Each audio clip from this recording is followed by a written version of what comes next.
Whole Story Quest Audiobooks presents ZC4 by Chris Harris, narrated by Rory Barnett.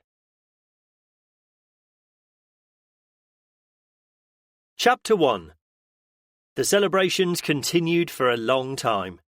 Never wavering from our goal, we travelled across hundreds of miles of zombie-infested wastelands, adding to our strength as individuals, and other groups of survivors were found. Our goal becoming the common goal, as the concept of our destination was realised by all. The brutal Darwinian nature of the world that was now the norm meant that the ones who had survived had found that something within them that they probably wouldn't have discovered in normal society, something that made them endure when millions around them had perished, most screaming in agony as another's teeth ripped their living flesh from their bodies, before they themselves rose again to join the undead masses. These people had not frozen in terror when faced with sights that their worst nightmare couldn't conjure up. They had done what they needed to do to live, to survive. Most of them didn't know this themselves, just counting themselves lucky to have escaped and found somewhere safe to shelter. But they had it, that special thing that set them apart from others when the chips were down and action needed to be taken. The group was made up of a broad cross-section of society, from a vicar to a carpenter, a soldier to a retired childless housewife. Everyone had contributed to the group's success. People from all walks of life, whose lives were so far apart from one another that they wouldn't normally even have mixed in the same circles, or indeed have thought they could be friends. And we celebrated together as one. Families had been torn apart. We knew with heartbreaking certainty that all our blood relatives had probably either succumbed to the virus and turned, or had died in the ensuing chaos and panic. Those gathered around us were our new family now. Maud once again brought order to the group. Raising her fingers to her mouth, she emitted a loud shrill whistle that caused all of us who were still laughing, hugging and dancing about to stop immediately and look in her direction.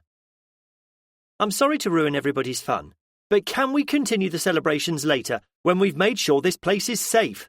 I can't let the children out of my sight until I know the whole place is clear. Instantly, brought down to earth by the matriarch of the group, most of us looked embarrassed, as once again she had got the situation spot on. We did not know what lay behind any of the doors of the castle, and there were a lot of doors. The group naturally gathered together and stood silently for a while, most looking around again at the castle, as I was, in a new light. Was it safe? It looked it, but for us to truly know, we would have to carefully check every room and nook and cranny of the huge structure to be certain. That was going to be a monumental task that would need a great deal of coordination and organising, so we could be sure that nothing was missed. I turned to our experts in these matters, Sergeant Dave Eddy and Sergeant Simon Wood. What do you think, guys? Dave turned to Simon. Woody, if you block the gates, I'll start getting a squad together. I think it'll be best not to split up because things might get missed that way. If we leave 10 on guard duty, do you think that'll work? Yeah, I reckon 10 will be enough, Simon replied. If we're confident no more can get in and we form the usual square, no harm should come to them. And all they'd need to do is contact us on the radio or sound a horn, and we'll not be far away. Simon turned to me. Tom, let's have a look at these gateways and work out the best way to block them up. I nodded and together we walked over to the Barbican. On the way, a thought came into my head. I don't know why we haven't had this conversation before. We've got 2 Simons in our group and 2 Daves. It might avoid confusion if we call you something else. I know Simon's mates have been calling him Shitty after what happened to him when they first met some zombies, but I don't think the wife will be too happy if I keep calling him that in front of the children. How about we call you Woody? Simon laughed. I vote for calling him Shitty, but I see your point. I suppose I can settle for Woody. Mind you, if I'd heard any of my men call me Woody before this happened, I'd have ripped them another arsehole. Only my mates and fellow sergeants could call me it. We used to call Dave Eddie because sometimes there'd be a few Daves about, and it sort of made sense then. Once we got settled and safe here, and to avoid any confusion, I don't think he'll mind either if we call him by his nickname. Of the 3 gates that led into Warwick Castle, one was already barred with a heavy iron gate. It was as secure as it needed be for the time being, so we moved on. The Barbican entrance didn't have any gates, but it still had the portcullis protruding from the ceiling. Looking up, I remembered from my past visits to the castle witnessing it being lowered and raised as one of the attractions they performed. I didn't know where the mechanism was, and I didn't want to start opening doors to try to find it without more backup. Finding the winch room and closing the portcullis would be a matter of priority after we had searched the castle properly. But for now we decided that blocking it with a vehicle would suffice. The final gate, the one we'd driven through, was just an open arch built into the curtain wall and could easily be barred by positioning one of the vehicles across it. 5 minutes later, my Volvo was wedged at an angle into the Barbican entrance. The extra sheeting and mesh we had surrounded the vehicle with made it wider, and I just had to position it at an angle to block the way completely. I climbed out through the roof and scrambled down the bonnet of the car, had a quick look at my handiwork to satisfy myself that the entrance was now completely blocked, and then I rejoined the others.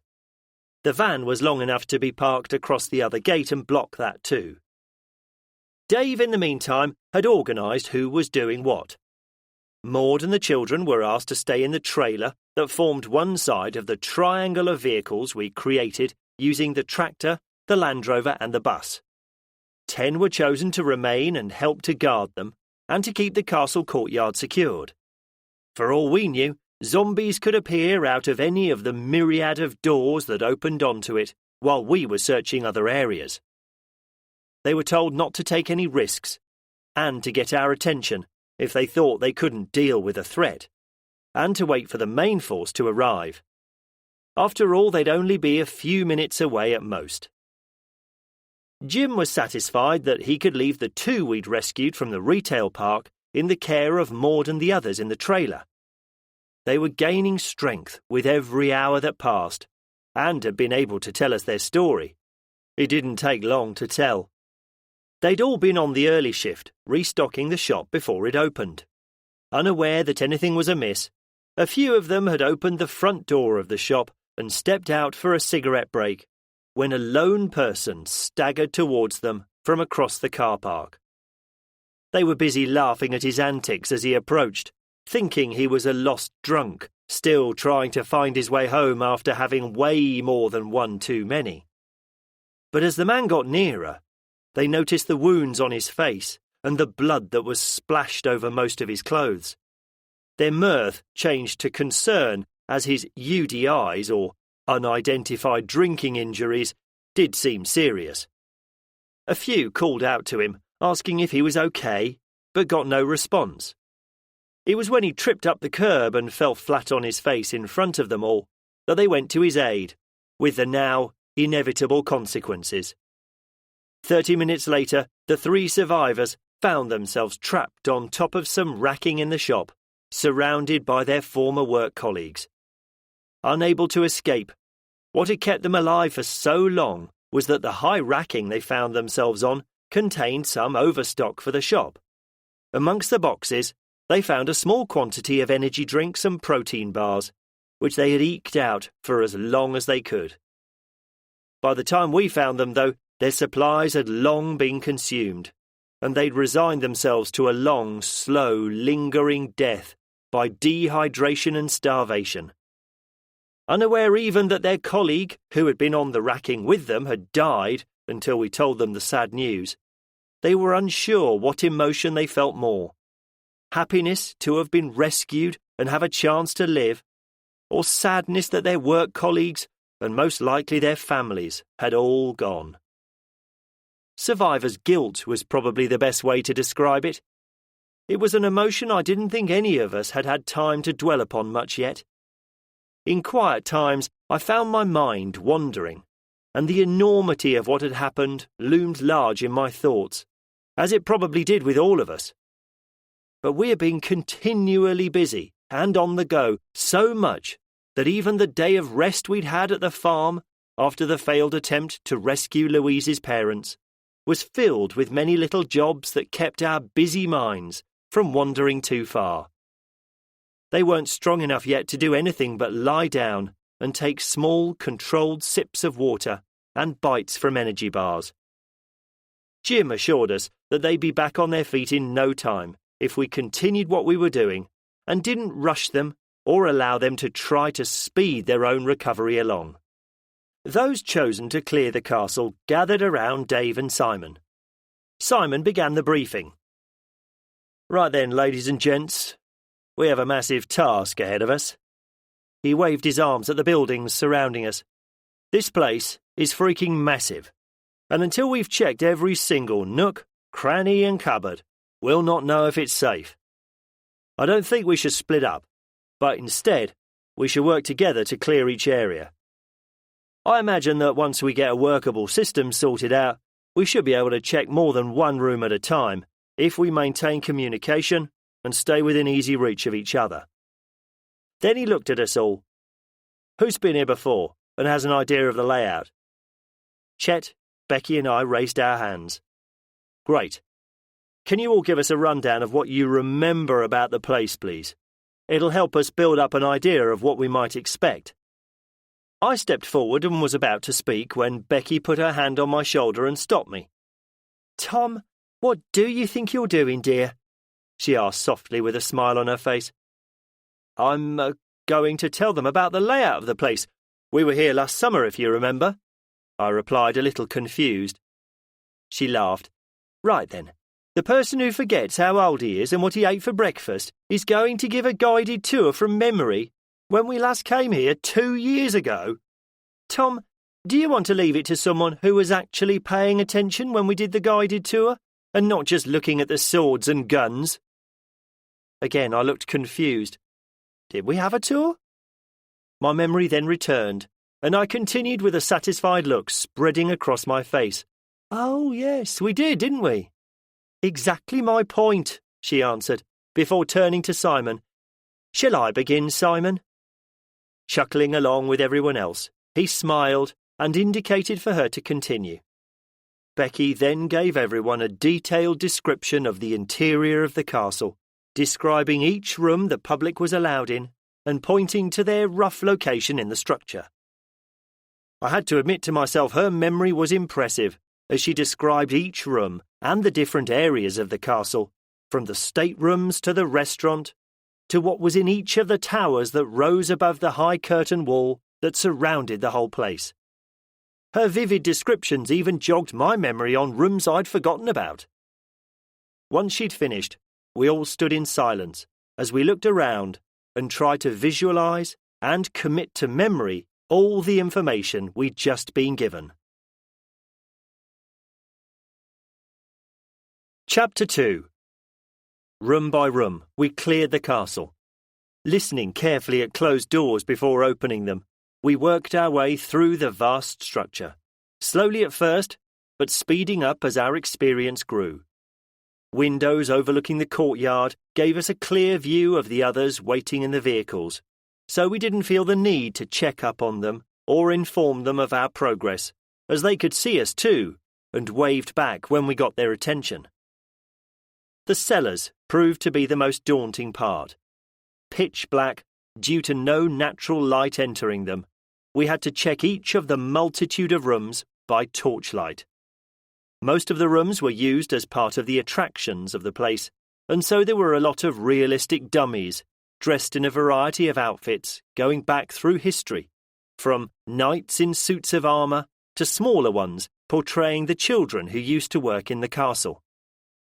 If it hadn't been so tense and scary, it could have been funny, as many times we were shocked by seemingly lifelike characters jumping out at us when suddenly lit by a passing beam of a torch. Jeff, on one occasion, and much to our amusement afterwards, when we eventually emerged into the sunlight, smashed the head off a mannequin that gave him a shock as he rounded a corner, and he didn't stop hitting it until his mace had turned the dressed-up dummy into a splintered pile of plastic and clothes as he vented his fear and shock on the inanimate object. I called for a break when we had cleared the main building. We still had the towers and other rooms in the walls to clear. I didn't know about everyone else, but the last few hours of tense searching, expecting to be attacked by a horde of flesh-eaters at any moment, had taken it out of me. Feeling secure enough, we sat on the open grassed area by the vehicles. All the buildings we still had to check were a good distance away over the expansive inner court, so we would have plenty of warning if any zombies appeared. Opening the back of the trailer, we let the children and the dogs out so they could run around and expend some energy for a while. Of course, we needlessly warned them not to stray too far and to stay away from any of the buildings we had yet to search. With a chorus of agreement, they started to throw some tennis balls I had grabbed from the sports shop for this very purpose, for the dogs to chase. Horace, after a few minutes of what he obviously decided was unnecessary effort, came to join the adults sitting on the grass, because he'd spotted Maud handing out mugs of hot drinks and snacks, which he decided we needed to share with him. Once he'd received what he considered his rightful allocation, he lay content in the sun, his tail wagging lazily as he watched the children and Princess still happily playing. "Well, what do you think of what we've seen so far, guys?" I asked with a smile as I sipped on my mug of tea. Mark spoke. I hadn't had many opportunities to talk to him yet, but he seemed a really nice bloke. He was a distant acquaintance of the Knights, but like Alex, not as close as the rest, who had lived together for years. We'd heard his heartbreaking story of how he came to join them, and so his quietness was understandable. But he was also often overshadowed by the larger-than-life personalities of Ian and the rest of the tight-knit group of friends who were continually joking and trying to outdo each other on who seemed to be either the funniest or stupidest of the gang. That was until they were brought back into line by the ever-present Maud. He didn't seem to mind not taking the limelight and had fought as hard and as well as the rest of them when needed. "This place is better than I could ever have hoped for. It's bloody perfect. For God's sake, it's a fully functional working castle. What more could we want? It's big enough to house us all 10 times over easily. The walls, once we block the gates up properly, well, they were built to withstand a siege after all. They'll keep us safe for as long as we need them to." Everyone agreed with his summary, and we spent the rest of the time while we finished the mugs of tea and snacks chatting about the castle. Particularly from what we'd seen so far, how we could make the castle livable and more secure. Becky had found a guidebook when we were searching, which had a detailed map of the castle, including all the rooms it contained. She marked on it all the rooms we'd searched so far. If anything, it showed us how much ground we had still to cover, and reminded us we'd better get on with it. Despite their protests, we insisted the children return to the safety of the trailer until we knew it was completely clear of any zombies. Working clockwise around the walls, we continued the task. Investigating the mound, we discovered, much to our chagrin, a missed archway in the walls at the top of the mound.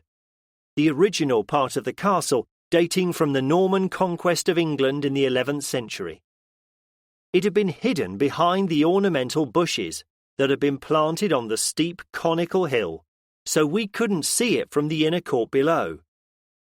Becky, Chet and I had all been to the castle before, and we apologised for forgetting about the potentially dangerous error in our memory. It did have a steel hinged gate, which in the past would have been used to close it, but it was rusted up, and even though we all tried, none of us could free it from its years of neglect. "Don't worry about it," said Woody, as he walked through the archway, and from our elevated position surveyed the grounds that stretched out before us. "No harm done. This little hill has got such steep sides, I imagine it'd be hard for those bastards to climb it anyway." With the stuff we have with us, we should be able to block this up easily. He turned and looked at the archway, and then looked at Sean. Can you have a go at it now, mate? Sean replied as he looked at the 6-foot-wide gap. No problems. If I drag the jenny up here along with some timber and some sheeting, I can block it up in no time. Who can I have to help me? It'll take 2 of us to get the jenny up here. Becky interrupted. Why don't you leave the generator at the bottom of the hill and use an extension cable if it's that heavy? Sean looked at her with a, duh, why didn't I think of that expression on his face? Woody responded, laughing. And that, gents, is why men are doomed without the fairer sex. He pointed at John and Jamie. Great idea, Becky. John, if you can help him, and if you, Jamie, could guard them just in case, we'll carry on checking the rest of this place out. Sean looked a bit apprehensive as he inspected the stonework of the doorway. What's up? I asked, as I began to walk away with the rest of the group. Oh, nothing really. It's just, I've worked on listed buildings before, and you can't even stick a screw in the walls sometimes, under pain of a proper bollocking from the historic England people. I know we need to, but it seems sacrilege to use a hammer drill on these walls. That's all. He laughed and held his hands up. I know, I'll get over it. He turned to John and Jamie. Let's get on with it. Jamie, if you stay up here and guard the gap, John and I will go and get the stuff we need from the trailer. Slowly checking every room, cupboard and nook and cranny, we continued working around the building, finding nothing until we reached the large, impressive, fortified main gate of the castle, known as the Barbican. We could hear power tools operating as Sean and John worked on blocking up the hole in the walls. The loud screeching hammering of his drill worried me. So far, we tried to be as quiet as possible, and the noise he was making, even though it was unavoidable, would certainly be loud enough to be heard beyond the castle grounds, potentially attracting unwelcome visitors. We hadn't had a chance to survey any of the perimeter fences surrounding the castle yet. We hoped they were as secure and intact as the emptiness of the place indicated. But until we'd physically checked them, we couldn't be sure. Dave Eddy had his ear to the door with a sign on it saying, Security Office, when he held his hand up to get our attention, before turning and whispering, I think there's someone in here. We all raised our weapons and stared at the door as he slowly backed away from it, indicating with a wave of his arm for us to walk further away, back down the corridor we'd just cleared. It makes sense, began Eddie. If there was anyone here overnight, it would be the security guys. And, apart from any foot patrols they might need to do, I imagine they would mainly just sit in an office watching the feed from security cameras. He paused and looked at the knights. OK, guys, usual drill. I'll check the door to see if it's unlocked. If it is, I'll open it and step back for you to enter shields first. If it's locked... He looked at the hulking shape of Ian as he stood looking like a man-mountain in his armour. I'm sure your size 14 feet can open the door, just like they have with all the other locked ones we've found. The rest of you, watch our backs in case the noise we're bound to make brings any more of them out of the woodwork. He paused and looked at us all. Ready? When we all nodded in agreement, he waited for the knights to get into formation behind him, before reaching out and pushing down on the door handle. He pushed it down, and the door clicked loudly in the silence as the latch released. A groaning noise we got to know well sounded through the still closed door, and something crashed into it from the inside, making it rattle on its frame, and we all jumped back slightly. Eddie looked at Ian, nodded, and stepped back to give him some space. More bangs came from the door. Sounds like there's more than one in there, Ian said as he steadied himself before uttering, Ready, boys? He took a pace forward and, raising his armour-clad leg, smashed it into the door. The door burst open. The groans were replaced by crashing noises, as whatever was behind it was knocked over by the power of his kick. With a shout of, "Come on, lads!" Ian regained his balance, and with his axe held ready, raised his shield and stepped through the doorway, closely followed by the rest of the knights. We couldn't see what was happening, but the grunts, shouts, and now familiar sounds of blades striking soft flesh and bone brought up a vivid picture of the carnage the knights could rain on the undead. After a final flurry of noise, in the silence that followed, a call of, "All clear," came through the doorway. We trooped in. The remains of 4 bodies, all either with no head or a severely damaged one, lay at various angles on the floor. Blood and pieces of skull and brain stuck to or slowly slid down the bank of monitors that filled one half of the room. Looking around the room, we could see another pile of bones and clothes in a corner, and it told an all too familiar story of someone's last moments, filled with terror and pain as their former colleagues ate them alive. The room was large and clearly used as the security office for the castle. There were desks for people to work at, some comfortable chairs and tables at one end, with a small kitchen area for taking breaks, and one wall was filled with banks of screens and control panels for the clearly high-tech security system the castle possessed. Looking at the blank, lifeless screens, we all came to the same conclusion. If we could get it up and running again, it would be a great boost to our overall security and ability to spot any threats approaching the walls. Jeff was wiping the blood off his mace with some clothes he'd found in the kitchen, and he looked up and said, "We need Sean to have a look at all this. He might understate what he does, but he's a bloody good electrician, and I know he installed big systems like this when he worked on the oil rigs. If we get him some power here, I've no doubt he can get it going again." I saw Becky looking pensive. I walked up to her, put my arm around her and kissed her forehead. "You okay, darling?" I asked. "Yes. You've got me thinking," she said as she pulled the map of the castle from her pocket. "Do you remember the mill that's attached to the castle? Didn't one of the old owners convert it to generate electricity back in the old days?" She pointed on the map to those of us close by to the mill that was attached to the castle, but near to the river. "I think it still works. Well, I remember it was doing something when we went." I remembered it now. When it was installed in the late 1800s, it was a marvel of the modern age, and I think it provided enough power to light the castle. I kissed her again. "Bloody brilliant, darling. Well remembered." I looked at Woody and Eddie. Woody replied with a look of mock disgust on his smiling face. "Thanks, Becky. More work for us all." He looked out of the window at the view of the castle grounds and then at his watch. The sun was getting lower in the sky. There were still a few hours of daylight left, but it was still getting late in the day. "Let's get the rest of this place cleared, and then everyone unloaded and inside first. If we have time, then we can check further afield.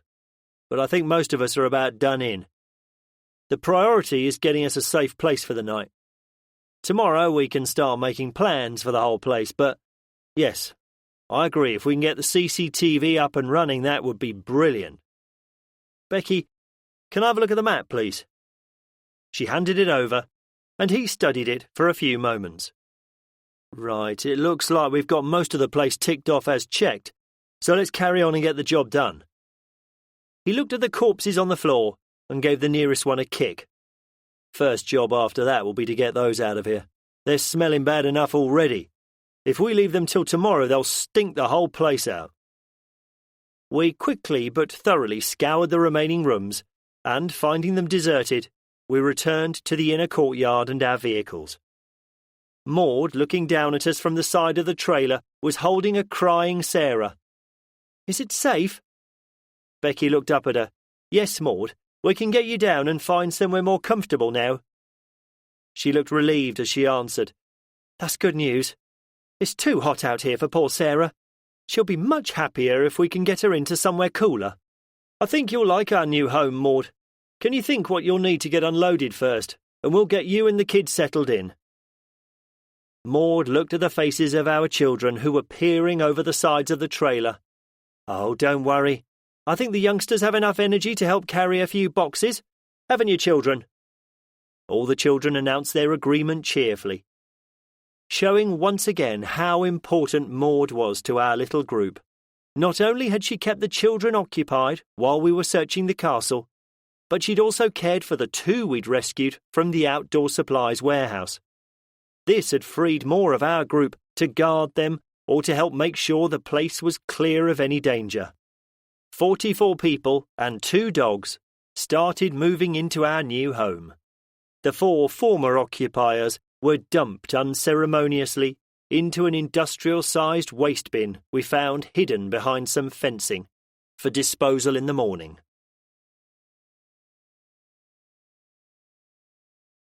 Chapter 3.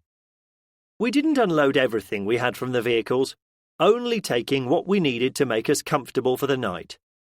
The castle had so many rooms we could use, and so many doors to access the various parts, that until we decided who and what was going where, it seemed a waste of time to unload the large amount of supplies and equipment we had until we got more organised. Discussing if we needed to organise a guard rota, we decided that, until we were more familiar with the castle and set a proper system in place, we could be putting ourselves at unnecessary risk. Parking the vehicles to protect the main door to the castle, we closed and bolted the huge wooden doors, sealing ourselves in for the night. The windows overlooking the inner courtyard gave us a clear view of its large expanse of grass, so Woody quickly sorted out a rota, stationing one of us to sit in the window of the state dining room keeping watch, just in case anybody or anything managed to breach the defences. For safety, we also limited everyone to the main ground floor rooms of the castle and secured any doors that led into other areas. The Great Hall was the obvious place, from the more than 10 rooms we had to choose from, for us to gather. It was an incredibly impressive large room with huge windows overlooking the River Avon, and its walls were lined with suits of armour and arrays of weapons. It perfectly portrayed the grandeur and wealth of the Earls of Warwick who had resided in the castle for the hundreds of years before it was turned into an attraction. It even had 2 full-sized knights mounted on their destriers guarding the room. The high ceilings and thick stone walls provided a welcome relief from the heat of the day, and while some began to sort through the supplies we brought inside, others dragged enough chairs, sofas and other furniture into the room from elsewhere for us all to sit on. Released by Maud from their duties, the children ran about, excitedly exploring the rooms, for once free of the ever-watchful eyes of their parents, who knew for the first time in many days that no danger could befall them. While I sat in a comfortable chair, my legs stretched out in front of me, I could feel my body begin to relax. We'd made it against all the odds. We still had a massive amount of work ahead of us, and that would probably never end if we wanted to survive the coming days, weeks, months, and possibly years. But for now, we were safe in what was possibly the best place in the country to ride out the terror that had consumed the entire planet. The knights seemed to be the most excited of us all to be in the room. They gawped in wonder at the array of weapons on the walls and suits of armour the room was filled with. I watched amused at Simon trying to prise a sword out of the hand of a plate armour-clad figure. Calling over to him, I jokingly admonished him, "Oi, it's not a bloody jumble sale, you know." By now he'd managed to free the sword from its previous owner's grip, and he gave it a few practice swings before holding it with both hands and admiring it. "Oh, come on, mate. These weapons are the real deal, not the reproduction ones we use. There's no way I could afford this beauty. It's got such great balance, I could swing it for hours and not get tired." He ran a finger carefully across the edge of the weapon. A few hours with a whetstone and I'll get this baby as sharp as when—" He turned to look at the small information sign that was next to the figure. He jolted with physical shock and then stared with reverence at the weapon, before quietly muttering as if in disbelief. Bloody hell. It's only Richard Neville's sword, the Kingmaker himself. He stood, looking unsure at what he should now do with the almost 600-year-old personal weapon of one of the most important persons in English history. The rest of his friends, hearing what he'd said, crowded round to look at the weapon. Ian read the information sign. "This is bleeding armour too." And he tried to take the full face helmet off the figure. He pulled too hard and it toppled over, crashing onto the hard stone floor of the great hall, with the sound of dozens of metal pans being dropped from a great height. Sarah, who was sleeping in the wicker basket we'd turned into a cot for her, woke with a startled cry and began wailing in shock and outrage. The knights, looking very contrite, stood frozen in horror at what they'd done, until Maud, who'd reached Sarah first and picked her up in an effort to console the screaming baby, turned to them. The tone of her voice and the look on her face told them they were in deep trouble. "Ian, why is it always you? You lumber about like a big oaf, not thinking of the consequences of what you are doing until it's too late. Do you know how long it had taken us to get her to sleep?" She gently held Sarah out in front of her. "Well, you can try now." She looked at the petrified expression on his face as he realised she wanted him to have Sarah. "Yes, you. Come here and get her back to sleep. It might make you think next time before you do something stupid." His friend stepped back slightly, smiling with relief in knowing that once again Ian was taking the brunt of her anger. Ian slowly shuffled towards Maud, his eyes staring fearfully at the crying face peering out of the blankets she was wrapped in. He tentatively held his arms out as Maud carefully placed Sarah into the grip of his huge hands. Ian immediately adopted the pose people who are unused to holding babies adopt, hunched over and acting like they're holding a priceless, very fragile antique vase. She immediately stopped crying, and her small arms reached out to touch his face. He looked up in amazed triumph and tried to hand her back. But as soon as she left the comfort of his enveloping hold, she began wailing again. Maud smiled at him. "Oh no, it's not that easy, big man. Keep walking around with her until she is truly asleep." As he pulled her close to him, she stopped crying once more. Staring at her, his terrified look softened and changed to one of amazement and joy at the baby, who was now smiling and giggling at him. Without another word, he turned and began walking around the room, jiggling her softly and making cooing noises. Eventually, he noticed the women were looking at him the way only a woman can when looking at a man holding a cute baby. He couldn't help himself as he addressed the room, but looked pointedly at Sean, standing next to Louise. "Watch out, boys. Not only am I the most attractive man here, but I am also a baby whisperer. No woman in her right mind will be able to resist me now." Once the laughter had settled down, Maud spotted the rest of the knights, who were beginning to look at and touch the weapons again, and she raised her voice once more. "Can you stop it?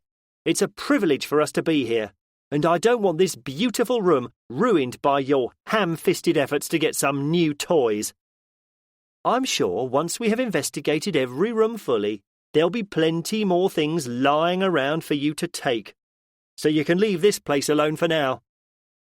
With a few grunts, the knights reluctantly agreed and stepped back from the weapon-filled walls, and the group settled down to begin collectively cooking a meal on the camping stoves we'd unloaded, and organising areas where we could all sleep. There were enough rooms to afford families and couples a degree of privacy each, which after being so long in close company with each other would be something we were all grateful for. we knew there were enough rooms in the rest of the buildings, and even some apartments which they rented to those who wanted to experience living in a castle.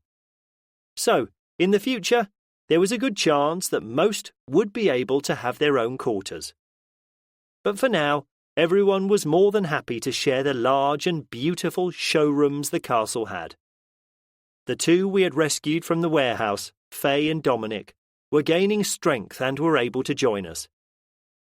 Once the parents amongst us had eventually got the reluctant children to sleep, we got together in the great hall in the gathering darkness.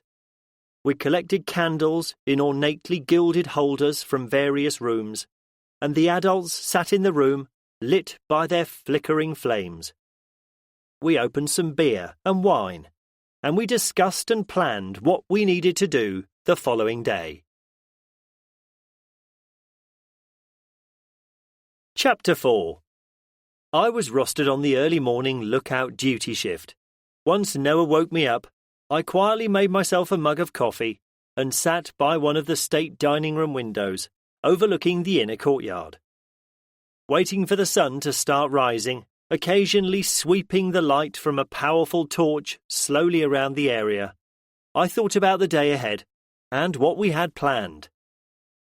Firstly, before we allowed anyone to start roaming freely, we wanted to conduct another full check of all the buildings, just in case we'd missed anything first time around.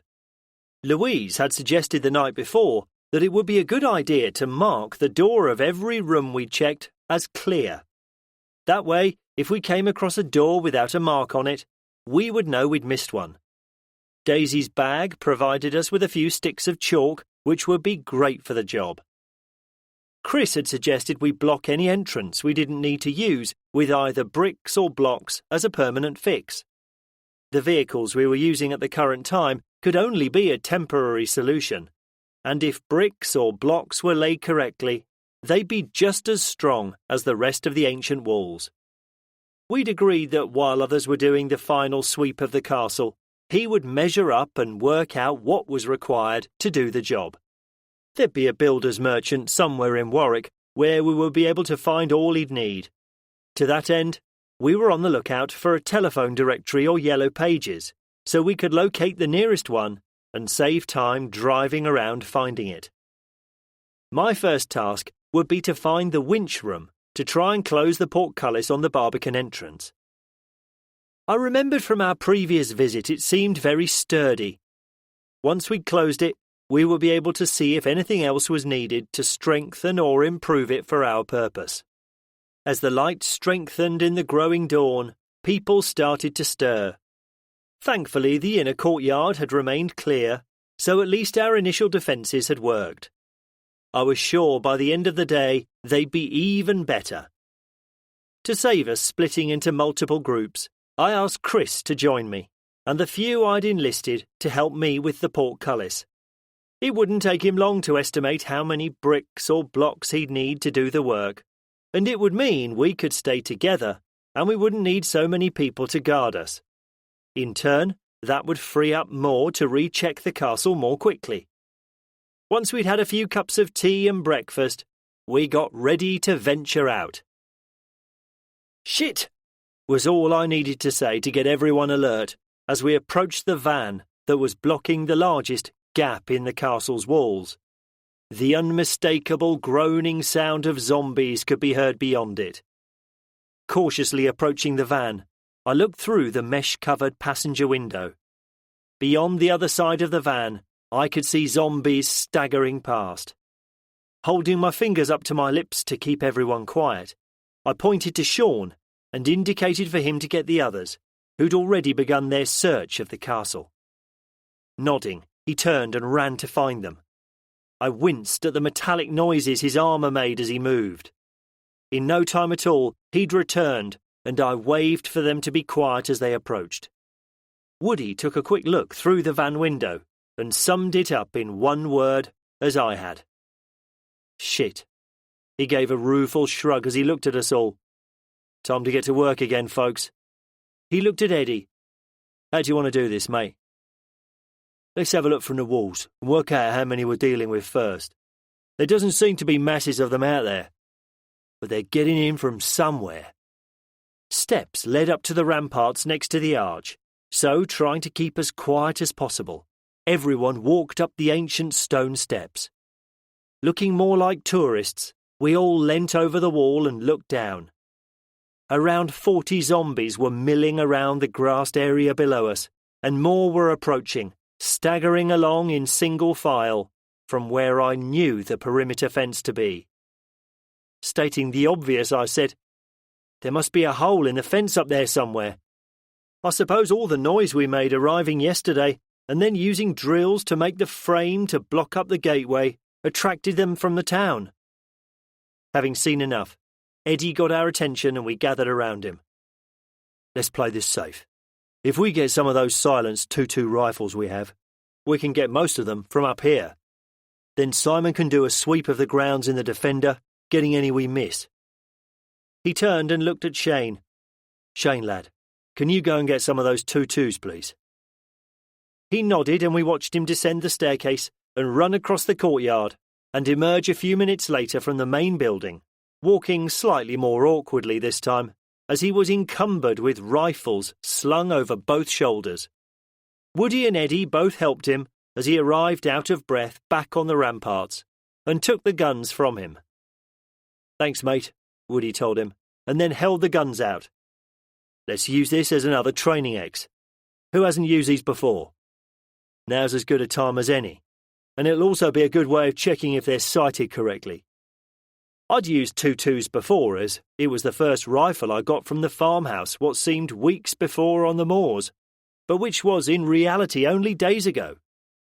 We'd got many more when we cleared the gun shop where we found Shane, but most of the training and experience everyone else had was with the military rifles we'd scavenged from Bickley Barracks. These provided a higher rate of fire and heavier caliber bullets, which, when firing from the sides of vehicles or when facing a pack of them on foot, had proved to be the most effective to use, along with the shotguns. The 2.2s we knew would make an excellent short to medium range sniper rifle, and we had many thousands of the small, lightweight bullets for them, and knew we could get many thousands more, because they were a popular, if not the most popular rifle bullet available from gun shops across the UK. After a few minutes getting the ones who said they wanted to practice with them into position, the rest of us lined the walls and leant against them.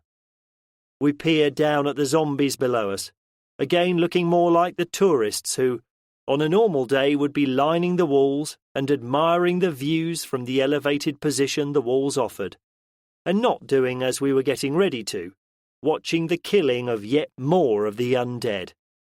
The pinging of the brass cartridges as they were ejected from the guns was louder than the muted popping of them firing. Woody, Eddie and Shane helped everyone, giving tips and advice as they familiarised themselves with the firearms. From the elevated firing position, the moving heads of the zombies provided a tantalising but small target, which initially most found hard to hit. Frustration was kept at bay as their instructors all explained that shooting at an angle down from height was a difficult skill to learn. The small bullets also made it difficult to mark the fall of shot. The zombies were staggering as they shambled along, so a hit from a bullet was difficult to distinguish as they only fell to the floor when the subsonic bullet entered their skulls and destroyed the brain. But with encouragement from the watchers and help from the instructors, their accuracy improved, and slowly the ones lying still on the ground began to outnumber the ones standing, their heads turning and their teeth gnashing together as they searched out their next victim, until a bullet destroyed their brain. Eventually Woody called out for everyone to stop firing. All those in effective range had been re-killed, and it was now clear in front of the gates. "OK, guys," he called out cheerfully. "Well done, everyone. That'll do for now. We still have to check out the inside of the castle one more time. So, could 4 of you stay up here and continue getting any that keep appearing? The rest of us will carry on and do that." The 4 volunteers began reloading magazines from open boxes of bullets and then rested their weapons on the ramparts, ready for use. as the rest of us checked our own weapon and listened to Woody's and Eddie's instructions about how they were going to conduct the sweep. As initially intended, we would start by trying to lower the portcullis to seal the Barbican entrance up completely, and then we would check every room again, marking every door this time with chalk to avoid any room being missed. We were to follow the same plan as yesterday and stay together as one group. With the numbers we had, it enabled us to leapfrog each other and check more than one room at a time. The 4 sharpshooters were reminded to keep checking the ramparts and the area around them, just in case any appeared unexpectedly from somewhere we'd missed on our previous search, potentially catching them unawares when their attention was fixed beyond the walls. Chapter 5. On entering the cool, shaded, tunnel-like entrance of the Barbican, we could see a few zombies had crossed the stone bridge that crossed the moat and were pushing against my car that I jammed into the narrow passageway yesterday, blocking it completely. They couldn't get near us, but it also meant we couldn't get to them easily. I turned to Woody. "What are we going to do about that lot?" I asked quietly, so as not to attract their attention while waving my arm towards them. "I don't think we can see or get to them from the walls." He stared at them and then looked at the rest of us with a calculating look on his face. "We could climb into your car and shoot them." I nodded and began to reach for my rifle. "But also, your car is right under the portcullis we want to lower. So why don't we kill the proverbial 2 birds with 1 stone? There aren't too many of them, so if you climb in and pull your car forward, the rest of us will go and deal with them. If you pull back and block the entrance again, and then act as rear gunner if anything goes wrong, we should have them dealt with in no time at all." His eyes glanced at everyone else, who was crowding around, listening to his low, whispering voice. Not seeing any disagreement and nodding in reply to the general gripping of weapons and looks of determination he received as an answer, he continued. "Okay then, guys and girls. Usual stuff. Let the knights lead the way, and we'll provide cover and support. Any questions?" Again, no one spoke up, so as I climbed into my Volvo, he led the rest back into the courtyard. Standing on the bonnet of my car, I leaned in and placed my rifle on the passenger seat before clambering in. Retrieving the keys from where I'd stashed them behind the sun visor, I glanced unconcernedly at the few zombies ineffectually pawing at the mesh that covered the rear window of the car, and turned the ignition. In the bright sunlight ahead, I could see the others looking in my direction. So with a thumbs up to tell them to get ready, I put the car in drive and depressed the accelerator. The car was wedged in tightly, so I had to apply more power before, with a screech of protesting metal, I freed it and pulled forward. I stopped to leave a gap large enough, and the knights led the group at a jog as they advanced into the fray once more. Pulling back to block the entrance again, I stood on my seat and, grabbing my rifle, raised it ready. The knights had linked shields, and as one was slowly advancing through the Barbican. If a film crew had been present, it could have been mistaken for the shooting of a scene from a historical film or even a flashback in time. The backdrop of the ancient Barbican entrance and knights in full armour looked so realistic. From my elevated position I could see axes and swords rising and falling as, without missing a step, they ploughed through the undead.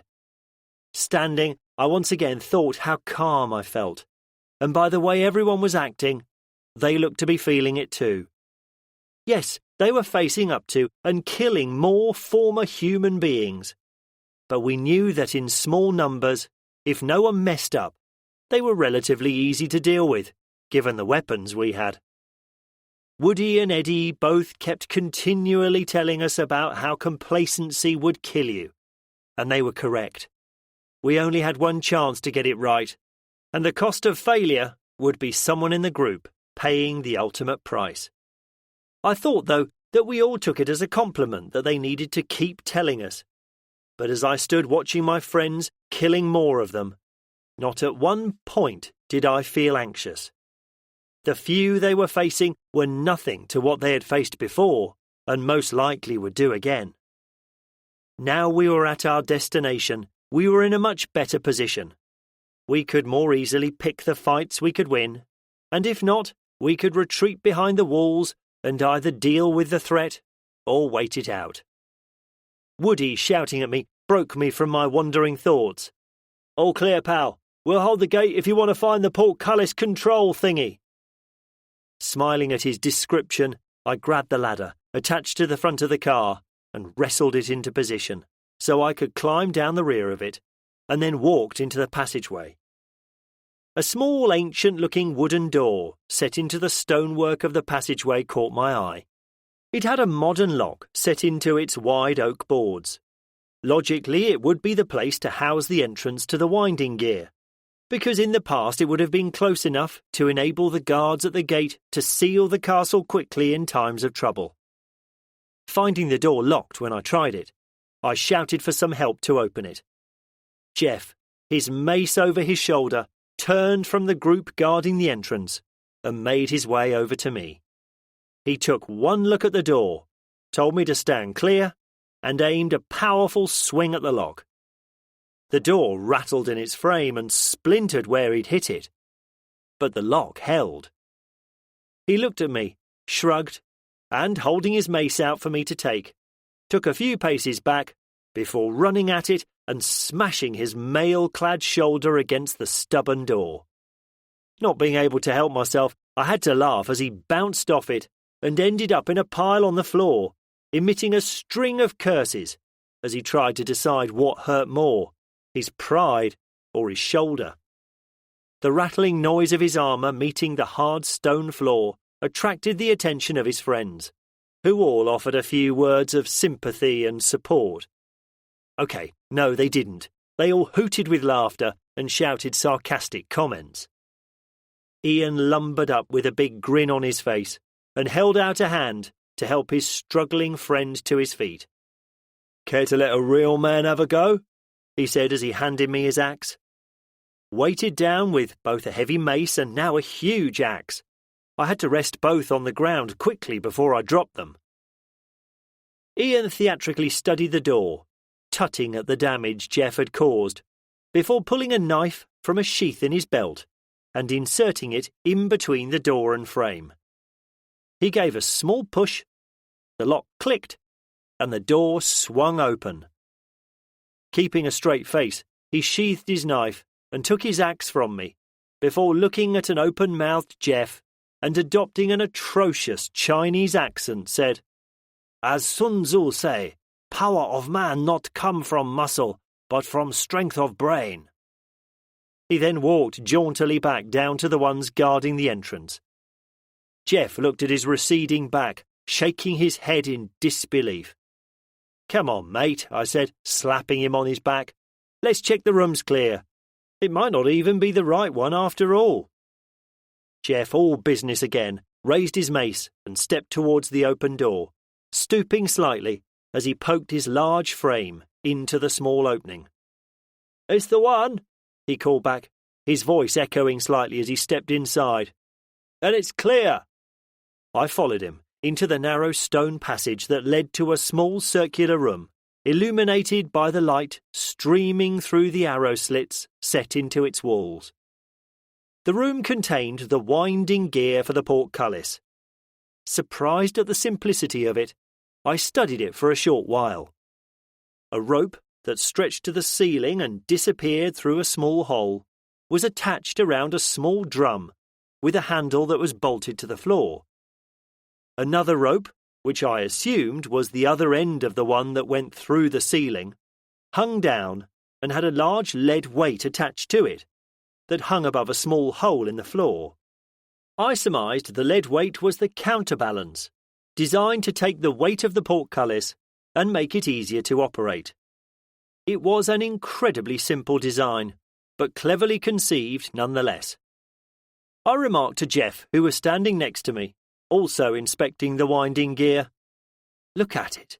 It's genius. Those old boys certainly knew what they were doing. Come on then, let's try it out. I took hold of the handle and turned it. The rope tightened, but after half a turn it stopped moving. Putting more weight on it, I leant on the handle more, but it still didn't move. "Hang on a bit," Jeff said, and stepped forward, putting his mace down. "I think that length of timber is stopping it. Wind back on the rope a bit, mate, and I'll try and move it." Seeing what he was indicating, I nodded and reversed the direction I was winding. The rope tightened again, and Jeff reached for the length of timber. After fiddling with it for a few seconds, he noticed a pin that was holding it in place, removed it, and the timber moved easily. Immediately I felt weight on the winding mechanism and held the handle tightly. "Jeff, mate," I said, "go and tell him outside that the portcullis should be closing now, and to get the right side of it." I waited, holding the handle, until Jeff walked down the short passage and called out of the door for those outside to take care. Walking back down the passage, he gave me the thumbs up, and I turned the handle. A low scraping sound and slight knocking coming through the handle told me something was happening. The counterweight lifted from its position and slowly rose to the ceiling, until, with a slight thud, the weight went off the mechanism. Eddie poked his head through the door and called, "Good work, lads, it's down." Smiling with satisfaction, I walked down the passageway and joined the others in the tunnel that led through the barbican. The portcullis was down. Approaching it, I grabbed one of the thick timber lattices that made up the huge wooden construction and shook it. The portcullis would easily, as it was originally designed to do, provide a second line of defence for the castle's main gate. If any attacker had broken through the raised drawbridge, which sadly was no longer there, they would have to face the spears and arrows of the defenders as they stood behind it. Chris came and stood next to me, and he too grabbed the woodwork and gave it a tug. "Solid as a rock, mate," he said with a smile, admiring the hundreds of years old structure. "Not much to do here. Maybe just covering it with boards to stop anything seeing in would help." He pointed across the bridge, which spanned the deep moat. "Maybe if we build a gate or something at the end of the bridge, it'll stop anything getting close to it. But it'll do for now." "Good idea," I said, slapping him on the back. "Keep those ideas coming. Just keep your notepad out, writing down what we need. When we get the perimeter outside secure, then fortifying this place will be top of the to-do list, I'm sure." Saying that reminded me we still had a job to do, so I went to join the others. Working together, it took over an hour to carefully recheck everywhere we'd been the day before. This time, though, marking every door as clear with the chalk we had with us. Finding a few more rooms and passages we'd missed the day before proved that the precaution of rechecking had been a worthwhile venture. Thankfully, and to our relief, they contained no surprises. But it reminded us once again how vast Warwick Castle actually was. Chapter 6. Returning to the others who were waiting in the great hall of the castle for the final all clear to be given, we found they hadn't been idle in our absence. More furniture had been moved, creating a seating area surrounding the huge fireplace, large enough to accommodate us all. Another room was planned to be the cooking area, and the few camping stoves we'd unloaded along with food had already been positioned, and the furniture the room contained had been moved elsewhere. As we shrugged out of our tactical vests and the knights removed some of their armour to make themselves more comfortable, Maud, still bustling around, getting others to move items around to exactly where she wanted them, had to be ordered to sit down, rest, and let others do something. Once Becky had removed her own tactical vest, she joined in, leaning her gun up against the wall next to everyone else's. Becky told Maud she didn't need to keep proving her worth, as she was already the boss, and if she worked herself to the point of exhaustion, then who else would keep the stupid men in line?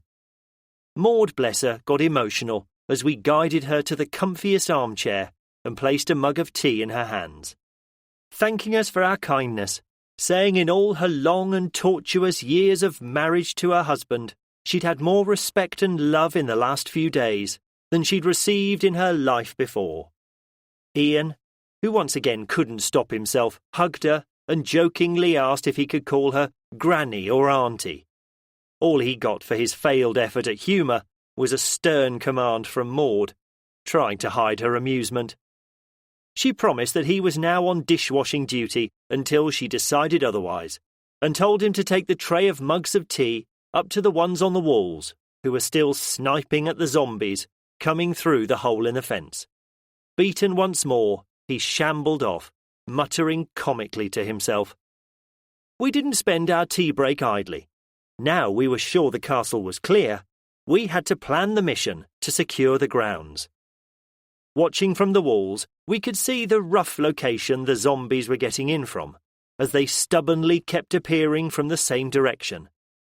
The trailer Simon towed behind his Land Rover still contained a large quantity of materials we collected from the farmer's supply shop near Bristol, so we were confident that with what we had, we should be able to secure whatever breach we found.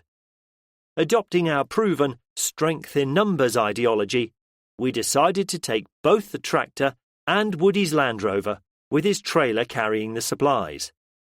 The machine guns mounted on both the car and trailer behind the tractor would provide all the heavy fire support we would need, along with the shooters, to keep us all safe. Once we'd found and repaired the hole they were using for access, we'd carry on to conduct a thorough search of the rest of the perimeter and secure, strengthen, or repair any other weak points we found.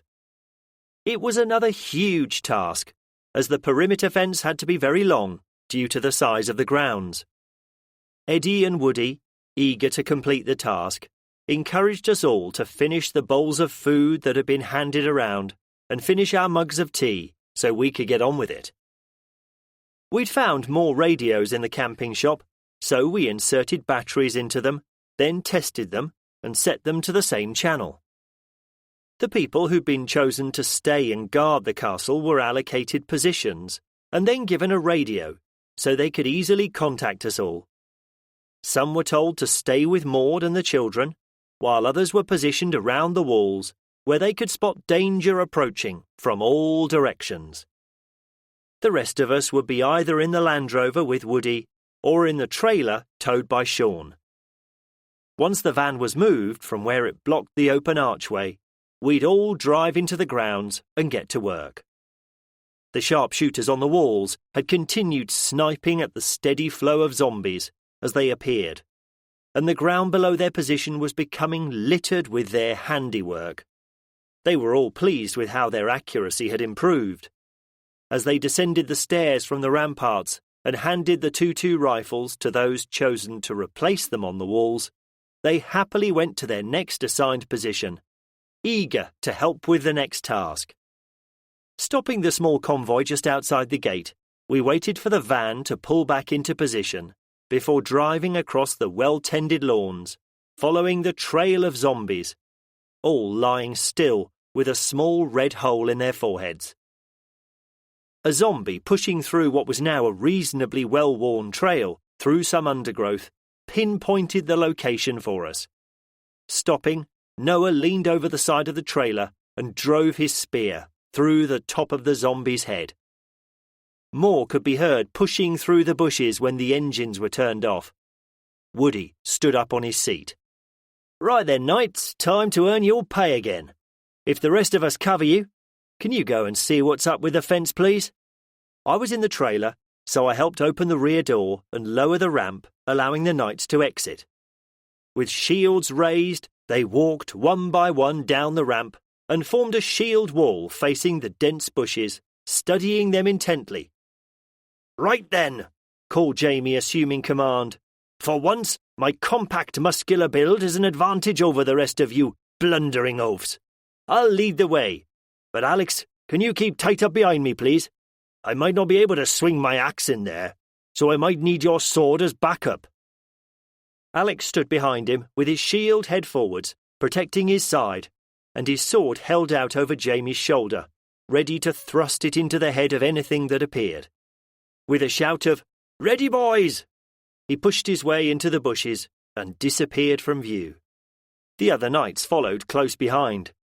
Seconds later there was a yell of, "Get it!" and the bushes shook violently. I heard more shouts and swearing from all around me, and the bushes moved like they'd been caught in a strong wind, until eventually all went still. We stood ready for anything, counting the seconds until the bushes moved, making us raise our weapons slightly, ready to fire. A shout of, "Ian's coming out!" went up. It made us breathe a sigh of relief as he pushed his large body through the last branches and came out into the open. "It's all clear," he said.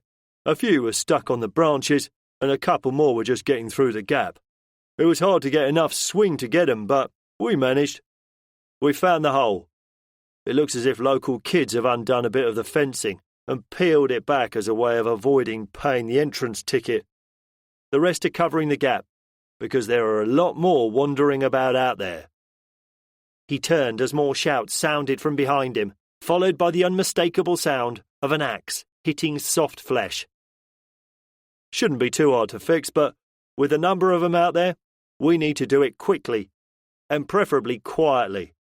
I'm sure the noise we made will be pulling them in from all around." Woody turned to John. "John, you're our handyman. Can you go and check it out, please?" With a, "Right you are then, Cocker," he pulled an axe from his belt, walked down the ramp and, holding it ready, followed Ian back into the bushes. John had donned armour and fought alongside the knights ever since they'd found him. But on this occasion, Woody had asked him not to join them. Because of John's expertise in building and construction, he'd said his skills would probably be needed in other areas. He emerged a minute later and walked to Woody's trailer, calling up to us as he rummaged around. "Not a problem. I'll fix the fence and reinforce it with some plywood sheets." "How long?" called back Eddie. As he picked up a few lengths of timber, he thought for a moment. "About half an hour if I do it by hand. If we fire up the Jenny, I can get it done quicker, but we want to be quiet, don't we?" He paused as an idea came to him. "If we can get to a builder's merchant, it might be a good idea to get some cordless drills. It'll make some jobs a bit quieter and a lot quicker. Anyway, can someone give me a hand and get the gear moved, and I'll get started?" Noah, without asking, walked down the ramp, and after John had shown him what to get, he followed him into the bushes, struggling under the weight of a sheet of plywood. We watched as the bushes near what we imagined to be the fence swayed and rustled as John worked to get the fence secured. An occasional grunt and the sound of a blade hitting soft flesh, an indication that danger still lurked at the fence. Eventually, a little more dishevelled and sweating than when they entered the bushes, the knights John and Noah pushed their way back out into the sunshine. "All done?" I asked. John nodded. "Aye, Spadge, that should hold 'em back, but the whole section of fencing is just chain link back there. It's not in bad nick, but if a lot of them push up against it, it could give way." I pondered what he'd said for a few moments before replying with a sigh. "Well, it is what it is. I think once we've checked the whole perimeter for any more breached or weak points, can you come up with a plan to improve it where necessary, and a list of materials you'll need?" "Yes, good plan," replied Woody, "but let's check the rest of the perimeter first. If everyone gets back on board, I suggest we go and find where it starts, and then systematically work our way back." The fence began in some woodland that ran alongside the River Avon. We didn't come across any more zombies, and we checked the immediate area was clear, just in case the dense woodland was hiding some surprises.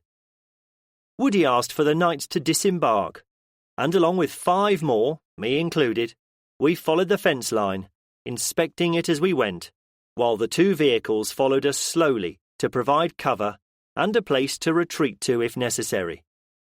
The fence was mainly in good repair, as the owners of the attraction, for good reason, needed to protect their property, and also to stop those who thought they could avoid paying the entrance fee from sneaking in.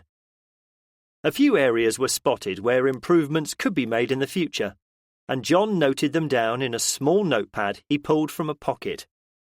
But generally we found no major issues. We realised to our chagrin when we reached the gate that we had failed to re-secure it when we'd used it the day before. The locking bar had been slid back into place after the padlock had been bolt-cropped, but anyone could open it. Woody summed it up. No harm done, guys, and no one's to blame. To be fair, we had a lot going on yesterday, so let's chalk it up to experience and forget about it. The few other gates that allowed vehicles access were all secured with either padlocks or chains. Inspecting each one, the group had a discussion on the pros and cons of reinforcing them. The gates as movable objects, even though they were locked, could be weak points. But if we reinforced them, it could advertise our presence in the castle. It was a decision we decided to defer until later, because we still had a lot of perimeter to check. Being in constant radio communication with the others gave us the confidence to continue our investigation. Waving at the ones on the ramparts as we passed, we carried on. The castle was in the middle of the large town of Warwick, so a lot of houses backed onto the perimeter, which in a lot of cases was a brick wall. Where we could, one person gave another a boost so they could look over the walls and inspect the area beyond. A few zombies, probably the previous owners, shambled around back gardens or could be seen in the houses. They presented no danger now, but we agreed that in the future it would be sensible to clear any houses that backed onto us and secure them. Not to extend the perimeter, but keeping any of the undead further away would do no harm. The fences eventually ended back at the River Avon by the weir that had been constructed to power the mill. Remembering from our discussions earlier that the mill had been converted in the 19th century to provide electricity to the castle, once we checked the area, I asked Sean if he wanted to do a quick inspection and see if he thought it could be used again. Jumping down from the tractor, he followed me into the mill excitedly. The building contained a collection of machinery, all with signs on telling tourists what it had been used for. Sean soon came to the conclusion that, while it was all very interesting and he would love to play with them, the mill contained no water wheel, so there was no possibility of it being used to generate electricity. And the old fuel-powered generators that had been used as a backup would be noisy and inefficient, and therefore were not worth attempting to get working. He stated that, given time, he could use the flow of water through the mill race to construct a basic hydroelectric plant that would produce enough power to probably light the areas of the castle we needed. But why bother when we could use the large generator we'd loaded onto the trailer at Bickley Barracks? By using the fuel we knew was in plentiful supply, either in tankers or in all the vehicles that lay abandoned everywhere, we could generate enough power for all our needs.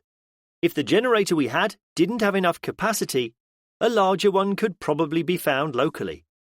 The fuel would eventually go bad, but as that would take a year or two, it was something we didn't need to worry about for now. Leaning on the rail that surrounded the mill race, both of us paused for a moment, mesmerised by the water rushing through the channel. Then the radios in our pockets crackled into life. "I can hear vehicles. They don't sound too far away," said a voice, the panic and urgency evident in the rapid and excited flow of words. Rushing back outside, we found that the others had obviously heard the call too, as everyone was obeying Woody and Eddie's urgent demand to get back into the vehicles. "Back to the castle now. Let's lock it up tight." Seconds later, and with everyone in the trailer hanging on tightly, both vehicles sped up the pathway that led to the entrance, blocked with the van. Chapter 7. As soon as the van was pulled back across the entrance, everyone disembarked, and with both Eddie and Woody shouting commands and directing us, we all ran up the staircases and positioned ourselves around the castle walls. Both sergeants were last on the walls. They'd removed the machine guns from the mounts on both vehicles, and, struggling under the weight of the guns and an ammunition box containing the belted rounds for them, as well as their own personal weapons. They ran up the steps. A bellow of "Quiet!" from Eddie shut us all up. The sound of multiple vehicle engines could easily be heard now.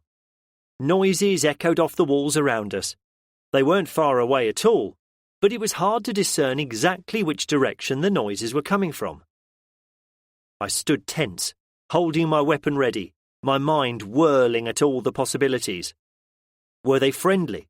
If not, would we soon be defending our sanctuary from others who wanted to take it away from us? The engine noise died down. Had they stopped? Had they moved on? 5 minutes later, my radio broadcast again.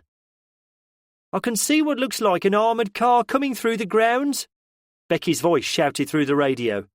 She, along with 2 others, had run to the walls on top of the mound, and from the high vantage point, they could see further than us. Woody's voice immediately responded. "Keep reporting. We need to know what you can see." "I can see a lorry now. It's green and looks the same as the ones the soldiers had on the motorway." Craning over the ramparts from my position on the highest tower, I tried to see anything at all.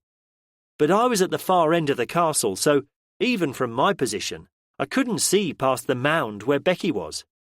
"They've stopped. Someone's looking at us through binoculars. I can see him standing on top of the armoured car," she reported, her voice rapid and high-pitched with nerves. "Wait, he's waving. I can't make out who it is, though." "Hold on, Becky," Woody responded. "I'm on my way." From my position, I saw him run down the steps from the ramparts and sprint across the courtyard and climb the path that led to the mound. Before he could get there, Becky gave us another update. "I think I can see another lorry and a tractor coming up behind them as well." Willing the radio to give me more information, I watched from a distance as Simon reached the walls above the mound. Seconds later, distant cheers and shouts of joy reached me. The radio in my hand broadcast. Woody's voice this time sounding joyous and laughing, and still breathless from his run across the castle grounds, came through the speaker. "It's Captain Hammond and his men, and fuck me, it's bloody Willie Beatty, and if I'm not mistaken as well, driving a tractor." I let out a whoop of delight. All along the walls, everyone else was doing the same. I couldn't believe it.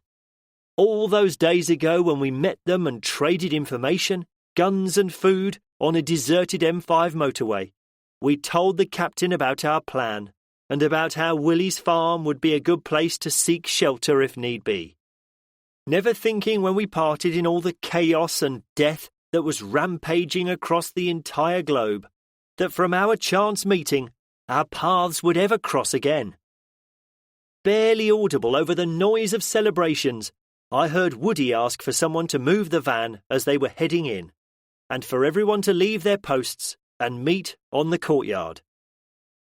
I had to slow my headlong rush down the stairs as I almost tripped and fell in my eagerness to reach the courtyard. Smiling faces met, and hugs were exchanged as we waited for them to appear. As Mark climbed into the van and pulled it away from the arch, Becky joined me, all smiles. I put my arm around her as we all crowded around the entrance. First to come into view was the armoured car. The soldier manning the machine gun in its turret was pumping his fists like an overexcited trucker. Next came 2 lorries, both up-armoured, with familiar-looking wedges and steel sheets fixed all around them. The sheets were dented, scratched, and in places coated with blood and gore that bore witness to the events of the journey they'd undertaken. The drivers and passengers were leaning out of the windows, hammering their fists in celebration on the metal of the doors. Both dogs got caught up in the excitement as well, bouncing around with their tails wagging furiously, and added their barks to the celebrations. Finally, and to the biggest cheer from all of us onlookers, including those who'd not met him yet, only knowing about him from the stories told of our saga so far, came Willie. Beaming and waving madly, he drove his heavily adapted tractor and trailer into the courtyard. Mark pulled the van back across the archway and, jumping from it, joined the rest of us. Captain Hammond was the first to step from the vehicles and was quickly joined by his sergeant, who'd been driving the armoured car. Both Woody and Eddie walked up to the captain, smartly came to attention, and saluted the officer crisply. The captain returned the salute and, smiling, extended his hand and shook both of theirs warmly in turn. Any conversations were lost in the hubbub of laughter, yells of delight, barking and general merriment that filled the courtyard as the two groups combined into one. Willie, I noticed, was standing on the high wheel arch of his tractor, his head turning and his eyes scanning the milling crowd of people. Then he spotted her. Maud was standing in the ornate stone open-sided entrance to the great hall, her face displaying a small smile. She locked eyes with Willie. By now, all our group had heard about what happened when they said farewell to each other at Willie's farm on the moors. Slowly, as if knowing something important was going to happen, one by one, we all fell silent. Hesitantly, she slowly walked down the few steps of the entranceway and across the courtyard. Willie, seeing her approaching, clambered down from his tractor and made his way to her. Stopping a few paces apart from each other, we all watched as they both stood, staring at each other. Maud spoke first, her voice quiet and trembling slightly. "Willie, why are you here? You told me you wouldn't leave the moors." Willie went red with embarrassment and looked at the floor, shuffling his feet. His mouth kept opening and closing as the beginnings of sentences started, but faded as soon as the first mumbled word emerged from his lips. Coming to a decision, he raised his head and stood upright. Staring her straight in the eyes, he spoke gently. "Och, Maud, and I meant every word I said. That was, until you left, and then suddenly everything seemed empty and without purpose." He waved towards Captain Hammond. "Even before I found that lot, I knew I'd made a mistake in not coming with you." He paused as if again thinking what to say. He stood staring at her silently for a long time. As she returned his stare, a tear formed in Maud's eye and slowly ran down her cheek. Seeing this, a smile came to his lips and he continued. "I'm too old to beat about the bush, Maud. You are the most attractive and the strongest woman I've met, and I was a fool to let you go before. If you'll have an old soldier who's grumpy and set in his ways, I would be honoured if you would allow me to court you and get to know you better." Maud blinked in surprise at what she was hearing, but as she absorbed and truly understood the words, she burst out crying, her face displaying pure joy as she flung herself into his arms. He hugged her back fiercely as he lifted her up and held her tightly against his body. The courtyard burst into spontaneous applause and cheering. I looked around, smiling at Becky as I clapped, and shouted myself, and she was smiling and wiping away the tears that streamed down her face. Putting my arm around her, I could also see that a few others were wiping away tears as well. Eventually, he gently put Maud back down. Becky and I, along with everyone else, gathered around the beaming, very happy-looking couple. Maud suddenly looked shocked. "I've forgotten about Sarah," she blurted out. "She's asleep, but all the noise we've been making must surely have woken her up." Nikki's pregnancy seemed to have put her maternal instincts on high alert, and because she was banned from any heavy lifting by the rest of us, she'd happily taken over some of the baby care duty from Maud. She put a hand on Maud's shoulder. "Maud, don't worry, I'll go. If she's awake, she wouldn't want to miss the party now, would she?" She turned, and pushing gently through the gathered throng, walked towards the great hall. The barking of the excited dogs echoing off the walls and the noise we were all making made me realise with a start that we'd forgotten our plan to keep quiet and not attract any unwanted attention from the potentially thousands of zombies roaming around in the local area. Raising my hands in the air and shouting for quiet, I eventually got everyone's attention. "I hate to break this up," I said, smiling, "but we were meant to try and keep quiet around here." Pointing to the main castle, I continued, "Can we all take this inside, folks?" 52 people and 2 dogs went inside to join Nikki and baby Sarah. Our group now unbelievably numbered 54. And 2 dogs. Chapter 8. The grandeur and impressiveness of the Great Hall momentarily quietened the new arrivals as they filed into the room. They stared around, open-mouthed, at the scale of the room, with its weapon-covered walls and huge fireplace bracketed by windows that stretched upwards towards the high ceiling. Taking advantage of the momentary quiet, I raised my voice and walked to the centre of the room with my arms held out in a theatrical gesture. "Welcome to Warwick Castle," I said, smiling. "I know we all have a hell of a lot to talk about, but first of all, can we sort out security arrangements? We already have plans in place, but it would seem prudent to get all the new arrivals up to speed and in agreement. As your arrival has just proved, we just don't know what's going to happen from one moment to the next, so we all need to be on the same hymn sheet, so to speak." There was a general murmuring of agreement and heads nodded. The new arrivals looked towards their captain, who walked over to me, but before he could speak, Charles the vicar walked into the middle of the room and raised his hands, appealing for the quiet to continue. The soldiers and Willie all stared, open-mouthed, at the sight of an elderly man, adorned in the typical black shirt and white dog collar of his calling, but with the addition of a tactical vest over it, stuffed with magazines, and a rifle on a sling over his shoulder. "Before we begin, would you allow me to say a short prayer of thanks for the arrival of more people into our midst? I hope you don't mind."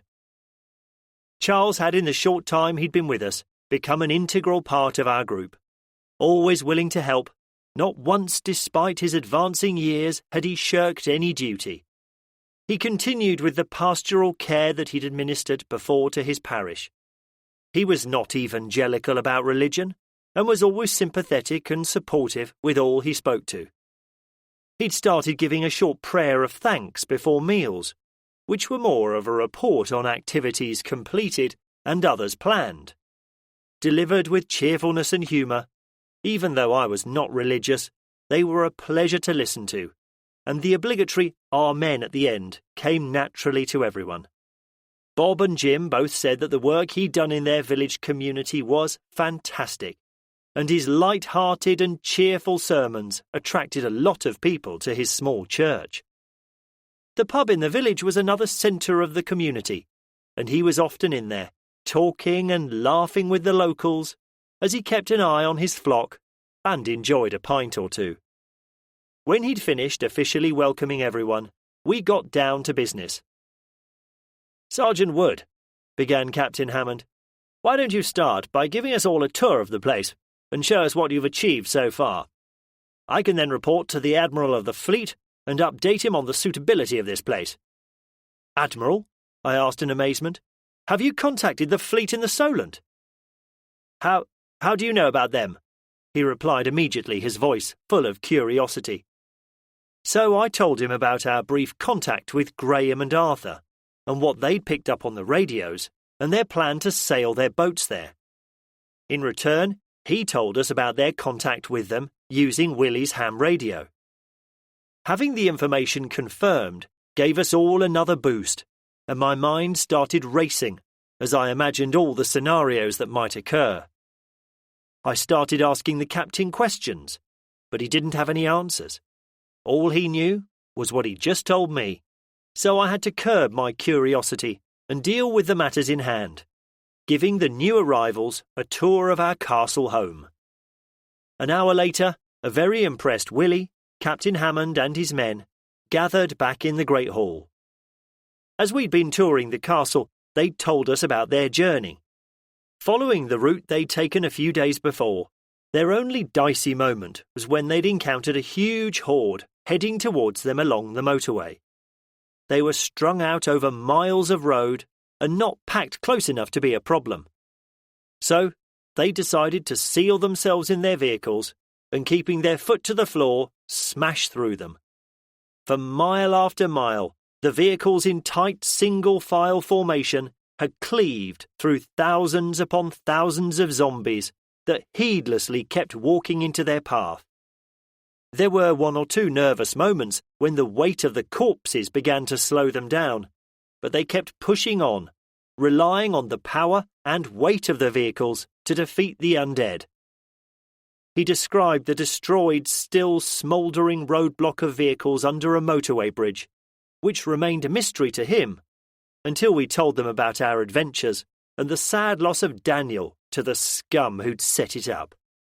Becky, Eddie and Maud hadn't been idle while the tour had been taking place, and had, with many willing hands, organised more rooms for everyone to use as private quarters. The suites of rooms the castle rented out to tourists would be the most comfortable. When we returned, they showed everyone the rooms they'd been allocated. By universal agreement, Nikki and Chris, our expectant new parents, were given one. We insisted Maud take one of the apartments, and she went all red with embarrassment, but didn't disagree when Eddie asked her, with a twinkle in his eye, if he should knock Willie off the list as having a place allocated to him. We decided the other apartment should be taken by one of the families with kids, who could all be easily accommodated in it. Lots would be drawn as the fairest way of choosing who would take it.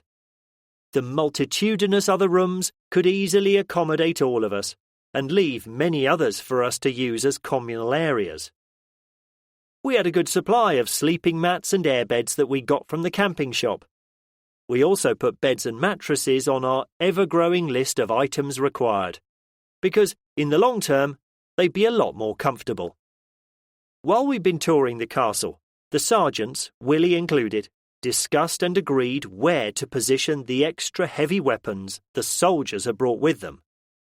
They had GPMGs, general-purpose machine guns, light-purpose machine guns, similar to those they'd already given us, and some 50-caliber machine guns, which, if mounted around the walls, would provide enough firepower to decimate any threat, both living and dead, that might want to try and take the castle from us. They'd also brought with them, from the armoury at Imgen Barracks, an 81mm mortar. All the sergeants got very excited at this. If it was positioned in the centre of the castle courtyard, it would enable the mortar to lob its bombs over the castle walls accurately at any target within a 360-degree arc. That was, once ranges had been spotted and marked all around our location. The mortar could fire both high-explosive and illumination rounds, of which they had a fair supply of both. I was trying not to get overexcited and overconfident when I saw what was being planned. It might all have seemed over the top and overkill, but as Eddie explained, there was no point them sitting in the lorry, and as we had the equipment, we might as well get it set up ready for use. I reminded him of the conversation we'd had about his plan to turn the castle into an armed camp, with machine guns mounted on the walls and artillery to blast anything that came near to clouds of blood and guts, and how this was happening on only our second day there. He blinked in surprise as he remembered our conversation and subconsciously patted the pocket where he still had the lone shotgun cartridge which he'd found on the floor of the farmhouse. He could remember saying that if he ever found himself reaching for it, then they were well and truly fucked. "Something's certainly looking after us, I reckon," he stated simply. "Maybe this luck we keep finding will run out. But while it's being offered, we need to grab as much of it as we can." Laughing, he finished with, "So, let's cross everything we have and hope it keeps up." Woody joined us and pointed at his friend Eddie. "I think we can set all this lot up with Captain Hammond's men. He wants to use Willie's radio to contact this Admiral. So can you get who you need and go and help, please, Tom? I called to Sean, who was with the others either unloading the supplies we still had in the trailer or moving furniture around to wherever Becky or Maud wanted it. All the children were helping too, and we'd promised them that as a reward later, we'd let them go and play in the large playground that had zip wires and climbing nets and large wooden climbing frames designed as castles. It was in an enclosed area near the stables entrance, and we figured that with a strong adult presence to act as guards, we could use a vehicle to take them the short distance to it and let them have some fun. Willie helped us set the radio up, running the long antennae wire up to a high point on the building, while Sean moved a small generator from the bus and ran a power cable to it from where he put it outside. Willie sat down in front of it and grunted with satisfaction when, at the press of a button, it lit up, indicating it had survived the journey. Turning to the correct frequency, he relinquished his chair to the captain, who sat down and picked up the handset. Captain Hammond, requesting contact from Admiral Walker-Jones. He waited for 1 minute and then repeated his call. The set crackled, and a few broken words came in response. Willie leaned over him and turned a few dials and pressed some buttons. "Try again, laddie," he said. This time, the response was slightly better, but still not clear. "I'll have to go and extend the antennae some more," Willie said, unfazed by the frustration I was feeling at it not working yet. He turned to Sean. "Come and give me a hand. I have more wire in my trailer. If we run it up to the highest point we can, it should do the trick." 20 minutes later, the two men returned and told the captain to try again. This time, to my relief, the answer came back loud and clear. "Captain Hammond," said the voice through the speaker, "this is Admiral Walker-Jones. It's good to hear your voice again. Please update me on your progress." First, he described their journey and how they'd found a complete lack of any other survivors as they'd driven through over 200 miles of the country. He gave a brief description of our group and how perfectly suitable Warwick Castle was for our purposes. He'd already told him about us earlier from the information Willie had given him, so he was familiar with our story. "Captain Hammond," the Admiral began when he'd finished, "I agree. Your location seems ideal. Could you pass on my messages of congratulations and thanks to your hosts? Their tenacity and ingenuity are an example to us all. The tales you told us of their adapted vehicles have got us all thinking and planning along similar lines for when the time is right to take the fight to them and start reclaiming our country." The captain turned to me and smiled as he replied, "Some are listening, sir, but I will certainly pass your message along." He then turned serious again. "How are your plans progressing?" "More Royal Navy ships and submarines have arrived. Arriving civilian boats have slowed to a trickle, but we are still broadcasting our location continually, so we hope that more will make it. They're sheltering in our lee at the moment, and we are trying to get around them all in our small boats to distribute what rations we can. I have ordered all domestically owned commercial, cargo and container ships to join us in the Solent, and we are emptying those that have already arrived of any useful cargo as we speak. Without dockside assistance, it is a labour-intensive job, but I have teams of sailors with cutting gear opening up and working through containers, tunnelling into them and transferring what they find as best we can. Contact has also been made with navies around the world.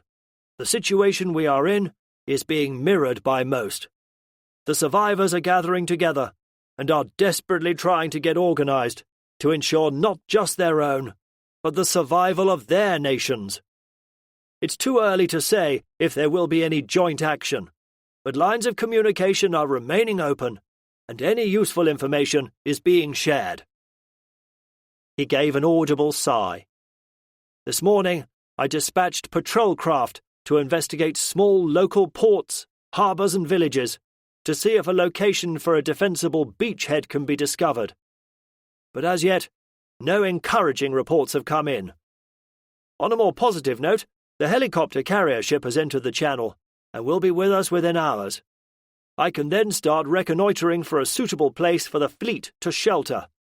The Scilly Isles still look favourite, but until we get eyes on it, we won't know for sure. If we can be of any assistance, sir, bear us in mind. We have proven vehicles and sufficient firepower to reach most places, I imagine. Once we have helped fortify this place some more, we will be in a good position here. Thank you, Captain. I'm sure I will call upon you soon. There are still personnel trapped in a few bunkers and posts, as I told you before.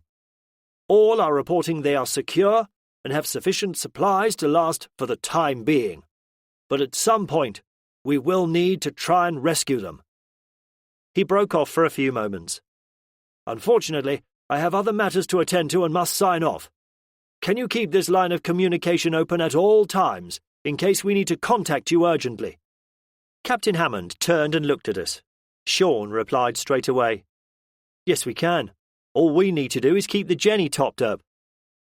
Yes, sir, continued Hammond. We can keep it open. Good, Captain. Your orders are to help and integrate yourselves with the group at the castle. Prepare as best you can for when we will go on the offensive. You are a credit to your country and your uniform, and can be proud of what you have achieved so far. Out. The captain's face turned red with embarrassment at the praise his superior officer had given him, as he laid down the handset on the ham radio. Shall we get on with our jobs then? He said. The sooner we get them finished, the sooner we can find something else to do. As the shadows began to lengthen and the day gave way to dusk, we gathered back in the great hall. The walls were now adorned with multiple machine gun posts, and a mortar position had been constructed. The kitchen area was stacked with supplies and lines of camping stoves. The sleeping areas had been allocated, and mattresses and airbeds lay on the floors of the many rooms surrounding us. Once the children had run off the last of their energy in the play area, they'd been coaxed to bed, and the rest of us, apart from the ones on guard duty, sat on one of the many chairs that had been arranged around the main fireplace and rested our aching muscles. 54 people and 2 very tired dogs settled down to spend another night in our castle. Chapter 9. Awaking as light began seeping through the blinds that had been lowered in the room that was once an office and was now our bedroom, it took me a moment to realise where I was. Becky lay beside me, beginning to stir herself, and I looked across the large room to the open door that led to where Stanley and Daisy were, hopefully, still sleeping in the adjoining room. All seemed quiet and peaceful. The airbed we were using had thankfully decided not to deflate in the middle of the night, as had happened to us in the past, leaving us to wake up on a hard floor with the aches to prove it. Carefully, I extricated myself from the sleeping bag and, rolling off the airbed, stood up and softly walked to the open door to check on the kids. They were still asleep, so once again trying, and failing to be stealthy, I put on some clothes, and holding my boots in one hand and my tactical vest and weapons in another, I walked into the corridor and down the stairs and passageway that eventually led to the great hall. Laughter from the kitchen area drew me to it. Willie and Maud were bustling about, chatting and laughing together as they filled kettles from bottles of water and set them on the camping stoves.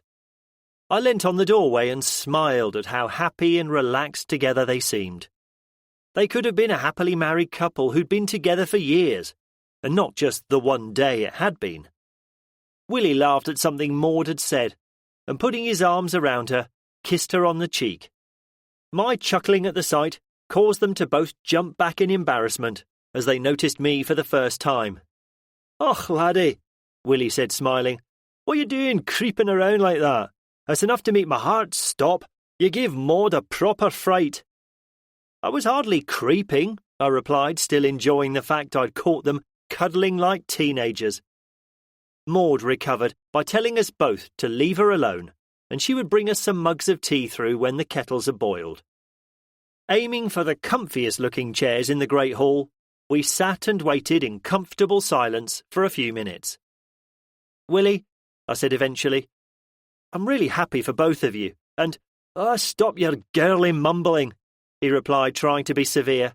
"Maud's had enough of the women fussing around her like chicks around a hen, telling her it was one of the most romantic things they've seen.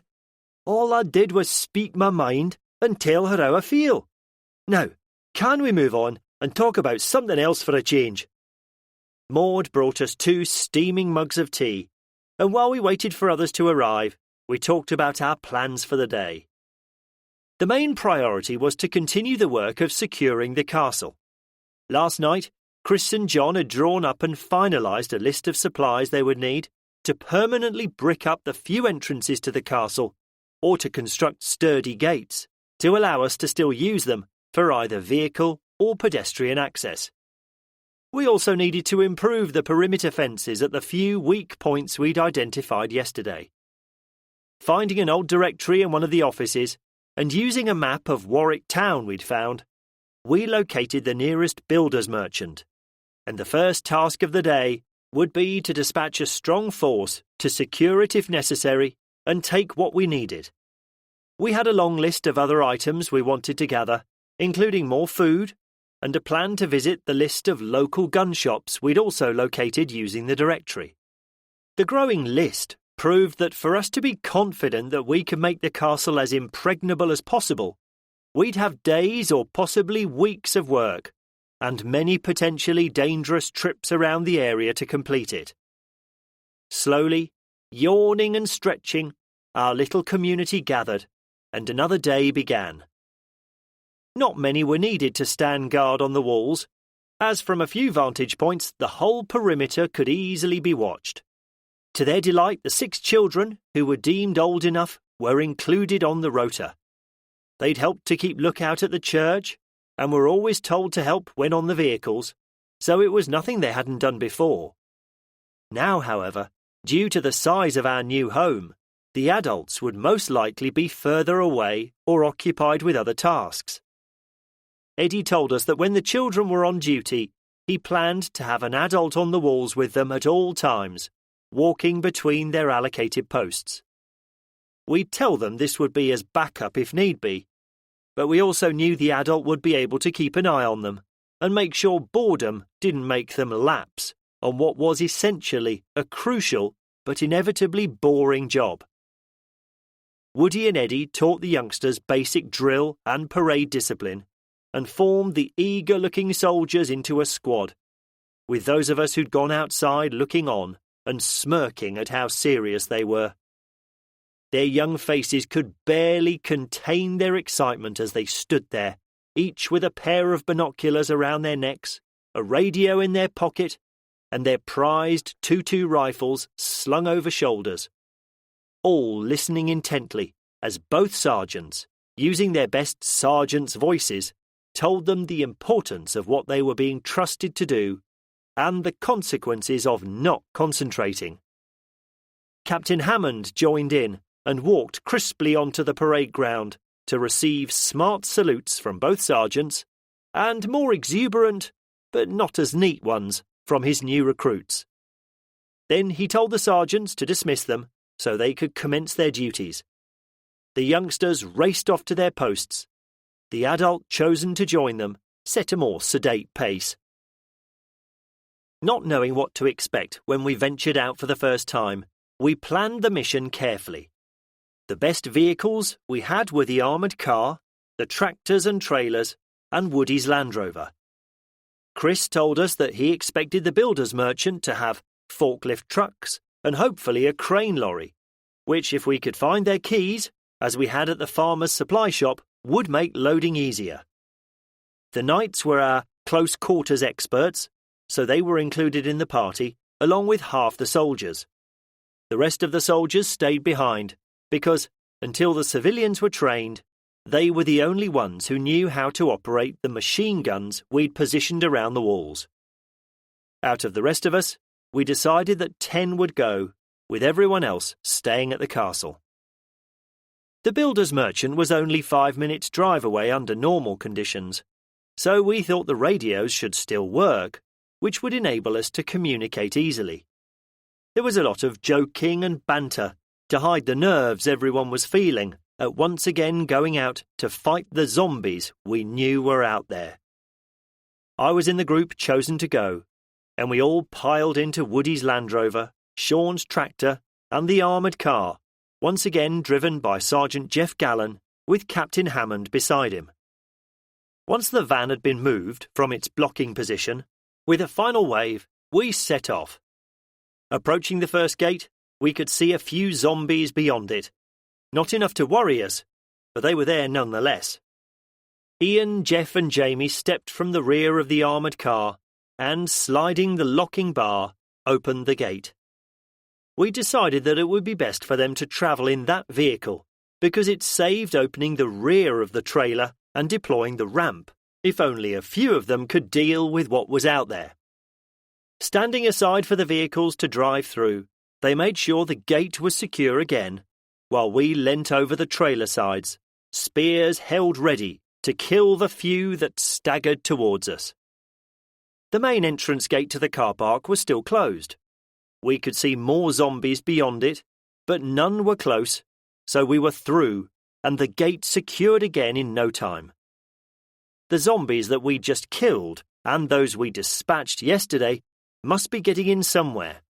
We needed to find the hole in the fence, or whatever they were using, and fix it. I made a mental note to bring this up with the others later. Sean had the map, and with Louise in her normal spot beside him, they led the way. The route would take us through the centre of Warwick to an industrial estate just over the river. The road was littered with the usual and not unexpected mess of abandoned and wrecked cars. But Sean was now an expert and easily picked the right path through them. Until now, we'd avoided driving through any large towns, and we realised we'd done the right thing when we came upon places teeming with the undead.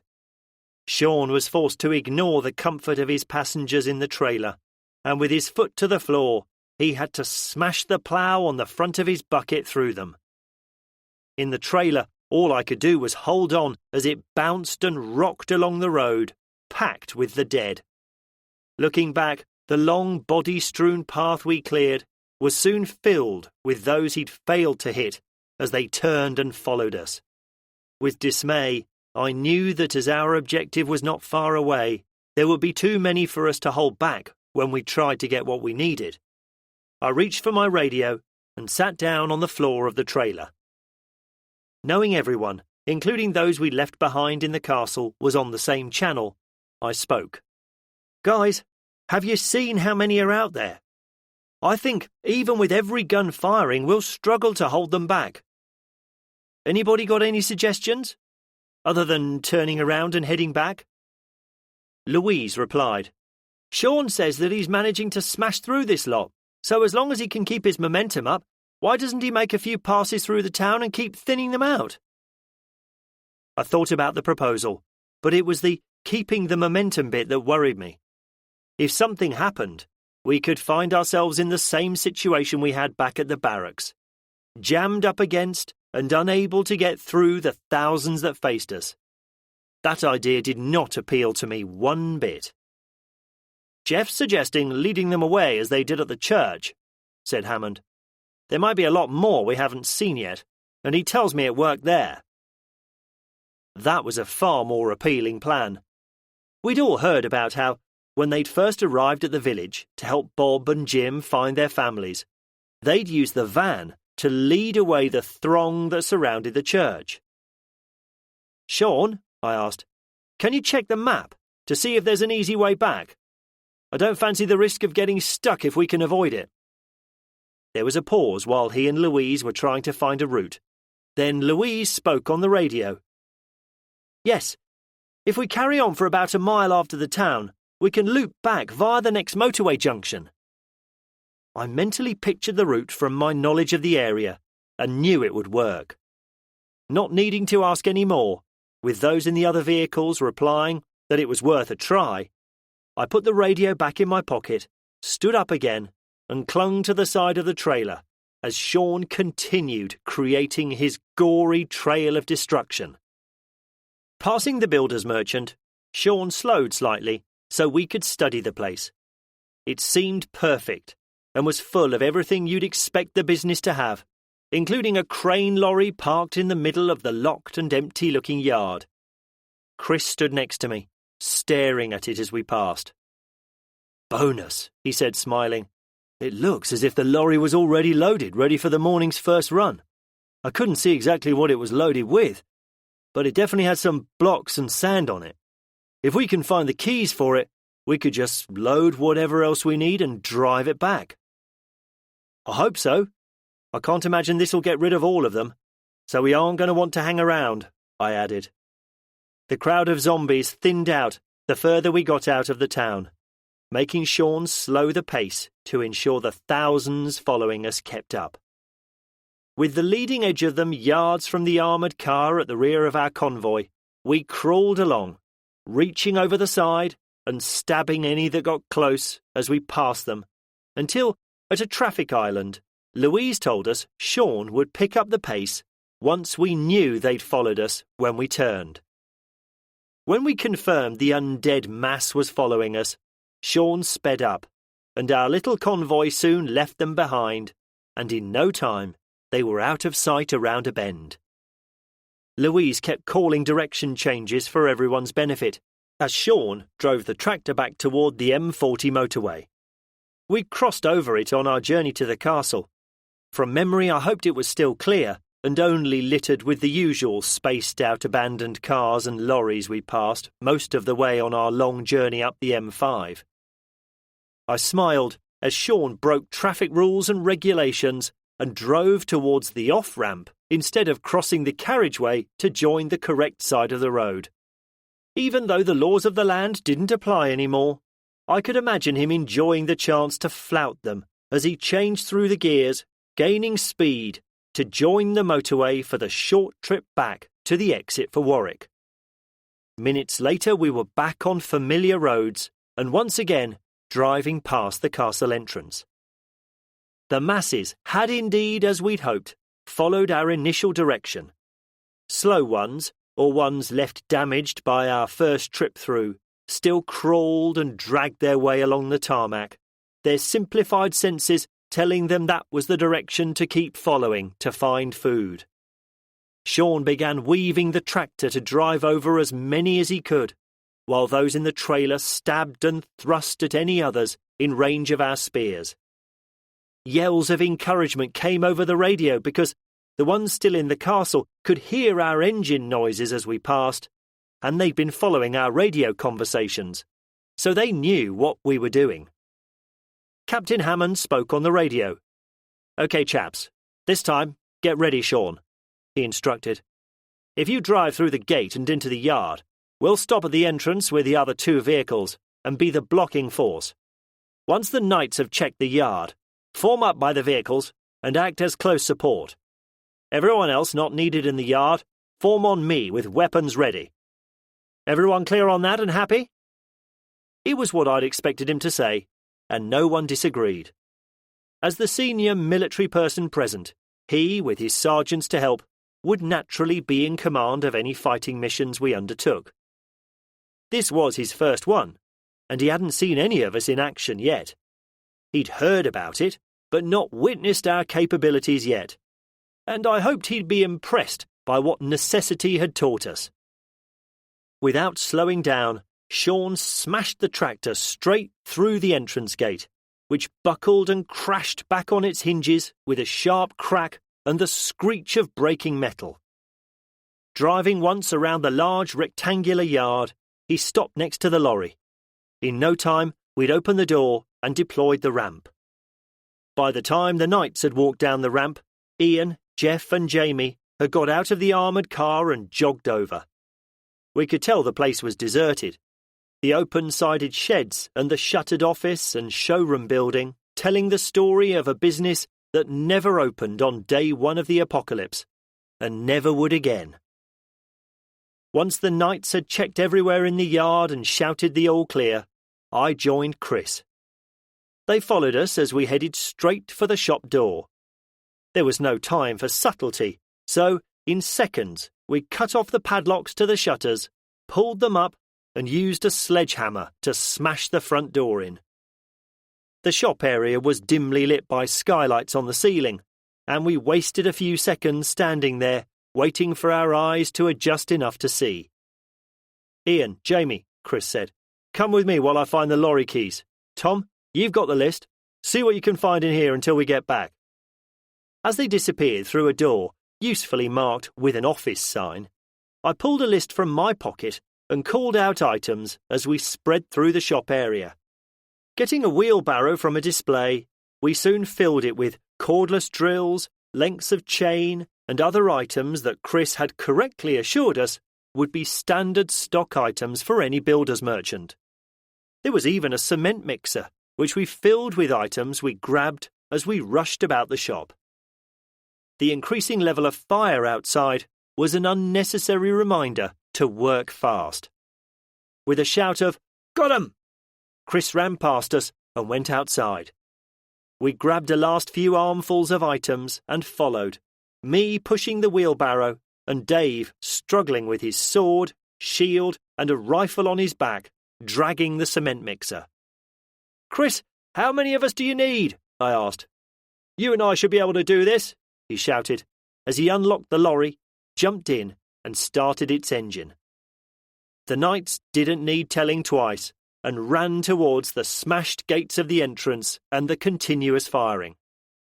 Once I'd pushed the wheelbarrow up the ramp and helped Dave with the cement mixer, he ran to join them. Chris had his foot fully on the accelerator of the lorry as he built up the air pressure as quickly as possible to get the pressure up in the brakes. As soon as he was satisfied, he jumped from the cab to the bed of the lorry carrying a box. At first, I was mystified as to what it was, but it soon became apparent it was the remote control for the crane, as he placed the strap hanging from it around his neck and, pressing a lever, raised its boom. "I'll just get rid of what we don't need, and then we'll find what we want," he shouted.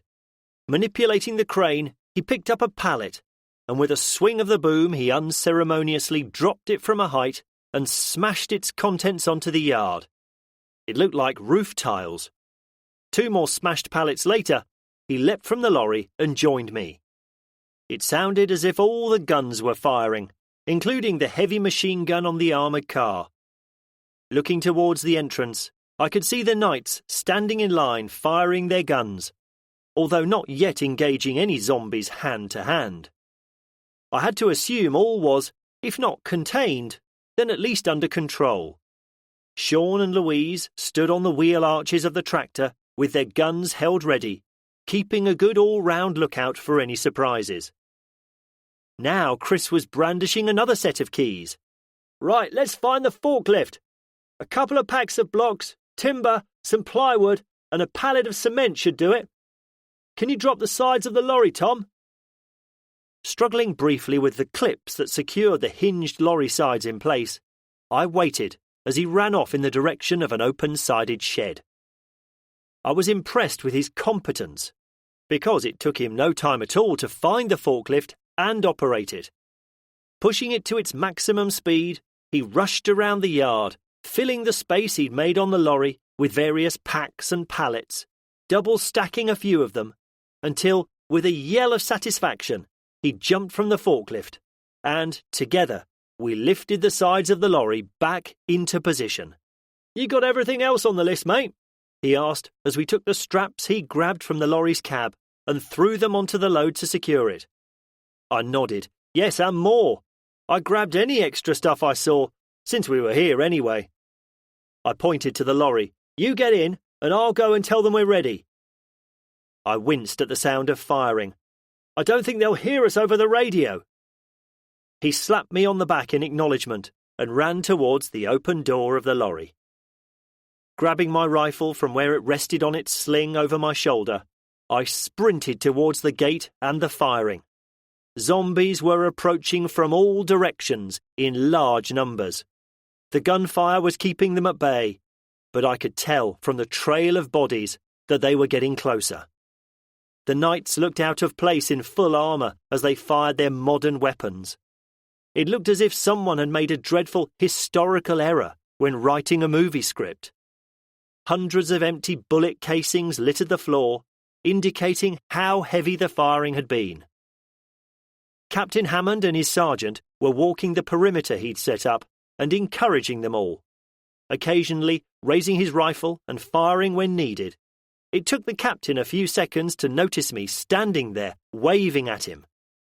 I gave him the thumbs up and waited for him to acknowledge before running back to the yard. Sean and Louise had seen me give the captain the signal and were already back in the tractor.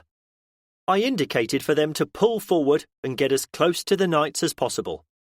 I had a feeling that when they disengaged and the fire reduced, the approaching tide of the undead would be unstoppable. The sound of whistles blowing split the air, and immediately the volume of fire decreased as the knights responded to the signal to withdraw to the safety of the vehicles. Running as fast as the weight they were carrying would allow, they ran towards the open rear of the trailer. Steadying them, I helped them up the ramp, and as soon as the last one was in, I pushed on the ramp while they pulled the ropes inside to get it on board, and we slammed the rear door shut. Dashing to the lorry, I climbed into the passenger seat, and holding my weapon out of the open window, I waited for the convoy to start moving. Sitting in the raised cab, I watched the last soldiers get into the rear of the armoured car and close the door. Then Captain Hammond's voice came over the radio. "Sean, when we move, can you take the lead and do the same as before? I'll bring up the rear, and if Chris follows Woody, we can both cover you." It made sense because, although the lorry had high ground clearance and heavy-duty fenders, it wasn't armoured like all the other vehicles were, making it the most vulnerable. Knowing those at the castle would be receiving as well, he continued, "Can you get ready with the van, please? We should be back in 5 minutes. Please acknowledge." Multiple voices from the castle replied, telling us the van was already running and waiting. Our firing would be clearly audible to them, and they must have known something was happening when the level reduced. The response was so quick. With the engine revving, Chris followed Sean as he left the yard and waited for Woody to turn his Land Rover around before following him closely. I knew that Warwick was a large town that was growing bigger by the year, with hundreds of new homes being built annually to house those who wanted to leave the city to live a more rural and genteel life offered by the pretty towns that surrounded the urban sprawl of Birmingham. Looking ahead, I could see that thousands more zombies were still appearing from all directions. The obvious reason was that, once again, with all the gunfire and engine noise, we were now, and always would be, the noisiest and most irresistible target around. I looked again at the masses being destroyed by Sean's plough and the hundreds we had just re-killed with bullets, and wondered what would happen if they managed to breach the perimeter walls and fences and surround us in the castle. We would, of course, be safe behind its walls, but we could also find ourselves trapped, with not enough bullets to deal with the population of just one small town in England, and with no hope of restocking our supplies of food or other necessities. A worrying thought. 10 minutes, and many destroyed zombies later, we secured both gates, using our recently acquired chains locked with padlocks to add more strength to them, and drove into the courtyard. After a brief separation, we were again 54 and 2 dogs. Chapter 10. The children were still guarding the walls, with the adult who was keeping an eye on them reporting that they were all continuing to take the task seriously. The amount of gunfire that had echoed around the castle walls was probably a better reminder than anything else for them not to slack in their duties. Everyone's relief at us all being back safe after hearing so much gunfire was evident as we gratefully accepted mugs of tea and shrugged out of our equipment in the Great Hall and discussed what we would do next. The main priority was to secure our weak points. Chris and John were tasked with leading the project, because they were the ones with building experience, and we told them they could have as much manpower or womanpower as they needed. Chris wanted to seal off any entrances we didn't want to use with brickwork, and John was confident that with what we already had and our newest supplies from the builder's merchant, he could construct heavy-duty gates on the others. This led to a debate on how many entrances we needed. Currently, the Barbican entrance was guarded by the sturdy portcullis and blocked by my Volvo, parked at an angle in it, its front and rear pressed up tightly against the stone sides. We'd been using the archway that had been opened in the walls of the castle in more recent times. Chris proposed an idea. If he blocked up the archway and put a doorway in it for pedestrian access if we decided it was necessary, then the Barbican entrance would be the best to use as the main entrance. After all, it already had the formidable portcullis, which we could raise easily. If John could make a new gate to replace the one that had once stood behind the portcullis in times past, the castle would revert to its original design, when entrances were always the weakest points, and apart from a few sally ports, were normally limited to just one that was heavily guarded and fortified. It was, after all, what the Barbican entrance was, originally having a drawbridge over the moat as the first line of defence, and then the portcullis, with probably more than one gate behind that. Archers and soldiers could rain death using arrows, rocks, boiling tar, sand or water upon any attackers. If the initial defences were breached, they had to fight through the heavily fortified Barbican with its murder holes in the ceiling and multiple arrow slits for the defenders to use. As a group, we pondered and discussed the proposal. Sean raised a valid point when he asked if the entrance would be wide or high enough for our vehicles to use. 3 of us volunteered to investigate, and armed with a tape measure, and after some careful calculations, we decided that they would. Just. The proposal was agreed when we decided that if we had to get out in an emergency, our vehicles would have the power to smash through the newly blocked-up archway, opening another escape route. Decision made, and with both jobs being priority, we wasted no more time. Chris drove our newly acquired lorry around the courtyard, using the crane to deposit its contents where they were needed. John set up an area as a workshop, and using some timber and plywood sheets, he made a workbench. The most labour-intensive job was laying the blocks, because people needed to work together, both mixing cement and carrying and laying the heavy concrete blocks. John said he only needed a few to help him construct and fix the gates. Generators were set up, and we allocated people roles and set to the task with a purpose, while trying to keep noise to a minimum. We hoped the noise of the cordless drills we got for John would be contained within the castle walls. But as they were essential to complete the task as quickly as possible, we had little choice in the matter. Fortunately, water was still flowing from the taps in the castle, so we formed chains and passed buckets from hand to make the mortar. We decided not to use it for drinking, as the treatment plants would obviously not be working.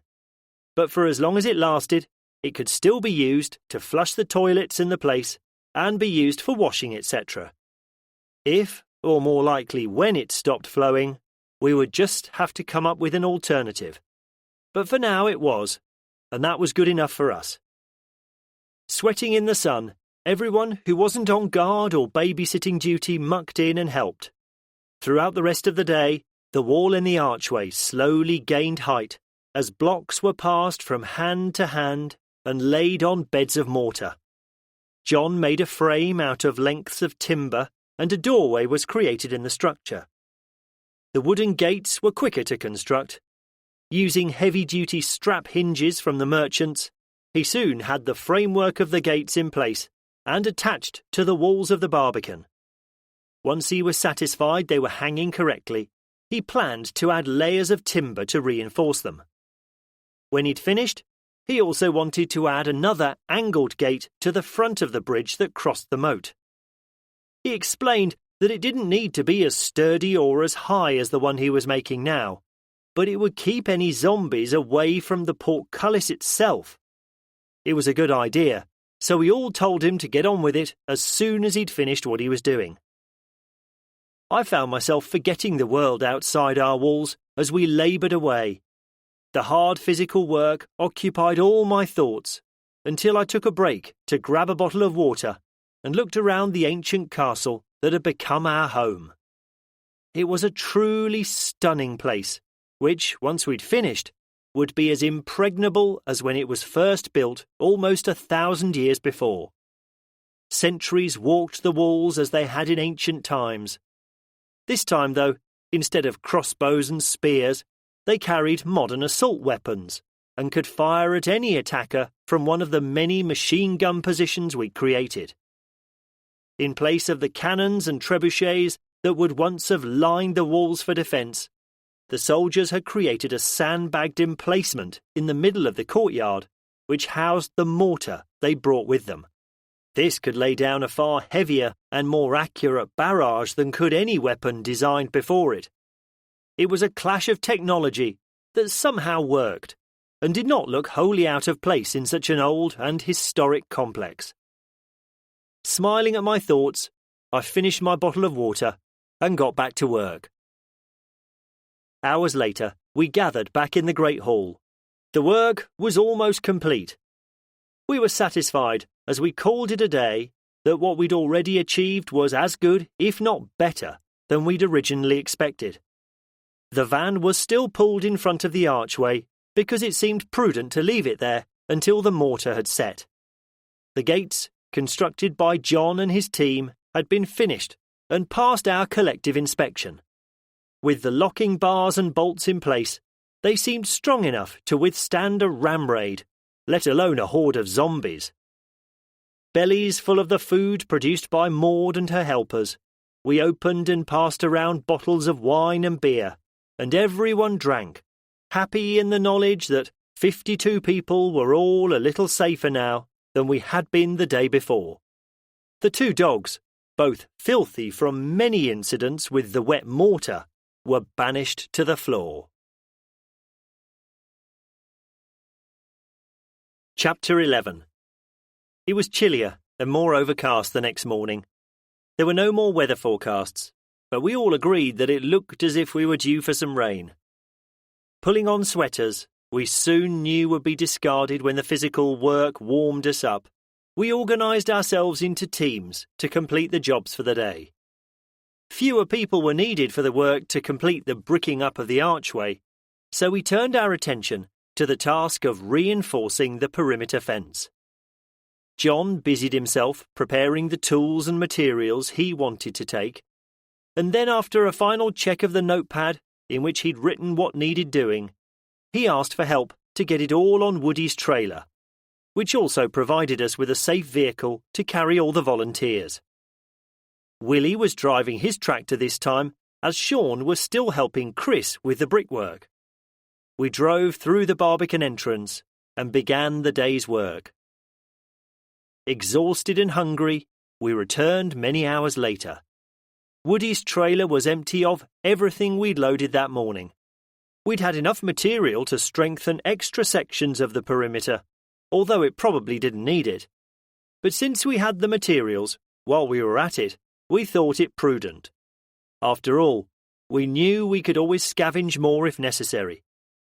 Following another collective meal and a few relaxing drinks, it didn't take any of us long to fall asleep that night. Up early in the morning, we inspected the to-do list that was continually being added to and altered, and we planned the day.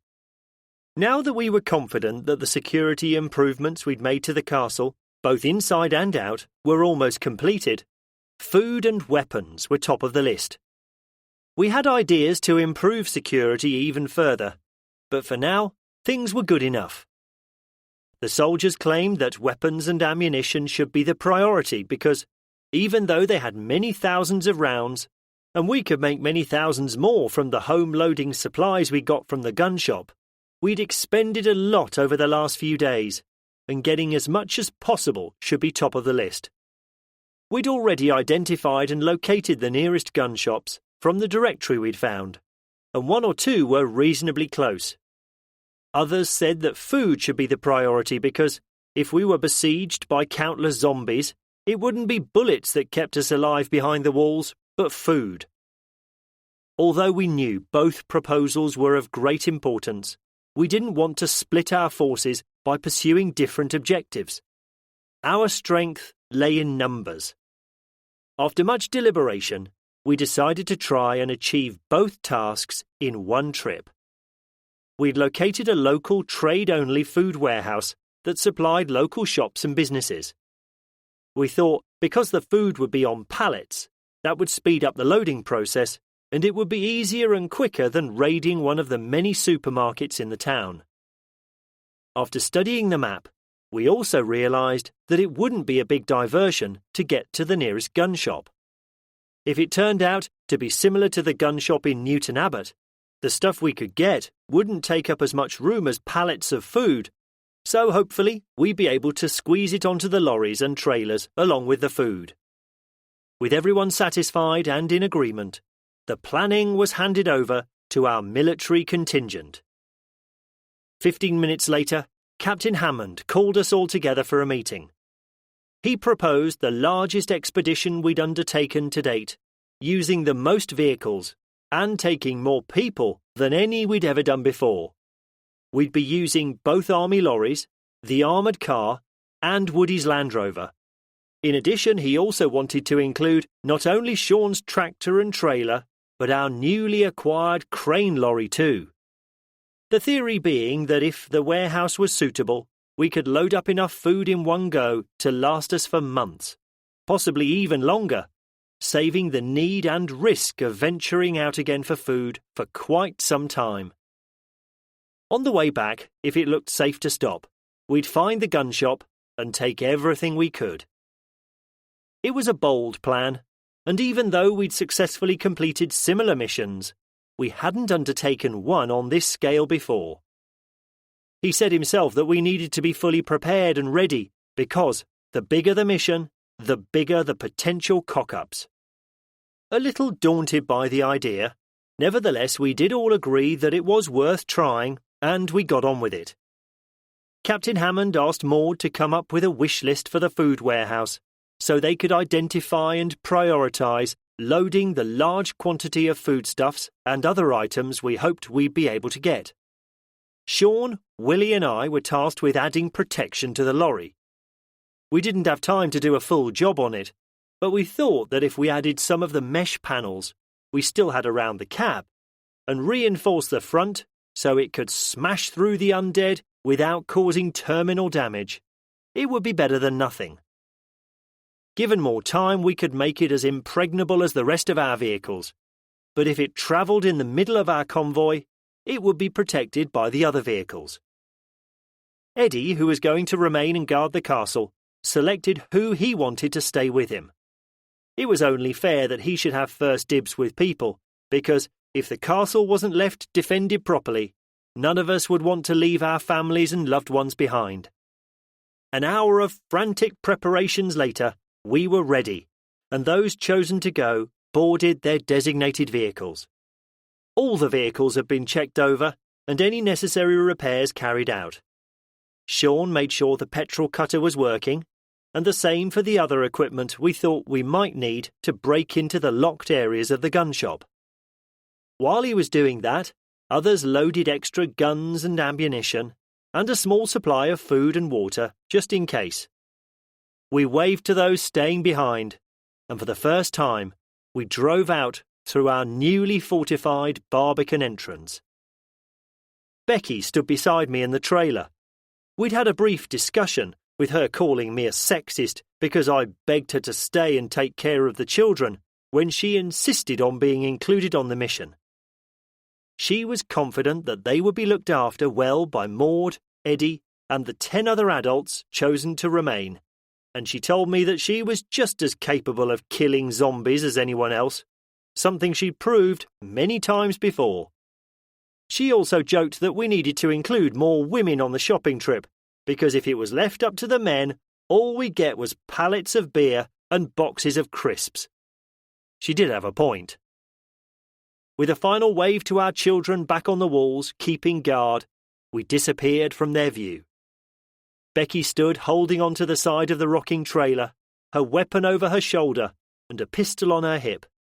The tactical vest she was wearing stuffed full of extra magazines. It was a look I thought I'd never see on her, but to be fair, I thought she looked sexy. I moved closer and put my arm around to help steady her and whispered cheekily in her ear, "Look at you all dressed up in your finest gear. I know I never say it often enough, but you look damn good, woman." She just looked at me with raised eyebrows. Undaunted, I continued, "And you say I never take you out? Here we are off on a date without the kids. Don't you ever moan at me again, my darling, for not making an effort." She rested her head on my shoulders. She knew I was just trying to take her mind off leaving the children behind, and I think she appreciated it.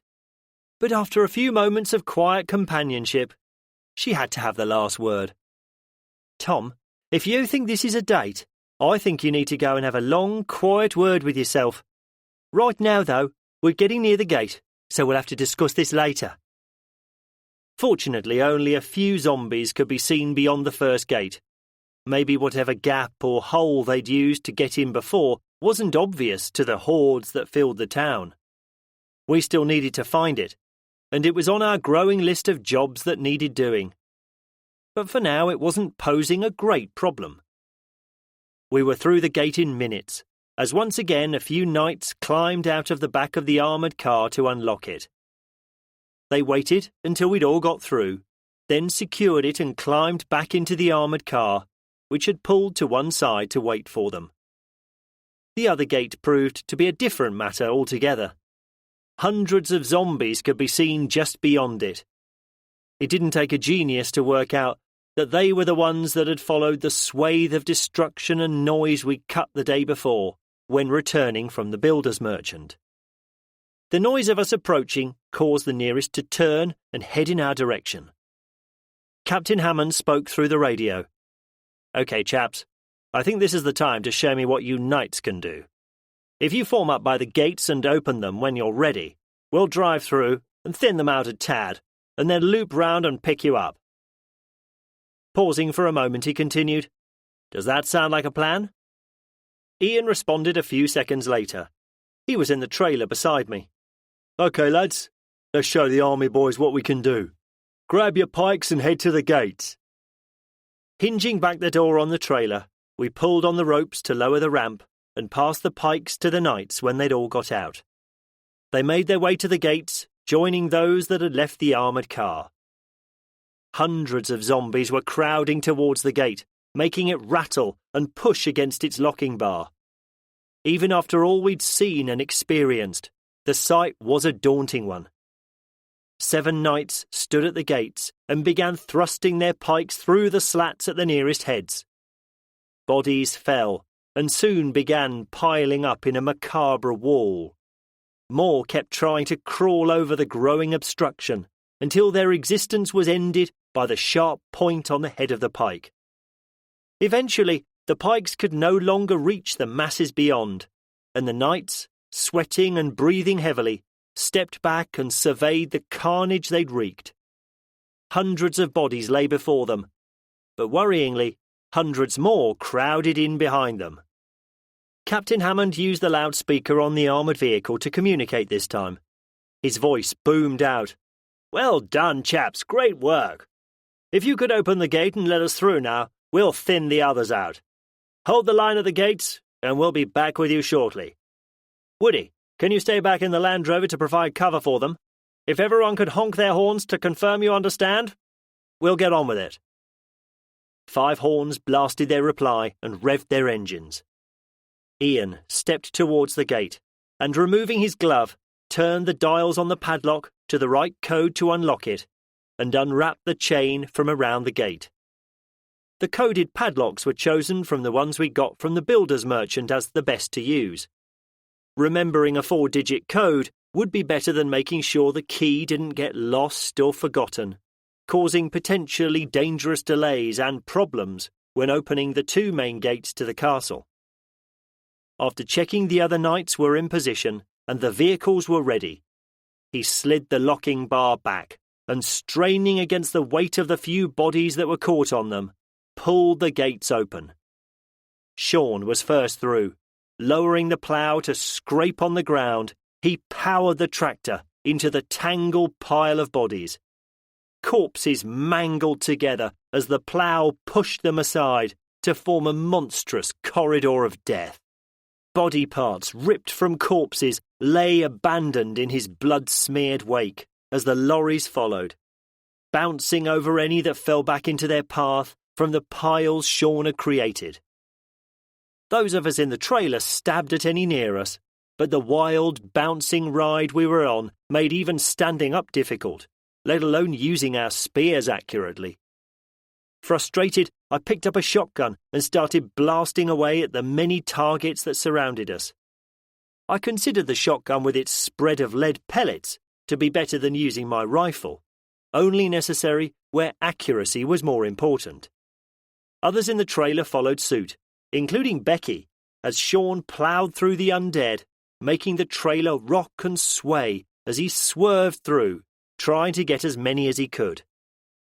Heads turned into smoking messes of brains and bones as the heavy lead-filled cartridges ended the existence of more zombies. Looking back, I could see that the two army lorries weren't following in Sean's tracks, but had spread out slightly on either side of him to widen the path of destruction created, like a team of snowplows clearing a road. Sean's plough, smashing through them, was pushing destroyed and broken bodies aside into the path of the vehicles following. It made economical work as they destroyed the ones directly in front of them, as well as hurling aside those pushed into their path.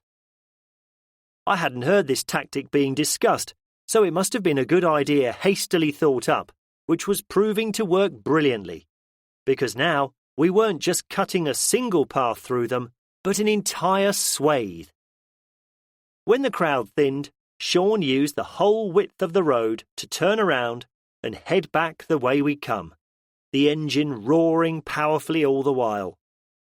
The army lorries followed with the armoured car and the crane lorry. Passing the gate, I caught a glimpse of the knights standing with shields raised, hacking at the ones before them, while Woody and Steve fired over their heads from their elevated position, standing on the seats of the Land Rover. The zombies had been thinned by us smashing through them, but they were still facing a large crowd. From what I could see, though, they were coping, and no call for help came over the radio, so we continued. 2 passes later, and with our vehicles coated in another layer of gore and sporting a few more dents, Captain Hammond radioed, telling us we'd done enough, and that we should collect the knights from the gate. Chapter 12. The bodies had piled up again as the knights practised their deadly trade, and Sean was forced to use his plough to clear the gate once more. Woody reversed his Land Rover out of the way to allow him and the armoured car to pass straight through the gate and turn around to get the knights back on board. Both machine guns on the armoured car and the Land Rover then laid down a withering level of fire to cover the knights, as they, with a final thrust of swords, axes and maces, picked up their pikes and ran back to the vehicles. On the trailer, we all helped the exhausted knights climb the ramp, holding out arms and hands to help them the last few paces. And then, taking their weapons from them, we handed them bottles of water and cloths to wipe their blood-streaked faces and armour. Sean, driving a little more slowly this time, pulled back out onto the main road. We waited until Captain Hammond had closed and secured the gate once more, as we stabbed and shot any that tried to get past us to reach him. The food warehouse was on the same road, but further out of town than the builder's merchant we'd visited the day before, so once again we needed to drive through the centre of Warwick. The road was littered with the results of our previous action, but happily the live ones were not as numerous. It was impossible to know how many we'd dealt with, but the hundreds of corpses being picked apart by innumerable carrion birds fluttering away half-heartedly as we passed, was a stomach-wrenching sight.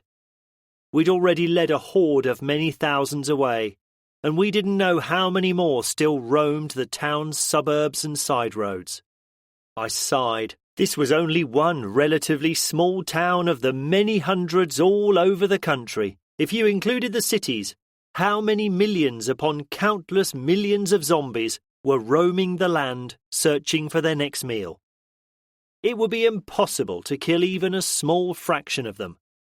The only hope for humanity was for small outposts of survivors such as ours to gather supplies and remain safe until, hopefully, the undead started to rot and turn to dust. Gathering supplies was the problem, because that inevitably meant leaving our sanctuary to face and survive the terror that lived outside our walls. The tractor lurched as it rode over bodies and smashed through the ones that Sean could aim at. We tried to stab or shoot as many as we could when passing, because no matter how many millions more there were, one less was still one less. We breathed a sigh of relief when we drove into the food warehouse's large car park, just as we had when we'd raided the outdoor shop, and we saw it contained only a few awkwardly staggering figures. Most businesses hadn't opened on the first morning of the apocalypse. Their staff or owners were already dead, or far too preoccupied to worry about work. So, remaining empty and deserted, they contained nothing to attract the undead, and had remained devoid of the masses that filled other places. Right then, announced Captain Hammond over the radio, once we'd driven a loop around the car park to rid ourselves of its current residents. If the lorries can get as close to the entrance as possible, the rest of us will form a defensive cordon. Knights, if you do the initial sweep of the interior, backed up by 5 others with guns, once you can give us the all clear, we'll get cracking. The radios all crackled with affirmative responses before the vehicles started to shunt into position. I joined the Knights with 4 others at the shuttered entrance. Getting more adept with every break-in, the external security took no time at all to breach, and with a wrench of a crowbar to the main door, we were in. Ian took command. "OK, ladies, stick together, and let's go up and down every aisle first." He pointed at what looked to be some offices that overlooked the interior of the building. "Then we check everywhere else out. Keep talking and calling out targets." He looked at the 5 of us, standing there with our weapons ready. "You lot, as before, stay in the middle of our formation, and when we need you, you'll be notified by Simon's high-pitched, girly squeal of terror." Simon was the only one not to dutifully laugh at his attempt at humour, and retorted with, "Oi, Beaver, why don't you pick on someone your own size? Oh, I forgot, no one is as big and stupid as you." With some more banter, the friends, seemingly relaxed and without a care in the world, checked their armour, hefted their shields, and once more took the lead against the zombies. Aisles stacked high with pallets containing a huge variety of different goods stretched before us. I tried to take note of the location of everything, so that when we began working our way through the list Maud had given us, we could locate the items quickly. 2 hours later, we were still working hard under the direction of Becky, Louise and Victoria, who were all armed with lists, rushing around telling us which pallet to load next onto one of the hand-pump pallet trucks we'd found.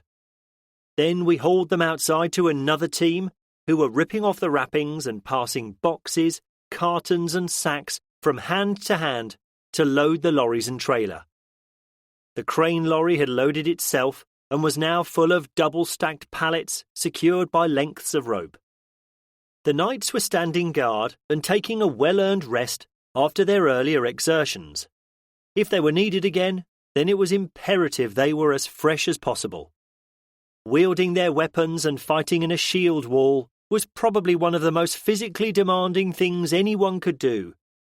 They were accustomed to it, though, and had trained regularly before the apocalypse started, knowing from doing reenactments how much effort it took to fight for an extended period of time. But no matter how fit they were, they needed to rest their aching muscles, so when they were recalled to the fray, they could once more fight to the best of their abilities. Everyone else on the mission was on collection and loading duties. None of us was far away, and we could all be defending the perimeter within minutes if we needed to. When Becky and Louise were satisfied that we'd procured most of the items jotted down on the list, they led teams of us dashing around the warehouse with large trolleys to load on other items they'd noticed and decided we could do with.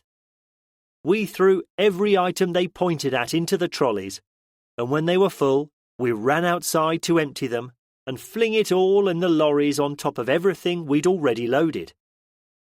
When the radios broadcast the inevitable but not unexpected warning of "Zombies! Everyone back to the trucks!" no one hesitated, and pushing and pulling loaded trolleys, we headed outside. Inevitably, they'd found us. Whether they were ones from earlier who had followed us, or others who had been attracted by our noise, even though we'd tried to be quiet as possible, it didn't matter.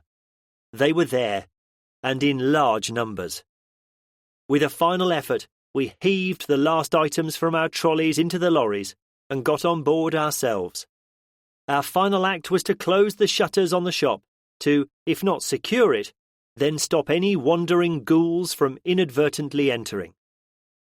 The place still contained a large amount of supplies, so this was just common sense, because if we had to return, the last thing we'd want to do was to clear the place of any zombies first. The captain had relinquished command to Becky at the warehouse, and had been working just as hard as everyone else loading the lorries. Now the convoy was moving, he took over again. "Good work, everyone," he announced needlessly. "Now the gun shop. Same drill as before. Once we gain entry, we will secure the perimeter and start loading up. We know what the priorities are, so concentrate on those first, and if time allows, we'll look for other items that might be useful." All of us knew what the priorities were. Basically bullets, bullets, and more bullets. And if we could find them, more bullets. Ammunition for both rifles and shotguns had to be the priority. Every time we left the castle, we were burning through ammunition at a prodigious rate. And even though we had a large supply in reserve, we knew that enough would never be enough until the last zombie in the country had been exterminated. Guns were one thing we had plenty of after our raid on the last gun shop, coupled with what the soldiers had brought with them. But still, they were on the list as well. Our immediate need was not our only concern. We might have to arm others beside ourselves, and if the guns were there for taking, then take them we would. The contents of just a single gun shop would never provide what we wanted, but it was a step in the right direction. The gun shop was in a small row of shops on a housing estate, sandwiched between a cafe and a local convenience store. The double-fronted shop was shuttered and looked deserted. A few zombies attracted by the noise we were making shuffled into view as we positioned the vehicles. Stabs from our spears ended their existence as soon as they were in range. After a few radio calls, the vehicles eventually stopped, nose to tail, with the lorry at the rear and Sean's tractor at the front, at an angle to create a solid barrier with a large protected space in front of the shop. We waited for the captain as he stood on the wheel arch of his vehicle, looking all around to assess the situation and issue his orders. "Okay, guys," he began. "There looks to be nothing we can't handle, so I say we go for it. Those on guard, stay on the vehicles and get ready to take the stuff we pass up to you. We won't know until we get inside how much there is and how long it'll take. So, stay sharp, everyone, and let's try to get this done as quickly as possible." Opening the back of the trailer once more, we lowered the ramp. The back of the trailer was already piled high with a jumble of boxes, sacks, and slabs of tinned food.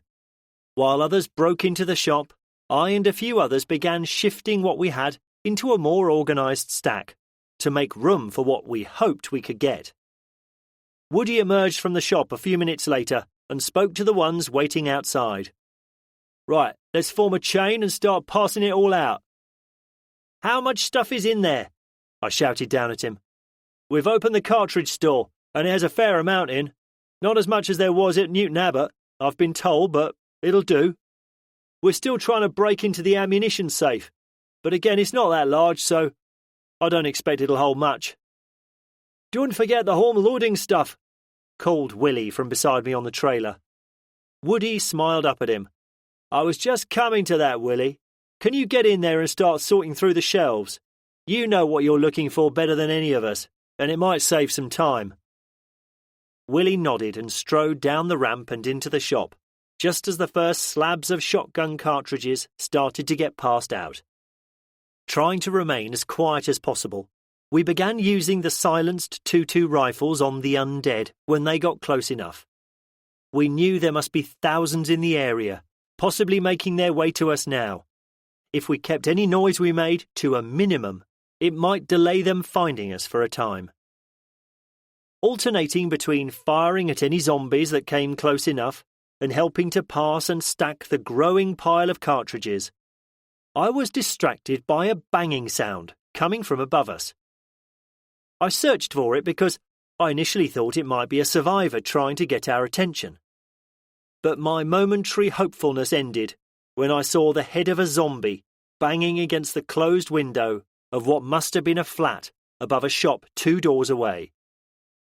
It was still above the protected area our vehicles had created, but I gave it no more thought, since it couldn't harm us, and we had plenty of work to get on with. Willie kept rushing in and out of the shop, carting carrier bags with the shop's name on, filled with what I reasoned to be home-loading supplies, and he stacked them in a corner of the trailer. The work continued with a quiet but determined pace until Captain Hammond walked out of the shop carrying a large nylon bag, which he slung into the back of a lorry. His face was dripping with sweat, and he paused to take a long drink from the canteen on his belt before speaking to us all. Can I have a few of you down to exchange positions with some of us? It's bloody heavy work, and a few of us are flagging. Some fresh pairs of arms will keep the pace going, and there's not much more stuff left to get loaded. He smiled and nodded at our immediate and positive replies. Thanks. I'll send one out at a time, and if you can replace them, it will save us stopping the chain we formed. Becky went first, insisting she wasn't as tired as everyone else, as all she'd done at the warehouse was boss us all around and not do any heavy lifting. The pace of loading picked up as the fresh volunteers took over. When the last slab of cartridges was handed to me, we decided that we'd loaded enough onto the trailer and started loading one of the lorries. There were very few zombies in sight now, and as soon as one was in range, it was felled by one of our snipers. So a few more of us left their guard positions to help in the final push. We carried on working.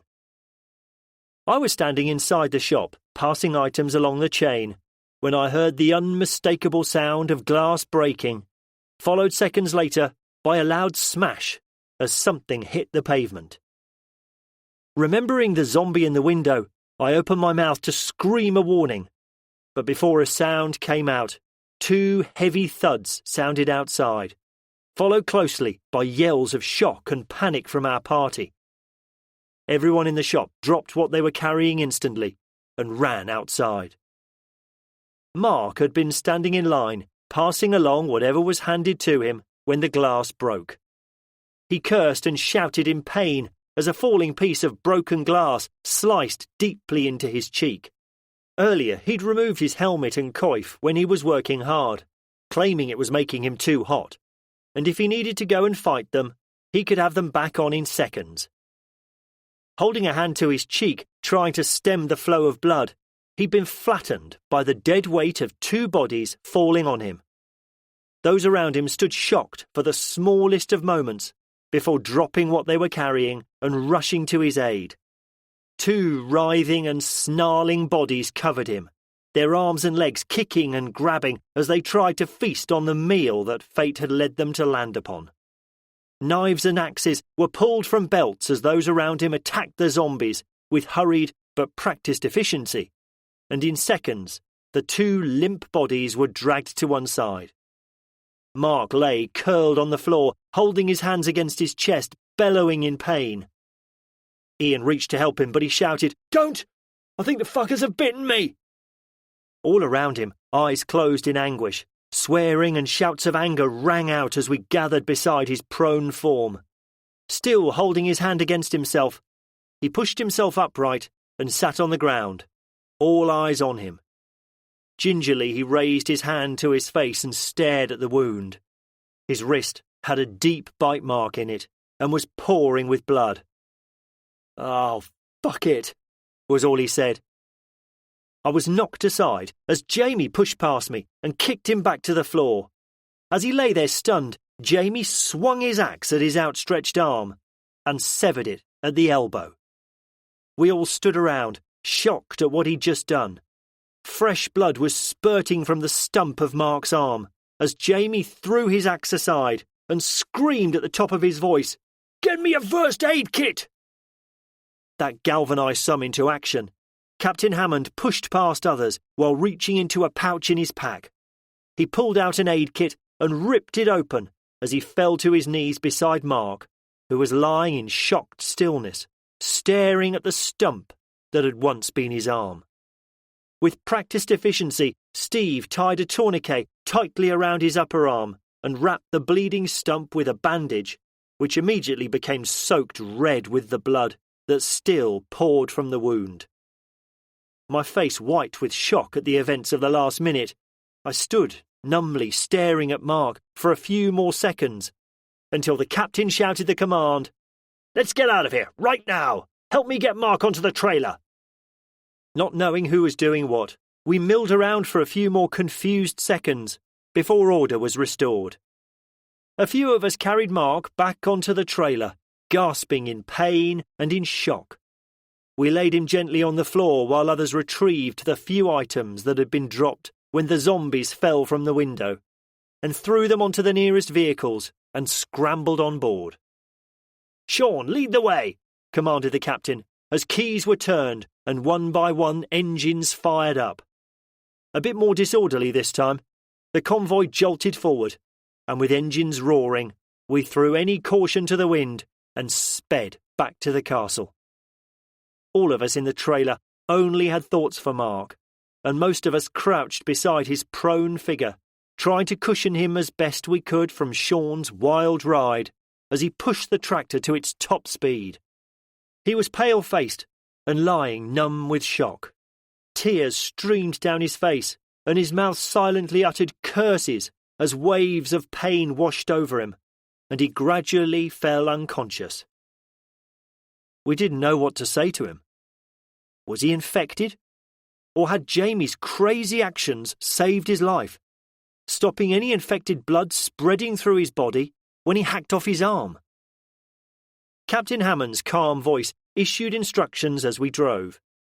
He told Sean that they would pull ahead of us as we reached the castle, so they could open the gates to allow him to drive straight through and get to the castle as quickly as possible. He would radio the ones in the castle and get them ready to open the Barbican gates the second we were inside the castle grounds. Grim faces, full of concern, exchanged silent looks as we comforted Mark the best we could. I was only aware we had arrived at the castle when we raced through the dim light of the Barbican. The tractor's racing engine echoed off the stone walls, making me look up. The increased noise roused Mark, and he shouted heartbreakingly before slumping back into a semi-state of unconsciousness. "I'm dead already. Don't let me turn. Just kill me now so I can be with my wife and son again." I put my hand on the hilt of the knife on my belt, but Becky saw me and shook her head. "Don't, Tom. We know it takes 10 minutes or so to turn after a bite. If he doesn't start showing symptoms soon, he may be clean. I think we should keep him in the trailer until we know. If we shut the door, sealing us in, a few of us can stay to keep him as comfortable as possible. We should know soon enough." We were still 52. But for how much longer? Chapter 13. As soon as the vehicle stopped in the courtyard, everyone else dismounted and rushed to the trailer to check on Mark's condition. Those who had remained behind rushed forward too, but the news from the captain's urgent radio call hadn't spread to them all yet. Although, upon seeing how those who had returned were acting, they knew something had gone wrong. They were soon told. Captain Hammond pushed through the crowd gathering around the trailer and jumped in as soon as the door was opened. Scrambling over the piled-up supplies that filled the bed of the trailer, he crouched beside Mark and inspected the blood-soaked bandages he had hastily wrapped around the shortened stump of his arm. "I need more bandages!" he shouted to no one in particular as he carefully raised his arm and began removing them. He looked up at me. "Does anyone have better medical training than I do around here?" "I don't think so," I replied, "but we don't know if he's infected or not yet. It only takes 10 minutes or so for those who've been bitten to turn so far, and he must be nearing that time now." The captain jerked back slightly as the realization dawned on him that he could be kneeling next to something that might start to bite him. Seeing this, I hastily added, "Don't worry, I've seen it happen, and we'll get warning if he's going to turn. I think it's best, though, that until we know chopping his arm off has worked, we should shut the door on the trailer and isolate him from the others. If it's going to happen, it shouldn't be long now." He thought for a moment and nodded. "Okay, let's do that. But I need to try and stop the bleeding, or he won't make it anyway. The problem is that we've all trained in battlefield trauma, but that's only going to keep them alive until they get to the medics. Mark needs more help than we can give him if he's going to make it.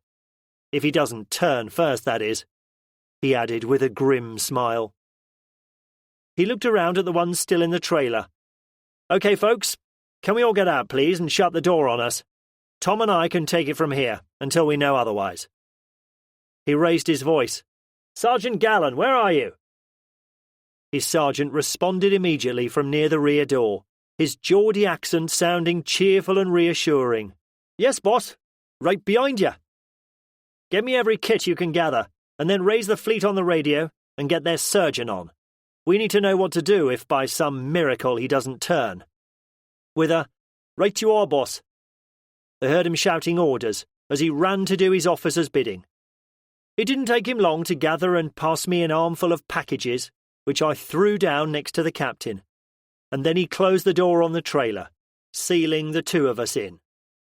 Glancing at my watch, I tried to work out how long it had been since he had been bitten. It had to be over 20 minutes. Mark lay pale-faced and still, a sheen of sweat across his face. He wasn't displaying any of the signs we'd seen before when we watched Louise's sister turn, all those days ago on Bodmin Moor, and my hopes rose. "Captain, what can I do?" I asked, as I crouched down next to him. "Just keep opening those packs, please. The tourniquet doesn't seem to be stemming the flow of blood much, so all I can do is keep changing bandages." He looked at me, and for God's sake, can you call me Steve, please? We worked furiously on Mark for the next 30 minutes or so. By applying more pressure and changing the bandages, we managed to slow his blood loss to a level that Steve told me was acceptable. The problem was, we knew none of us had the experience to give him a transfusion, or if we did, even what blood type Mark was. He'd lost a lot of blood, but had he lost enough to cause him more harm? That was a question none of us was qualified to answer. Mark remained unconscious throughout, and only groaned in pain as we changed his bandages. I knew that was a good sign because, if he could feel pain, then at least he was still human. Looking at my watch, I decided that he would surely have turned by now if he was going to. Talking it over with Steve, we both decided that it was probably safe to get him into the castle now. We would still keep a close eye on him in case he showed signs, but as we would continually be caring for him, it would just be something that those looking after him would need to watch out for. We called from the trailer to those we knew were waiting close by to open it up and help get him inside. Using a board they'd already prepared, we carefully lifted him onto it, and many willing hands gently carried him to the Great Hall. The moment Steve and I stepped away from him, Becky and Sergeant Gallen bustled over to us, Becky was holding a notepad. "Tom," she began, and I could tell from her manner that she was in business mode. "I've just had a long conversation with the ship's surgeon.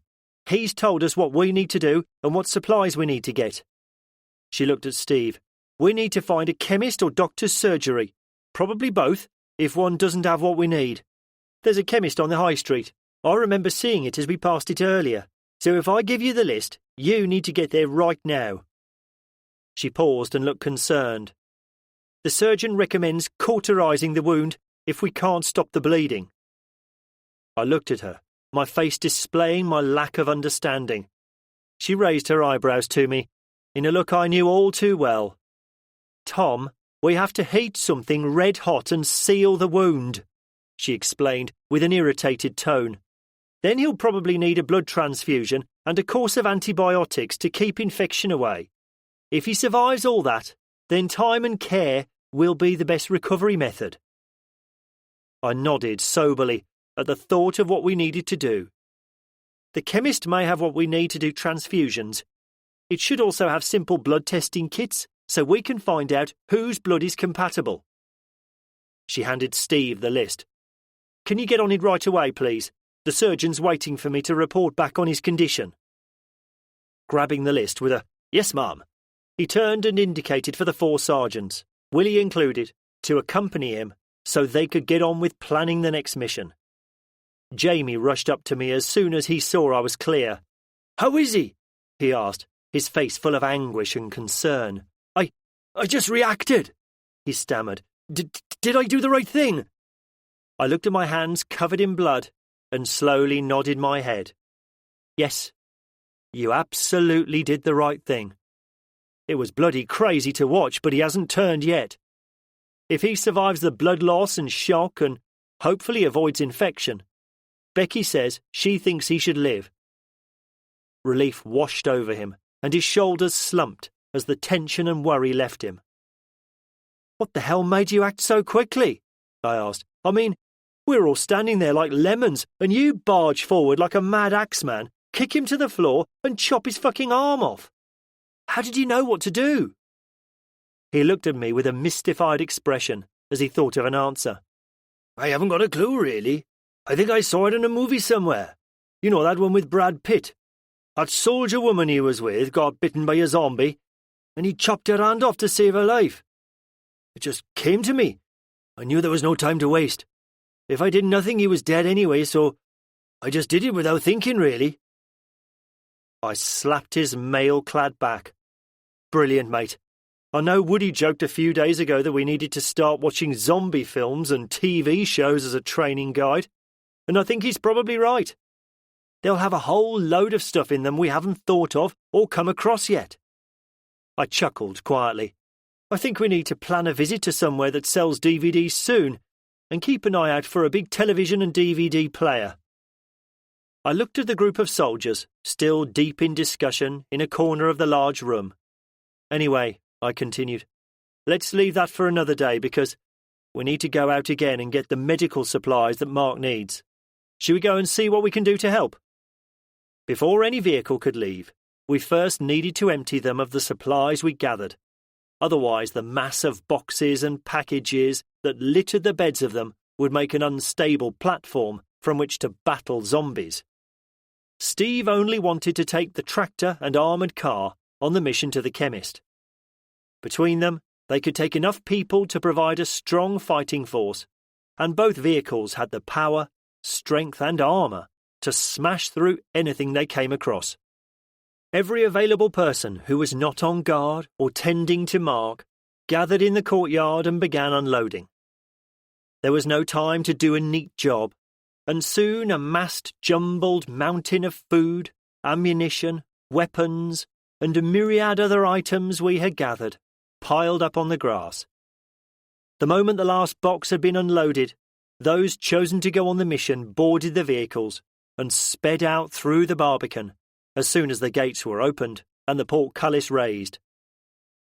Not picked to go, I watched the small convoy roar out of the castle, the urgency of the moment not lost on the drivers, who were pushing the vehicles as fast as they could go. Looking at the untidy mountain of goods, I gave a tired shrug and said to the group of bystanders around me, "Shall we start to make sense of this lot?" Keeping the volume up on our radios so we could keep track of any progress, we began organising and stacking the goods into a semblance of order. Both army lorries, the crane lorry and Woody's Defender, still stood where we left them earlier, all fully loaded with the rest of what we gathered. It represented a huge quantity of supplies and would probably take days to properly sort, catalogue and store in the right place. But doing what we were doing took our minds off our situation and stopped us dwelling on what had happened today. None too distant gunfire caused us to pause and stare at each other. Some of us were once again out there facing danger, this time on a mission to get the supplies needed to save the life of another of our group. We had to trust they would keep themselves safe. As Steve had told those going on the mission, there was no time for subtlety on this one.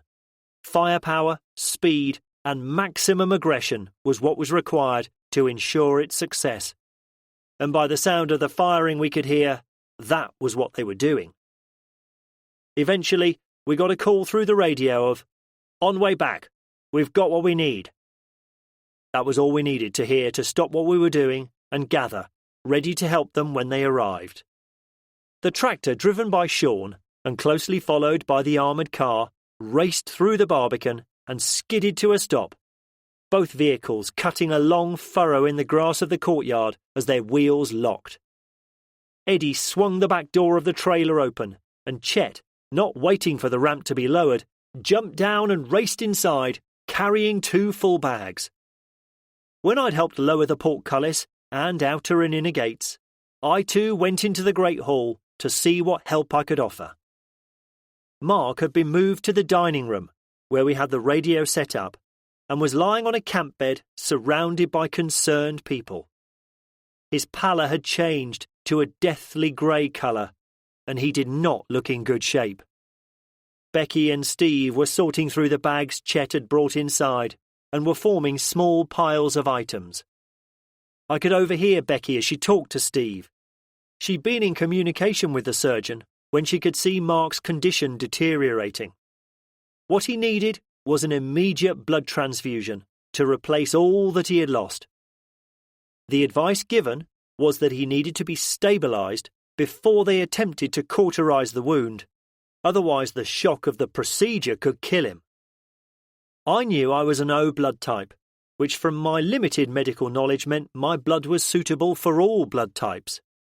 "Becky," I called to get her attention. "I'm an O blood type, remember? Doesn't that mean I can give blood to anyone?" She snapped back, too preoccupied to even look up at me or have the time for pleasantries. "Yes, now sit down and you'll be the first I'll get blood from." She then called out to the room, "Can someone go around and ask if people know what blood type they are? Once I can test Mark's, I'll let them know if they're needed." 10 minutes later, Becky finished another call to the surgeon, who seemed to be permanently on hand via the radio to offer whatever assistance and advice he could. I sat in a chair with my arm held out as Becky tied a strap around it. When the vein started to show, she held a needle ready with a valve on it. I could see her hands shaking and the look of intense concentration on her face as she prepared herself. "It's okay, darling," I said calmly. "You can do this. Now take a deep breath and take a moment to calm down. The way your hands are shaking, you'll turn me into a pincushion before you find my vein."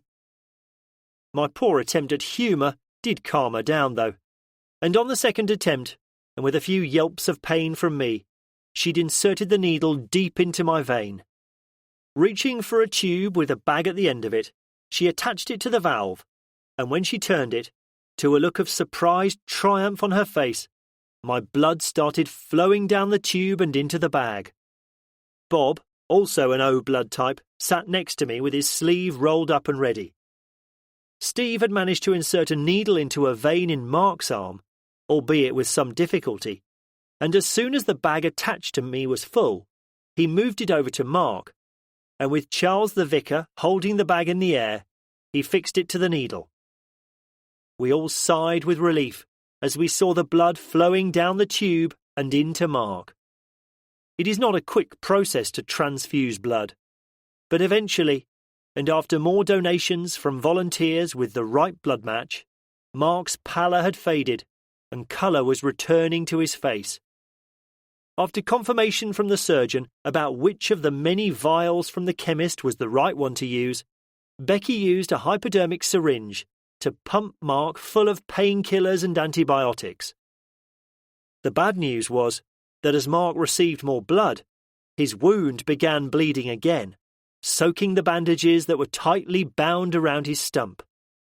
We were going to have to cauterize the wound. Becky once again consulted with the surgeon about how to do it. Basically, what we needed to do was to heat up something and press it against the wound. The main thing was not to have the item too hot, and only press it briefly against the wound so as not to damage any living flesh around it. Insisting she wanted to perform the procedure, she asked someone to bring her one of the camping stoves and for one of us to find a suitable utensil or tool. A short time later, and with a few of us standing ready to hold Mark still, she held over the flame of the stove an old metal smoothing iron we'd found on display in one of the rooms, and heated it up. The second she nodded to us to get ready, we held his body down, and she raised the iron, shimmering with heat, and pressed it against the exposed, blood-soaked stump of his arm that Steve held firmly with both hands.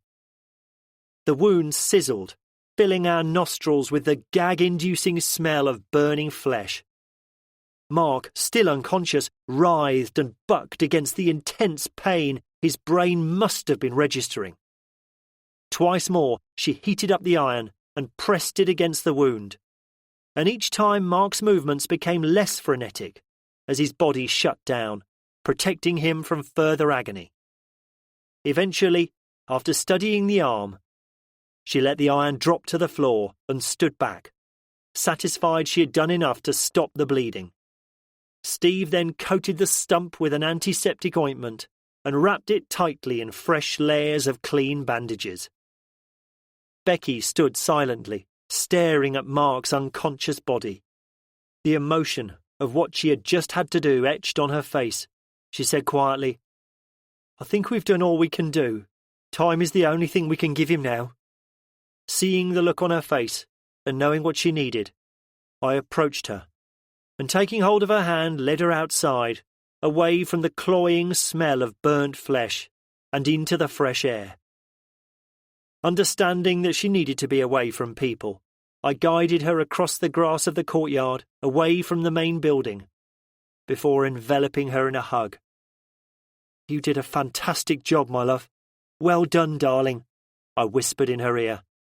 "I don't think anyone could have done a better job."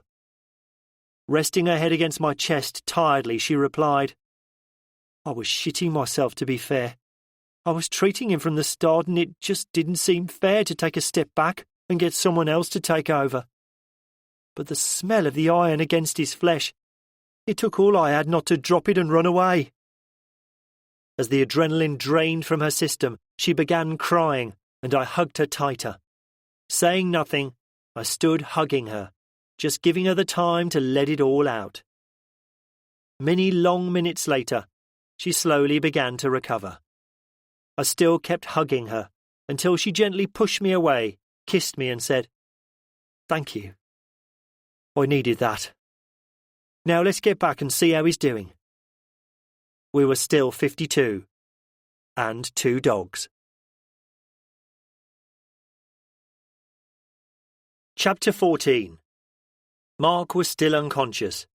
Even though he still looked deathly pale, I could see some colour had returned to his face, which I took to be a good sign. He was surrounded by a team of carers who were keeping him under constant observation, so there was little that Becky or I could do to help without getting in the way. Gratefully taking 2 mugs of tea that were handed to me and passing one to Becky, we joined the throng of concerned, chatting adults and children who were gathering in the Great Hall. When Steve saw Becky, he walked over and thanked her for everything she had done. The surgeon is very impressed with how you handle the situation, Becky, he said with a smile. You've no doubt saved his life. Becky looked sad again.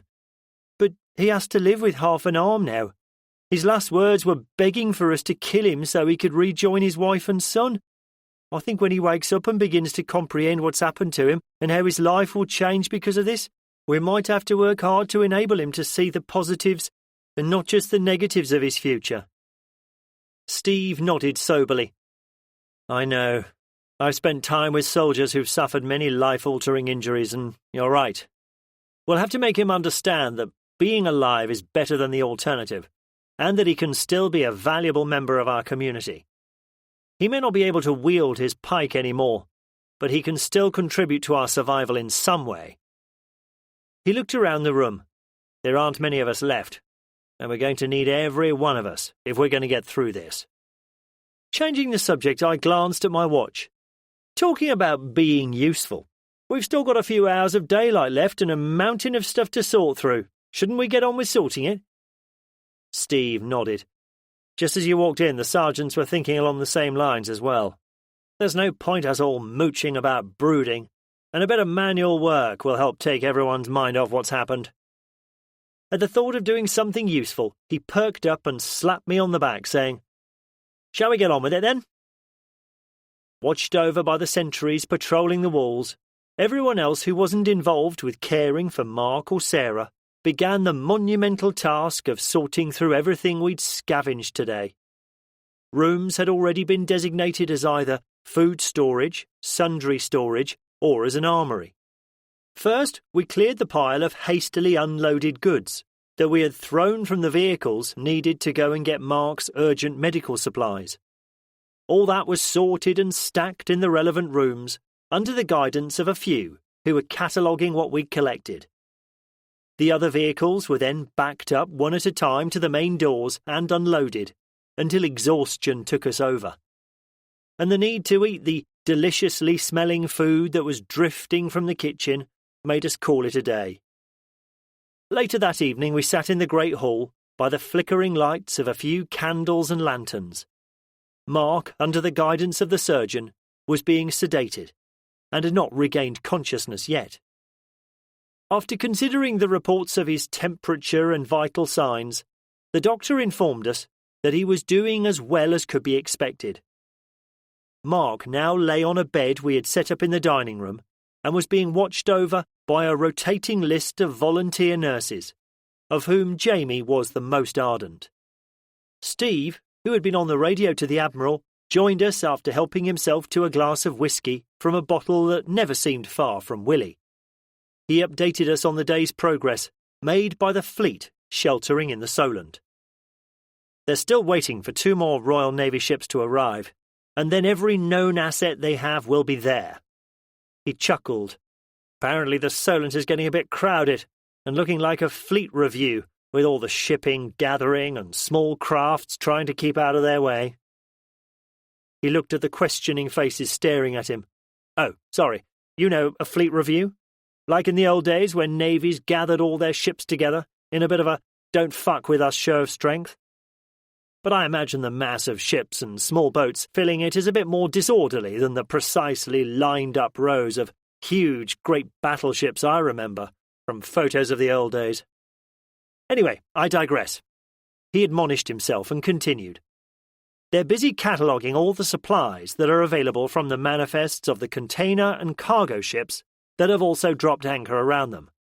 A lot of it is useless junk, and they're coming up with a plan to use those containers.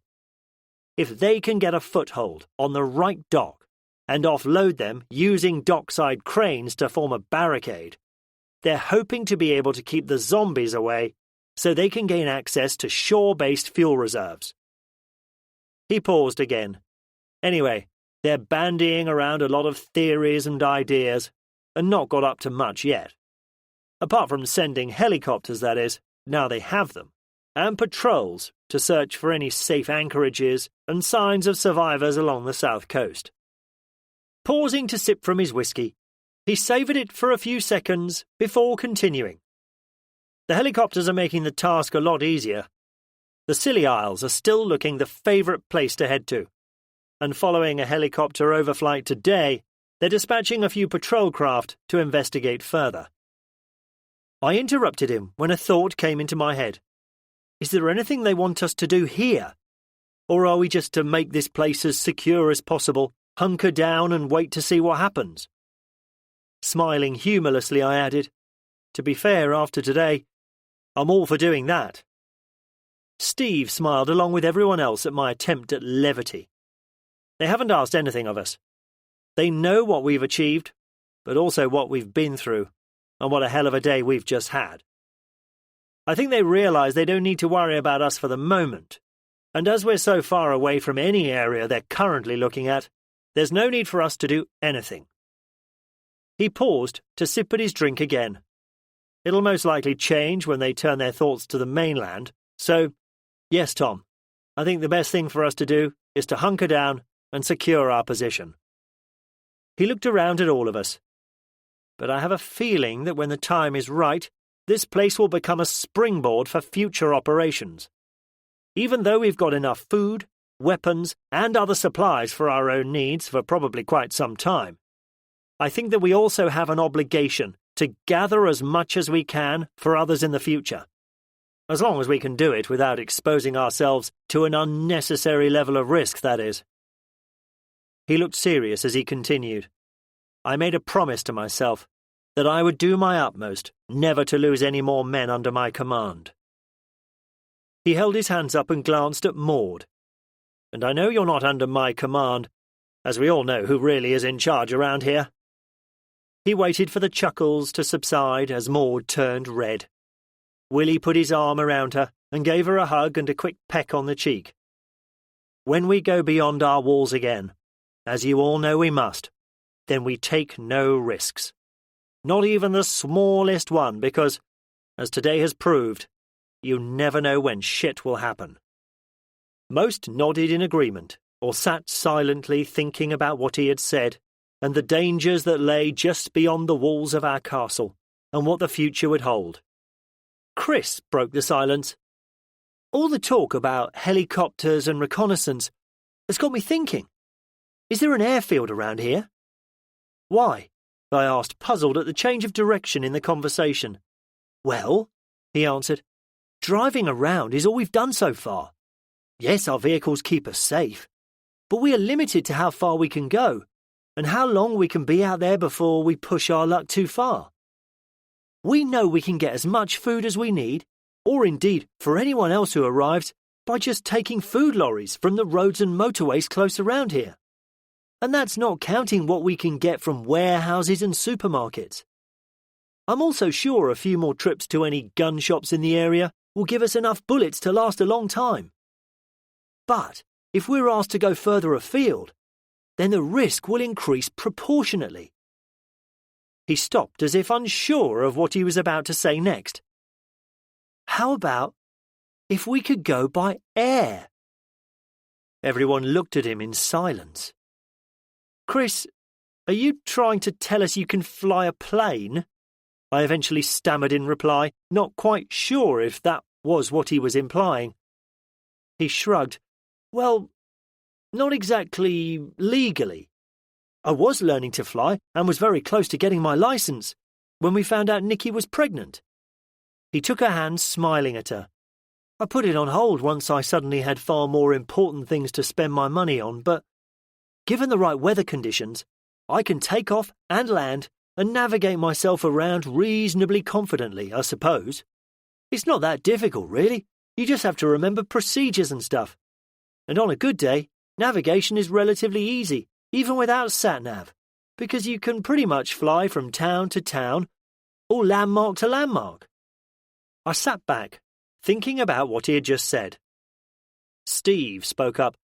Chris, what planes can you fly and what range do they have? Chris thought for a moment. It does depend on wind speed, its direction, and a host of other factors, but the plane I flew, a Piper Warrior, could fly for about 4 hours or about 500 miles, I think, from memory. So, Steve replied, you're telling me we can reach pretty much anywhere in the UK? Well, not exactly.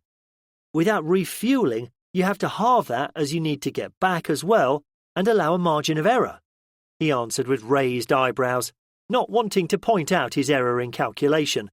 But I reckon we could go anywhere within a 200-mile radius of an airfield, and we wouldn't have to worry about skirting controlled airspace or overflying cities, so we could fly in straight lines. I started laughing. How old are you, Chris? 30. Why? He replied. Because when I was about 30, I did exactly the same. It can't even be called a midlife crisis because that's far too young, I said, grinning. And you know what? I was just about to qualify when Becky fell pregnant with Stanley, so I gave it up too. Bloody coincidence or what? I lowered my voice to a whisper. Do you think it's a heinous plan by all wives to spoil a man's fun and stop his dreams of becoming Maverick from Top Gun? Tom, Becky retorted, no, it shows that at some time in your lives, men have to grow up and stop wasting money on stupid hobbies. Shame that you missed the bit about growing up. And can I point out that I never stopped you from flying again? You just found a new hobby to waste your money on, that's all. And forget all about being Duck, or whoever his sidekick was. At this point, all the men immediately spoke up to remind her that nobody wants to be Goose. He dies. Shaking her head in disbelief, she looked at the women and said, Case proved. At least we can fight, ladies, because if we had to rely on these boys to protect us, I do not know what we would do. Once the room had stopped laughing, the conversation continued. Can anyone else fly a plane? Steve asked. When he looked at the room full of shaking heads and negative responses, he looked at Chris and me and stated, Well, you are now our Air Force. All we need to do is get you a plane. Oh, come on, I complained. It's been over 10 years. I've forgotten it all by now. You can't be serious. Steve held up his hands to stop any further comments from me. I was being semi-serious, I suppose, but if you don't think you can do it, then don't worry about it. The conversation moved on, and we all began discussing what jobs or tasks would be prioritised tomorrow. After today's events, there wasn't much enthusiasm for leaving the castle, so it was universally agreed that for the next few days at least, we would concentrate on making our new home safer and more comfortable. We had more than enough food, weapons and ammunition to last us for the foreseeable future. Our own foreseeable future, that was. But we knew we'd need to go on gathering stuff because there was no limit to what supplies we needed to store. These supplies, whatever they might be, would after all be not only for us, but for any more survivors we came across. When tiredness and the knowledge I was on guard rota in a few hours forced me to turn in, I still lay awake for a while. What Steve had said about an Air Force kept running through my mind. Could I still do it? With Mark under constant care, 52 people and 2 dogs spent another night behind the walls of the castle. Chapter 15. Mark regained consciousness the next morning. The painkillers and sedatives he was being administered kept him in a semi-lucid state to try to give him the rest and time to recuperate which he desperately needed. His emotional state, though, was something that had us all worried. His opiate-filled mind raged from disbelief that he was alive to anger that he was, and that he'd lost most of an arm. His last conscious thought was that he was going to die, and so be reunited with his wife and son. And now he felt guilty that he had let them down and couldn't even fulfill what he thought was his dying wish. His carers kept a close eye on him and constantly tried to reassure him. But they knew that time was what he needed most. That and helping him to understand and come to terms with what the future would hold for him. Regular contact was maintained with the fleet, not only with the surgeon, who was confident that the patient would make a full recovery, but with the Admiral or one of his staff who kept them updated on the progress they were making.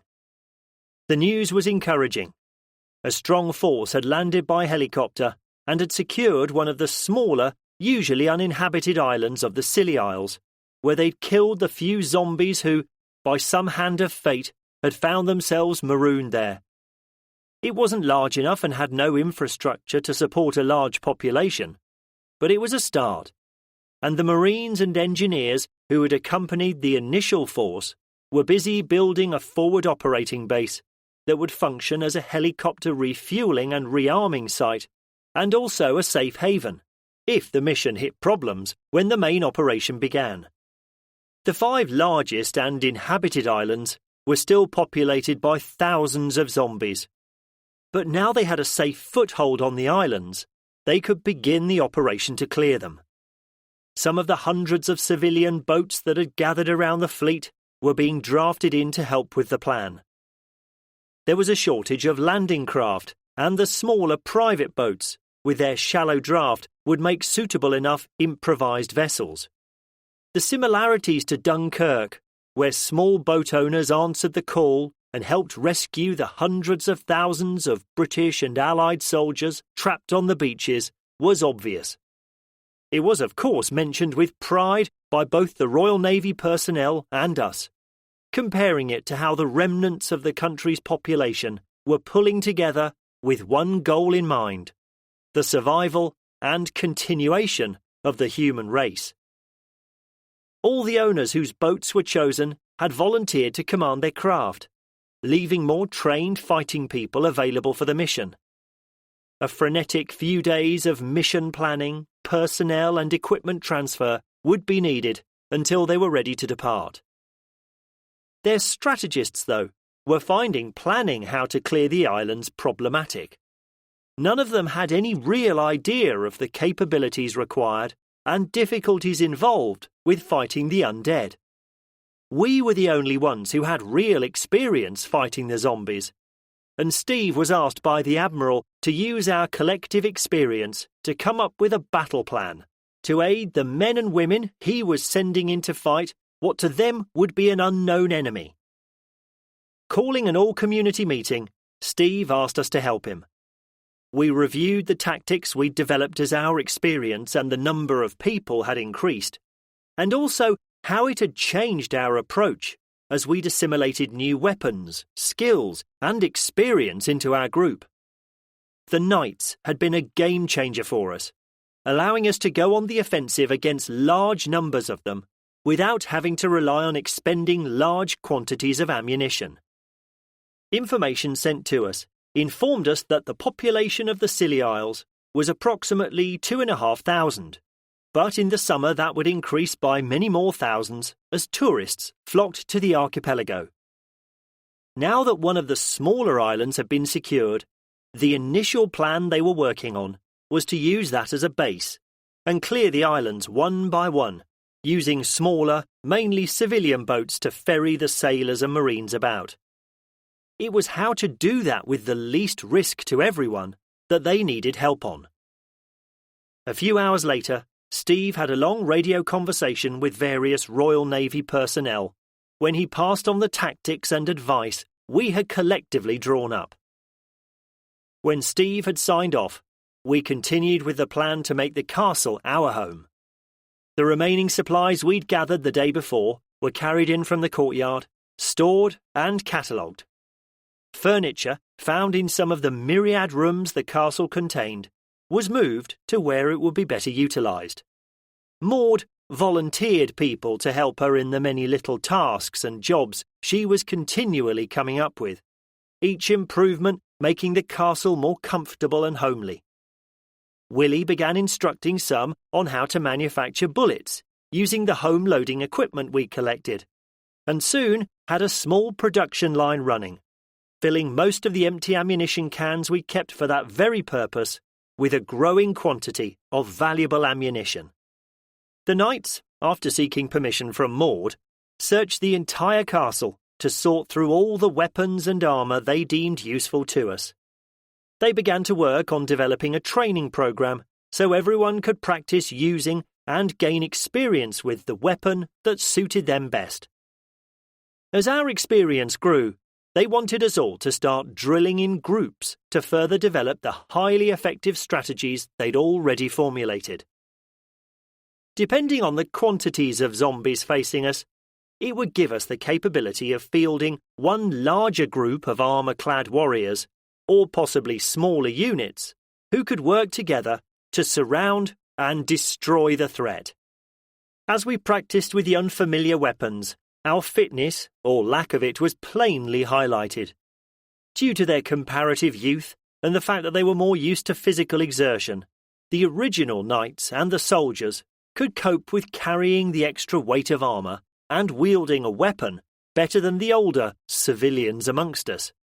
Simon, being a fitness instructor, was therefore tasked with improving the fitness and stamina of us all.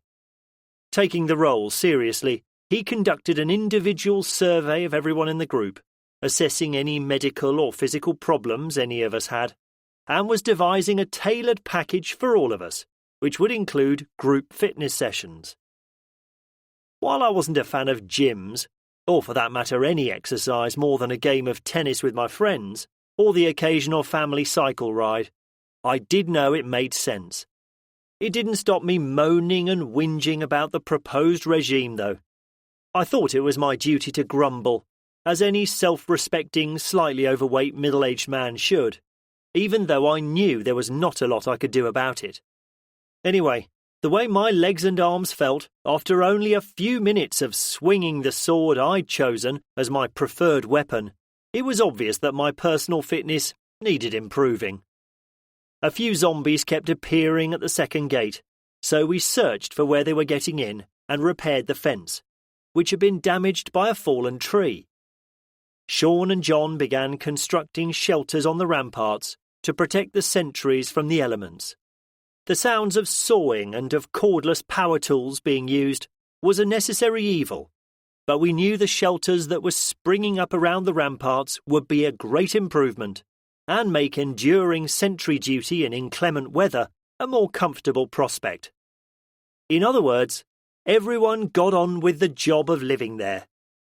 The next 2 days passed quickly, as the bonds that already held us together were strengthened by working on one of the many tasks we came up with and completed together.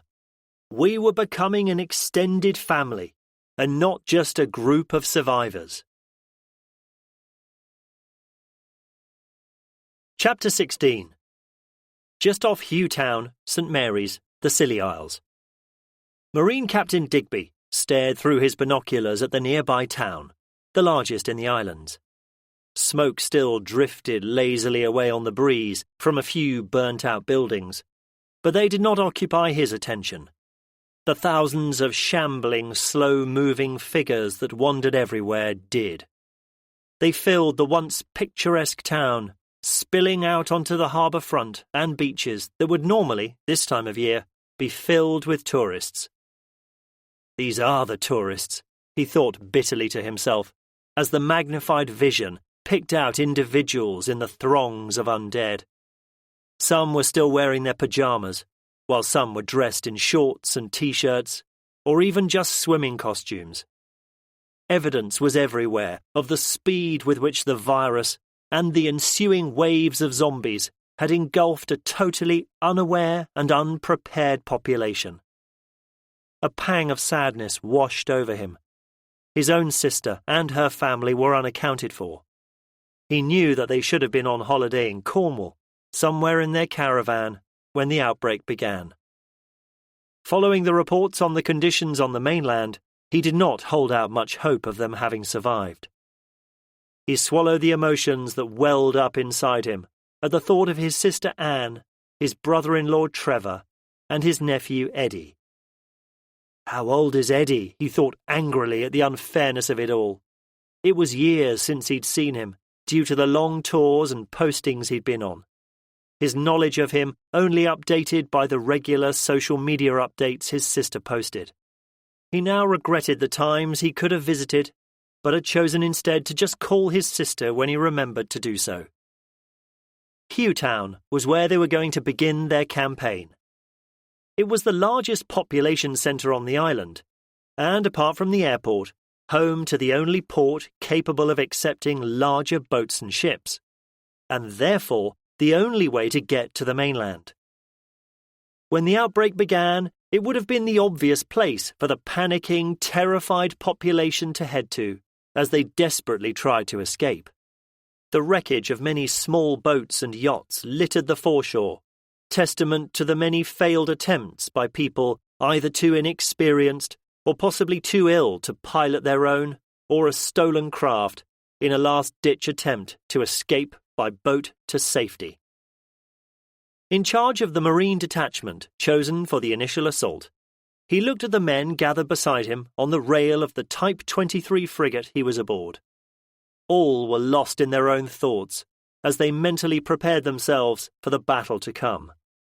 The battle that would begin their goal to free the British Isles from the tides of death that covered its lands.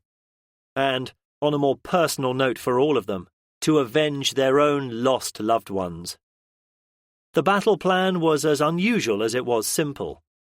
Following advice from a team of survivors who had fought across the country and were now safely behind the walls of Warwick Castle, they had planned the mission.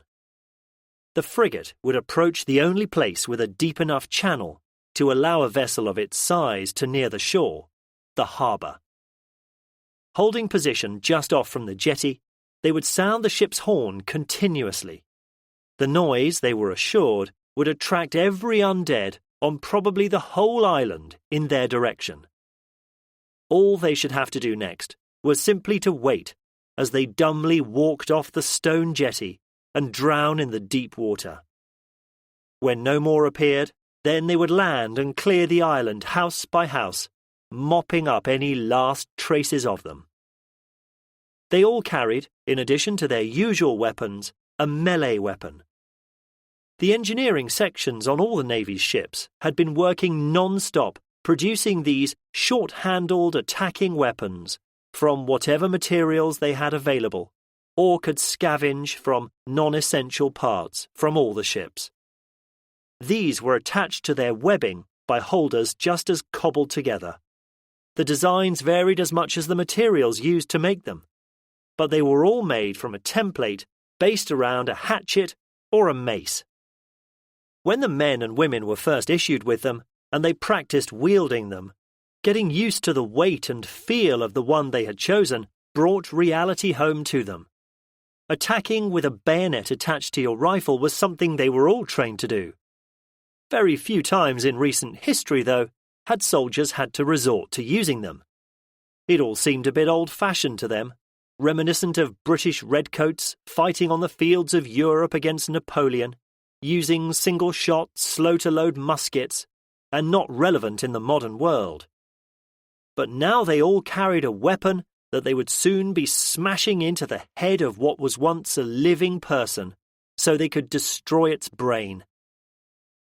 Once the island of St. Mary's was clear, they would then use the many small privately owned boats that had accompanied them. More were still arriving, as they couldn't keep up the pace set by the frigate over open water. They would use these small boats to ferry them to the other islands, and if the tactics worked, use them again. The ship's horn blaring made him jump. He looked around, embarrassed at being caught out by it, but smiled when he saw the expressions on those around him, all showing a similar reaction. "OK, chaps," he called. "Double-check your own kit and that of the one by your side. Make sure you can't cram another bullet anywhere on you. We'll be going in soon." The ship's horn continued to echo around the harbour and beyond. Captain Digby watched with professional interest as the previously aimlessly shambling zombies turned as one to the deafening blasts of the ship's horn and moved towards the ship. The ones on the beach just turned, and knowing the noise that had disturbed them came from the big grey object not far from them, took the most direct route and walked into the sea. Undeterred by the water that got deeper with every step, they continued wading until a wave knocked them over, leaving the watchers with what would have been, in other circumstances, a brief comedic scene of uncoordinated arms and legs flailing as they disappeared below the surface. Others just simply kept walking until they were completely submerged, small ripples on the surface following their progress for a short time, until he presumed they'd drowned or were too deep to disturb the surface of the sea. He hoped for the former, but he still cast his eyes down to the sea, where in the clear water of the sheltered bay they were in, he could distinguish between the light and dark of either sand or seaweed beds on the ocean floor. As he stared down, his mind could not help but conjure up the terrifying image of an army of the undead marching towards them along the seabed. Others in the town, prevented from falling off the harbour wall by its railings, continued along the seafront until channelled along the jetty that reached out towards the ship. Once Captain Digby had overcome his initial revulsion and more than a little fear at seeing zombies close up for the first time, he studied them intently. They acted, he had been informed in the many briefings he had attended when planning the mission, not unlike the traditional slow-moving, shambling zombies portrayed on many television shows and movies, and fortunately not like the fast-moving super zombies others portrayed them as. They dumbly followed one another, moving together as one seething mass. When the leading ones neared the ship, they stretched out their arms, their fingers searching for the meal their remaining senses told them was contained in the ship holding position 3 yards from the sheer stone walls of the harbour's jetty. The gap between the jetty and the ship did not register in their simplified brains, and without faltering, they just stepped off the edge and tumbled into the water below. Some sank immediately from sight into the dark, shaded water, whereas others remained floating for a short time, as air trapped in their clothes buoyed them up, until slowly they too sank from sight. The sailors and marines lining the rail alongside him initially cheered and whooped at the sight of so many comically tumbling into the water, scoring marks out of 10 for a particularly skillful dive.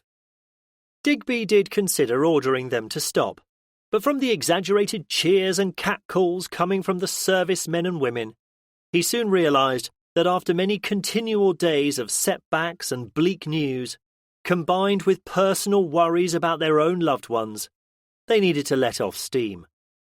Also, seeing the zombies hopefully so easily led to their deaths would boost everyone's morale at a time when everyone needed it. After 5 minutes, though, of watching hundreds of zombies fall like lemmings into the water, the watchers quietened down. More of them were still pouring onto the dock, and the end of the shambling mass was not yet in sight. Even though they had proved easy to kill, the sheer numbers of them more than equalized any advantage people thought they had using weapons, maneuverability and tactics. Moving away from the rail, Digby sat on a bollard and ran through the mission in his head. He could see no flaws in the plan they had devised. Once they'd landed, they would remain in one single group. Smaller squads within the group would detach to clear houses and buildings, but never be far from the protection of the main force. If large numbers of zombies were discovered, they would try to draw them out to an area where they could bring the biggest concentration of gunfire on them. A Merlin helicopter would be flying reconnaissance overhead, keeping him informed of what was in the surrounding area. Machine guns had been mounted on every suitable place on them, so, if need be, they could provide close support for those on the ground. If required, other helicopters that would be held in reserve on the small islet they'd already cleared could be called upon to assist. These were being deliberately held back to preserve them in optimal condition, should the mission go badly wrong and an emergency evacuation was required. The kit each marine and sailor carried was cut to the minimum. They were only taking water and bullets, but they would all be carrying a large quantity of ammunition with them, a lot more than they usually carried on combat missions. If they expended this, the helicopter would also be able to resupply them by winching down loaded magazines in nets already loaded onto it. He could find no flaws in the plan, although he reminded himself of the age-old adage that No plan survives first contact with the enemy. He was snapped from his thoughts by shouts and commands being issued. Standing up, he saw people pointing over the rail. Rushing forward to see what was happening, he was shocked to see the bodies were no longer splashing into the water, but falling on the piled-up bodies that had built up enough to break the surface. As they landed on the ones beneath them, they tried to stand until hit by another falling on top of them. More were still filling the jetty, and it was not a stretch of the imagination to see that they could build up enough to enable those still coming to walk over the bodies of the ones below them and potentially reach the ship. The horn on the ship stopped blaring, and the loudspeaker warned everyone they were repositioning the ship. The ship's thrusters caused the water to boil at its bow and stern. Racing water washed over the piled-up bodies. As the ship began to move away, the powerful currents created underwater disturbed the bodies trapped below the surface, causing the sickening mass of stacked-up bodies to collapse in places. Bodies swirled in the eddies created, some still thrashing around, but some, Digby noticed, lay still and lifeless, proving the theory that they still needed to breathe to live, and so would drown in water. The captain of the ship skillfully brought the ship to a halt and held it in position another 20 metres from the jetty. This time he announced the horn would begin sounding again, most likely to warn people to put their mugs of tea down to save spilling it all over themselves when they jumped with the sudden blaring sound. Digby watched with despair as the plan they had come up with to use the jetty to enter the town became impossible, as the remaining ones still kept walking straight off the edge to pile up in a macabre pile of writhing bodies.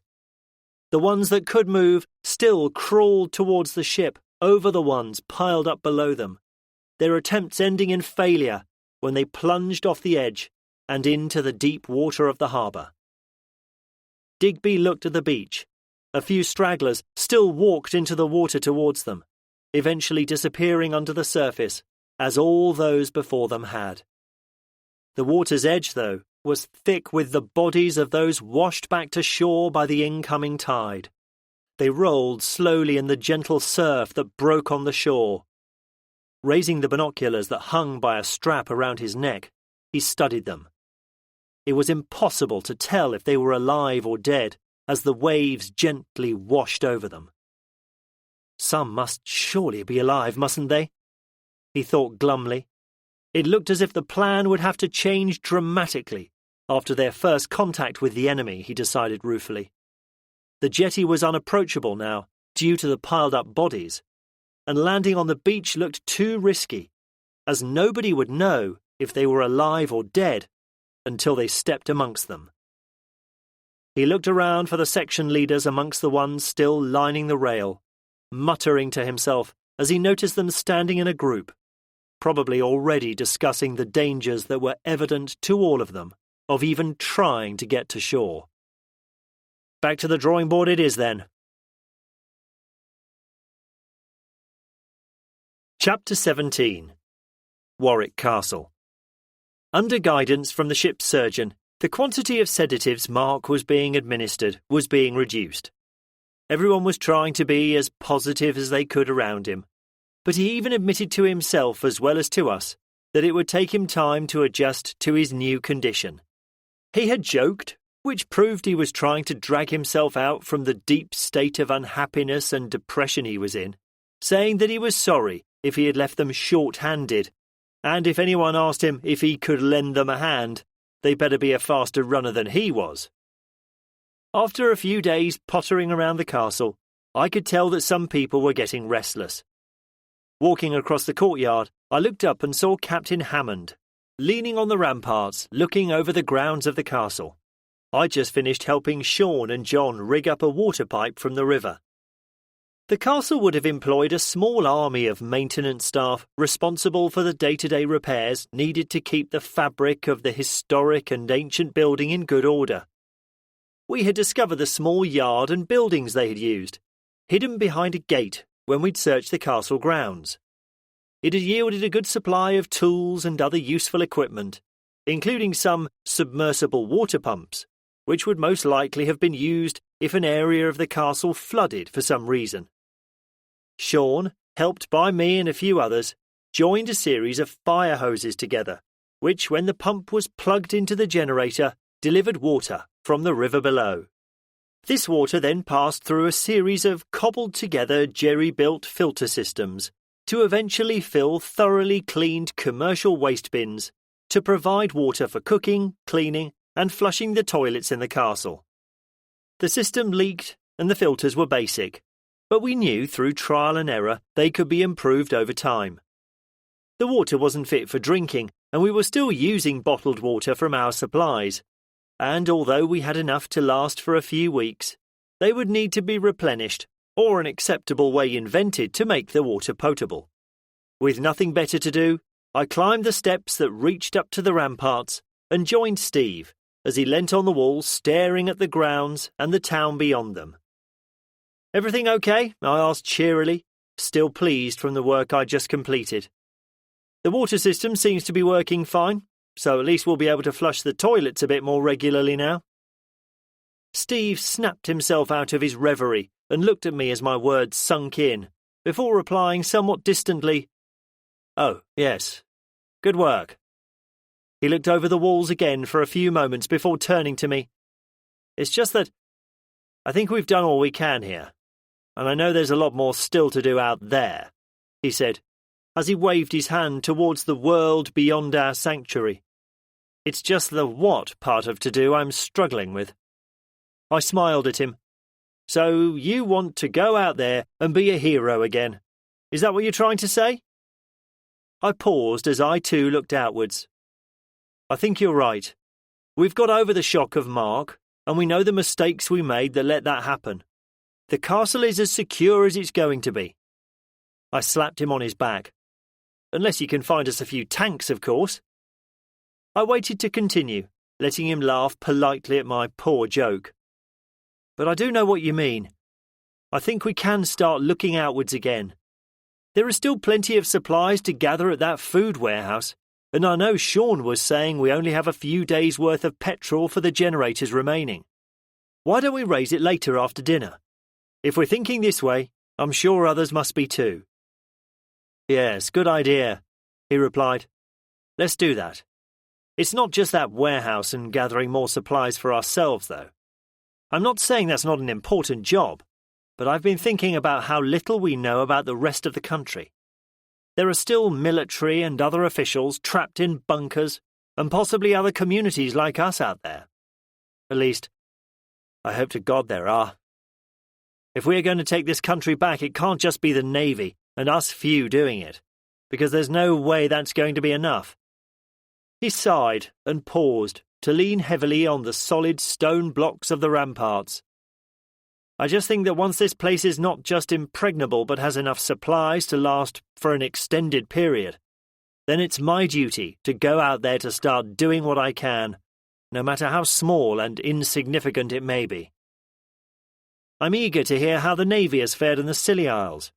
The plan and tactics we devised for them should hopefully make it as risk-free as possible. But as we know to our peril, nothing is risk-free when we're dealing with those undead bastards." His voice turned sombre. "If they struggle against what should be a relatively small population on the islands, with all the resources and firepower they can bring to the party, then we will all have to rethink what to do next." He barked a short laugh, and, reproaching himself for his moment's negativity, continued, Snap out of it, Steve.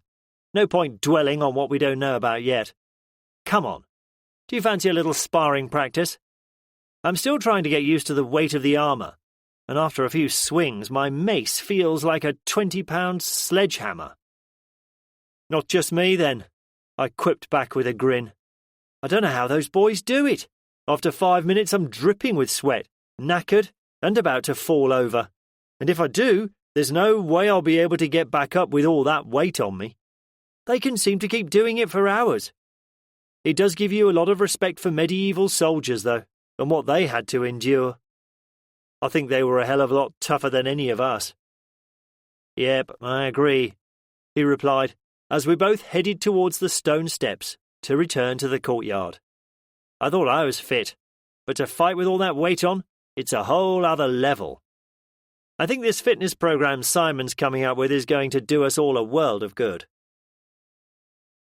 An hour later, the two of us were exhausted and fit to drop, but at the same time happy. The two of us and a few others who joined us when they saw what we were doing had gone through the drills we'd been taught by the more experienced knights. Facing an invisible enemy, we had practiced with the pikes and forming shield walls, all the time learning how to move wearing armour and how to handle our chosen weapons more efficiently. Chatting together, we all trooped into the Great Hall and began removing our armour. Looking up, I saw Becky walking into the room carrying a heavy box. Letting my armour drop to the stone floor with a loud clang, I went to help her. When I was 2 feet away from her, she took one look at my dishevelled, sweaty self and wrinkled her nose in disgust. "Tom," she said, "I know washing isn't something we haven't been doing much of lately, but look at the state of you." She looked at the rest of the men and women who had been on the practice field and raised her voice. "And if you all stink like this man in front of me, I think Maud will have something to say about it. Ladies," she said with a smile, "I know we've got more water to use now, and I think Maud said she would heat some up for washing. If you want to go and help her, you can all have a nice hot wash." She then looked at me and the men. "As for you lot," she laughed when, as one, the men all instinctively raised their arms and tried to smell their armpits. "You tough men can use the water outside in the bins." "What, wash with cold water?" I exclaimed indignantly. "Yes, if you want to come anywhere near me tonight," she replied haughtily, and walked off to join the women, who were heading for the kitchen area. Half an hour later, 10 men who had washed using the cold water in the bins decided it would be a good idea to light the fire in the Great Hall's huge fireplace to try and stop shivering. Willie emitted a belch as he scraped the last few morsels off his plate. Maud raised her eyebrows at what she considered a breach of etiquette at the dining table we had all crammed around. The table was huge, but there were so many of us around it. It reminded me of school dinners from my childhood, where too many of us sat on a bench and knocked elbows with our neighbour as we tried to eat the barely digestible food that the kitchen produced. The food this time, though, was excellent. "Och, woman," he said gruffly, his eyes betraying his humour. "It's your fault for making such a fine meal. It was a sign of appreciation, that's all." "Thank you, Willie," she replied coyly. She still showed embarrassment when anyone offered her praise, which we all did a lot as she worked tirelessly, always bustling around, making sure her realm, as she had begun to call the cooking and living quarters, were maintained to her satisfaction. "But I didn't do it all by myself, you know. You should thank everyone that helped." "I know others helped, my dear," he replied, trying to keep his expression serious. "But you see, I like them and appreciate their efforts. But it's you I love, so I'm sure they'll excuse my rudeness at not including them." We all cheered and banged the table at his gallantry as Maud once again went bright red with a mixture of elation and embarrassment, saying in a voice that was barely audible above the noise we were all making, "Stop it, you big silly man." When the room had quietened down, I stood up. "Come on, lads," I said. "Let's get the washing up done, and then we can all plan the next few days." Gathering up the dishes and plates, we soon had the table cleared, the dishes washed, and stacked neatly in the kitchen. Then we went back to the others, including Mark, who had insisted that we help him from his bed so he could join us, and we all settled down in our favourite chairs around the still blazing fire. Helping ourselves to a drink, everyone sat in companionable silence for a time, comforted and mesmerised by the dancing flames. Steve stopped our daydreaming by coughing to get our attention and saying, "Right, folks, I think we have everything in the castle as good as it needs to be for now." He looked at Mark. "Mark, you're on the mend now, which is fantastic news. But we still need to gather more supplies, and a whole host of other things which I know are still not ticked off the list. Mark used his good hand and gently raised his arm that was still covered in bandages in the air.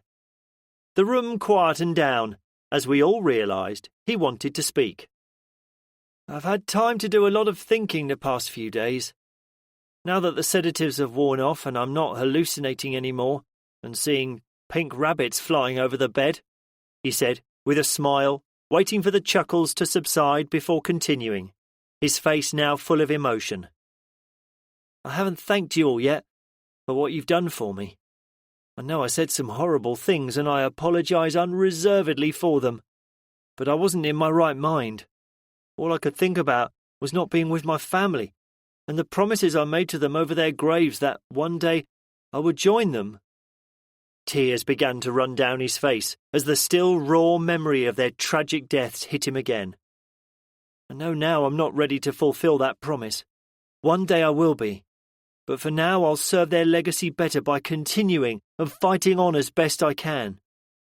I may not be able to wield a pike yet, but when I am healed, maybe we can make a prosthetic or something that will enable me to.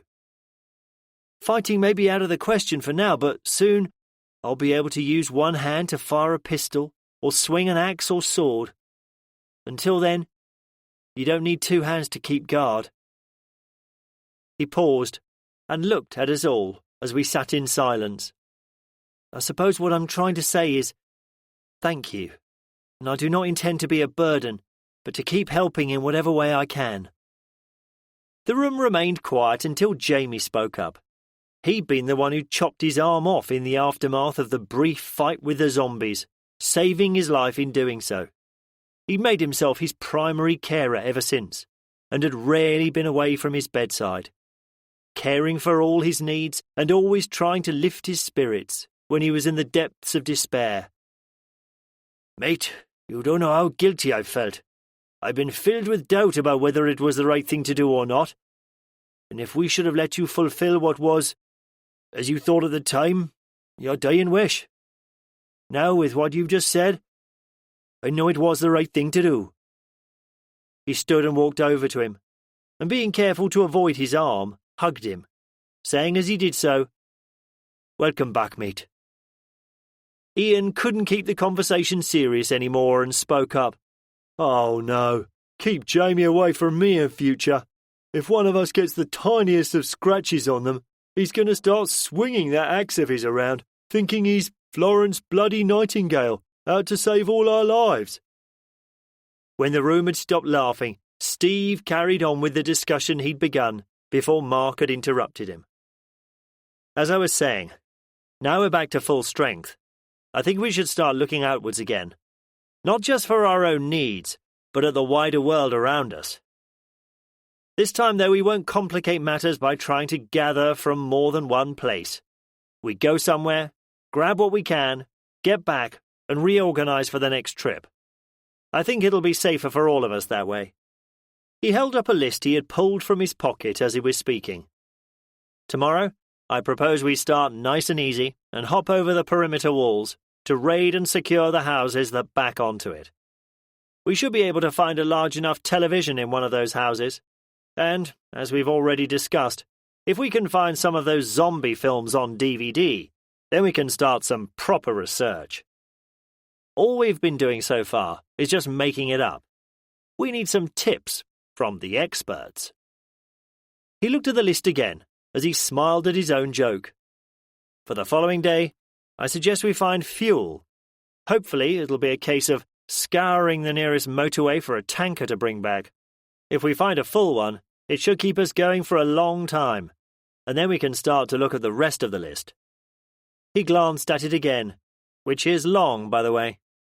Does anyone have any comments or thoughts on that? He looked around the room. I knew from our conversation earlier what he was going to propose, so I've been giving it some thought. You mentioned the wider world.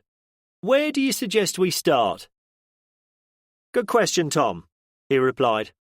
As you know, there are forces trapped in bunkers in locations around the country. He looked at his watch. I have our regular radio call scheduled with the fleet in 10 minutes. I'll ask for the locations of them and see if any are within reach. Hopefully they'll have an update on the operation on the Scilly Isles as well. As soon as they can get themselves and the civilians established there, the sooner they too will start to look outwards. Since we'd had the conversation about flying and how Chris had been learning, as had I many years before, it had been rumbling away in the back of my mind. Can I still do it? Will it be safe? I kept asking myself. I'd gone through the memories of the flights I had done, especially the solo flights you had to do before qualifying, and I'd come to the conclusion that, as long as the plane was in good mechanical order and the weather made the visibility good enough, it was probably not a bad idea, and I could do it. Before I opened my mouth, I silently went through any more pros and cons of the idea.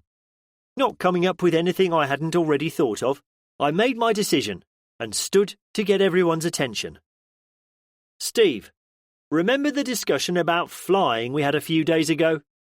I've been mulling it over, and I think that, despite my initial reservations, it might be possible. I looked at Chris, who had leant forward in his chair at the mention of flying. If you agree, Chris, that is. Chris nodded. I'm up for it if you are. Grinning at him, surprising myself as I felt my excitement building at the chance of being able to fly again, I replied, as long as we get one thing straight first of all. I'm Maverick, though. You can be Iceman. There they go again, muttered Becky in mock disgust. Steve stood up. Thanks, guys, he said. I'll report your decision to the fleet.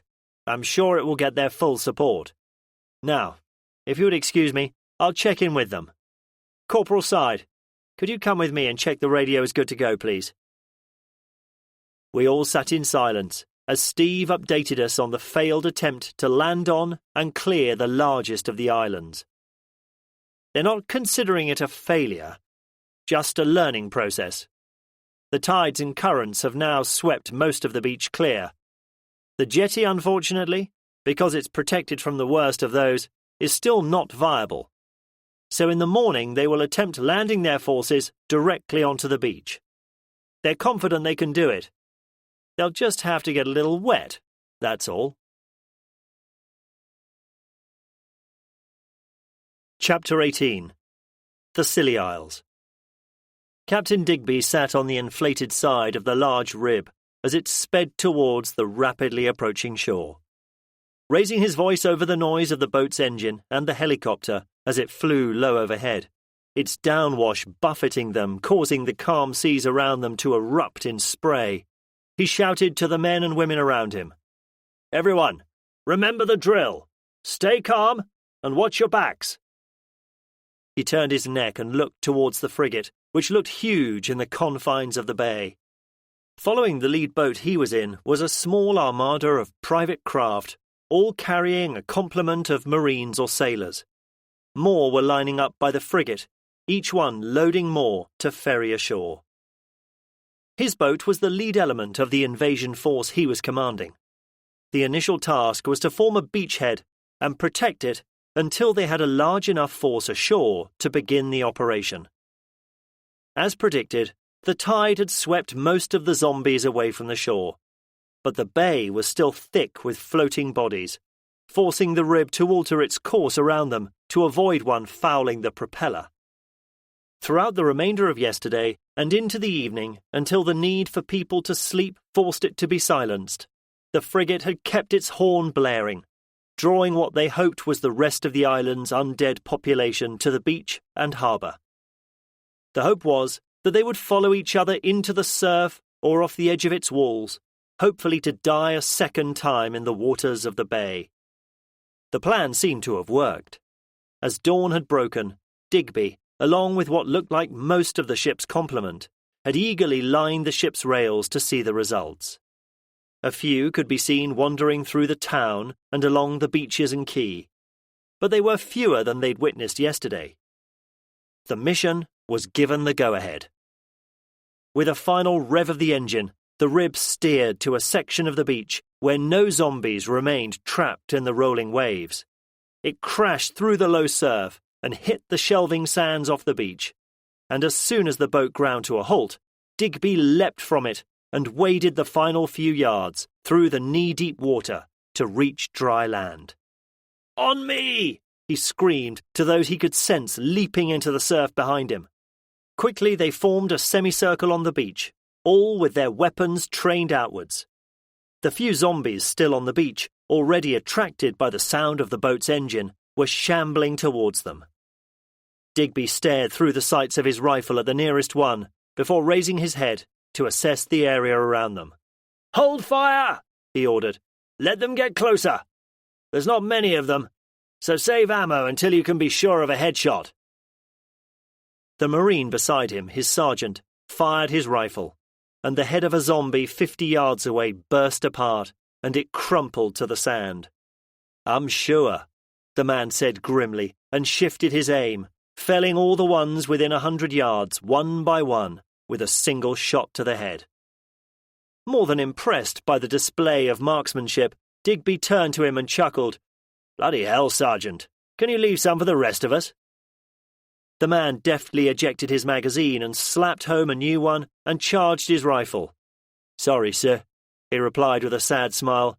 "Those bastards, or, well, at least others like them, have probably killed my family, and I needed to get that out of my system." He paused and looked at those he'd just shot.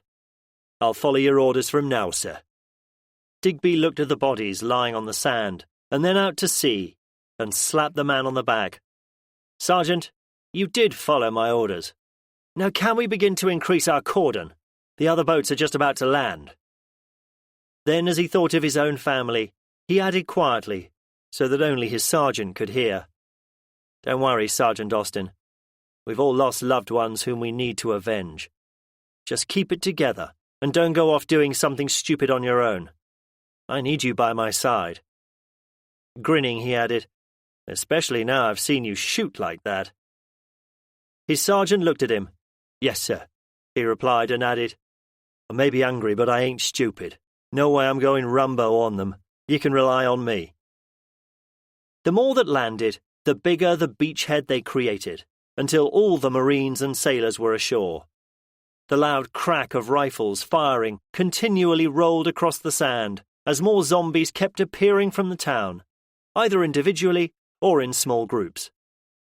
"Okay, received and understood," Digby said into his radio after listening to an update from the helicopter that was sweeping low over the town. He signalled to the lieutenants and sergeants to gather on his position. "Okay, chaps," he began with as much cheer as he could muster, knowing they were about to face something they'd never trained for, or even imagined they'd have to until a few days ago.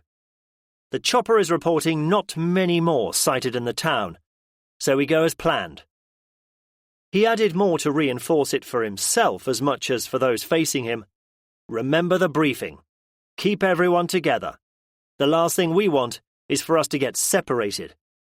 When we enter a building, it will be just as important to watch our backs as well as whatever the hell might be going on inside. You've all played the games. Now let's go and do this for real." Speech ended. He led the men and women to start the first operation to clear a town in the British Isles of the undead. Chapter 19. "Who the heck needs a TV that size?" I asked, as I stood in the lounge of one of the houses that backed onto the castle. "We do," came the reply from all around me. I was on the team that had volunteered to search and secure the houses that bordered our new home. Using ladders to climb the walls or fences, we'd first studied each property carefully, so we could see if they held any of their former owners, before entering the rear gardens. A few did, but working together as we were, they posed no threat to us, as we smashed our weapons into their heads. Once all the houses we were going to search had been declared safe, and their frontages that opened onto the town of Warwick had been secured to make them resistant to any zombie attack, we began scavenging. We were on the lookout for TVs, and we knew every home would contain at least one. so we decided to leave the decision of which one to take until we checked them all. We also knew every house would also contain some food, drinks, and other useful items. After the initial search, during which we counted how many beds were in all the houses, we decided it would be worth dismantling them and taking them back with us. Most of us were still sleeping on air beds or camp beds, and a soft mattress was something those of us not lucky enough to have one anymore longed for. One property, a large one with a nice car on the drive at the front, even had a gun safe. After a quick search, much to the amusement of the women, I found the keys to it hidden in the usual place, in the sock drawer of the former man of the house. The one thing we had plenty of was firearms, but as we all knew, enough would never be enough. So I emptied the gun safe of the lovely matching pair of shotguns it contained, along with a few hundred cartridges. Shane, on the mission with us, admired them, and when he told me what they probably cost, we both decided to keep them separate from the others, out of respect for their age and heritage. Louise had overheard us excitedly admiring and discussing them, and she brought us back on mission by saying, in an exasperated tone, "So, with all the guns we already have, now you want to start a museum to display the pretty ones?" She laughed when she saw our faces as we tried to deny it. "Don't worry, boys. I'll keep your secret safe if it makes you happy." As Shane put them into the gun slips hanging by the gun safe, I whispered to him, "Put them in your room. I'll have a look later." He winked at me, and we got on with the job. Although we'd all planned this to be a quick mission, it took most of the day to empty the houses of anything useful, and then to dismantle and move all the beds and mattresses. They had to be carried one by one to the end of the gardens, lifted over the wall, and loaded onto the trailer. When we got back, Sean backed right up to the doors of the Great Hall, and we unloaded everything. Later that evening, the castle more represented a furniture-building world championship when we started to reassemble all the beds. Once they'd helped with bed building, John and Sean set about installing the huge 70-inch television we'd removed from the wall of one of the houses. Using the brackets for it, which we'd unbolted from the wall it was fixed to, after much discussion with Maud about where she would allow them to put it, they bolted it to the wall next to the fireplace in the Great Hall. It looked incredibly out of place, a modern invention from the 20th century fixed to the weapon and tapestry-draped ancient walls of a historic building. But we needed it for a purpose. We'd found a DVD player, and in a cupboard of one of the houses, we discovered to our delight a large collection of film and box sets, including a few zombie series and movies. The house we found them in had contained the former family, including their teenage children, which probably accounted for the wide variety of viewing material we had found. My emotions were mixed about the television. I knew the opportunity to view some of the many zombie movies or series that had been released over the years might bizarrely help educate us, and maybe aid us in improving our tactics. But weirdly, I hadn't missed the flickering screen that most families resorted to for their entertainment. The children, who had seemed so reliant on their electronic devices for entertainment, hadn't moaned about the lack of them since it had all begun. They still had their iPads with them, but hadn't once asked if they could be charged, something we could easily have done using the generators we had, or the power outlets in all the vehicles. It was as if they'd forgotten about them. But now, with an impressively large television bolted to the wall, they seemed to be drawn to it like moths around a flame. Sidling up to Becky after I'd stretched my back, which was aching from spending hours on my knees fighting with stubborn pieces of bed frame, I put my arm around her, as I could see her watching the children too. "Shall we be cowards?" I whispered conspiratorially, "and let Maud regulate their TV time? They'll listen to her." She chuckled as she rested her head against my shoulder. "I think, as responsible parents, that would be the safest way to do it." The ringing of the gong that Maud had found and begun using as the dinner bell drew us all to the dining room. "They've cleared the main island!" Steve jubilantly announced when he returned from his nightly radio call to the fleet. Even though we were not part of the operation, we had still played a part in planning it. And so his news brought us all to our feet, and we celebrated with cheers, hugs and handshakes. He waited for us to quieten down before he continued. Unfortunately, they lost a few in the fight, but that was in the initial stages, before their experience and tactics improved, and they adapted to the situation. The fleet and the Solent will remain in position until the smaller isles are cleared, which they predict will take another few days. Then they plan to relocate there. Pulling a list from his pocket, he studied it for a few moments before continuing. I now have the locations of all the places where personnel are still trapped, and they've tasked me with investigating the ones within our reach. He held up his hands for quiet, as he could see a few of us about to ask questions. "If you could let me finish," he said gently. "What I propose is that tomorrow we try the motorway to see if we can secure a fuel truck, and possibly some more food ones too. It will at least confirm to us what a resource we think the motorways, with all their abandoned lorries on, could be.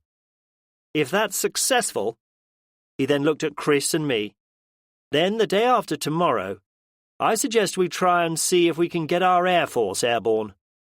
I've checked with the meteorologists at the fleet, and they predict the weather will be calm, with good visibility for the next few days at least. After that, it's looking more unsettled for quite some time, so it could be a case of now or, if not never, then maybe later."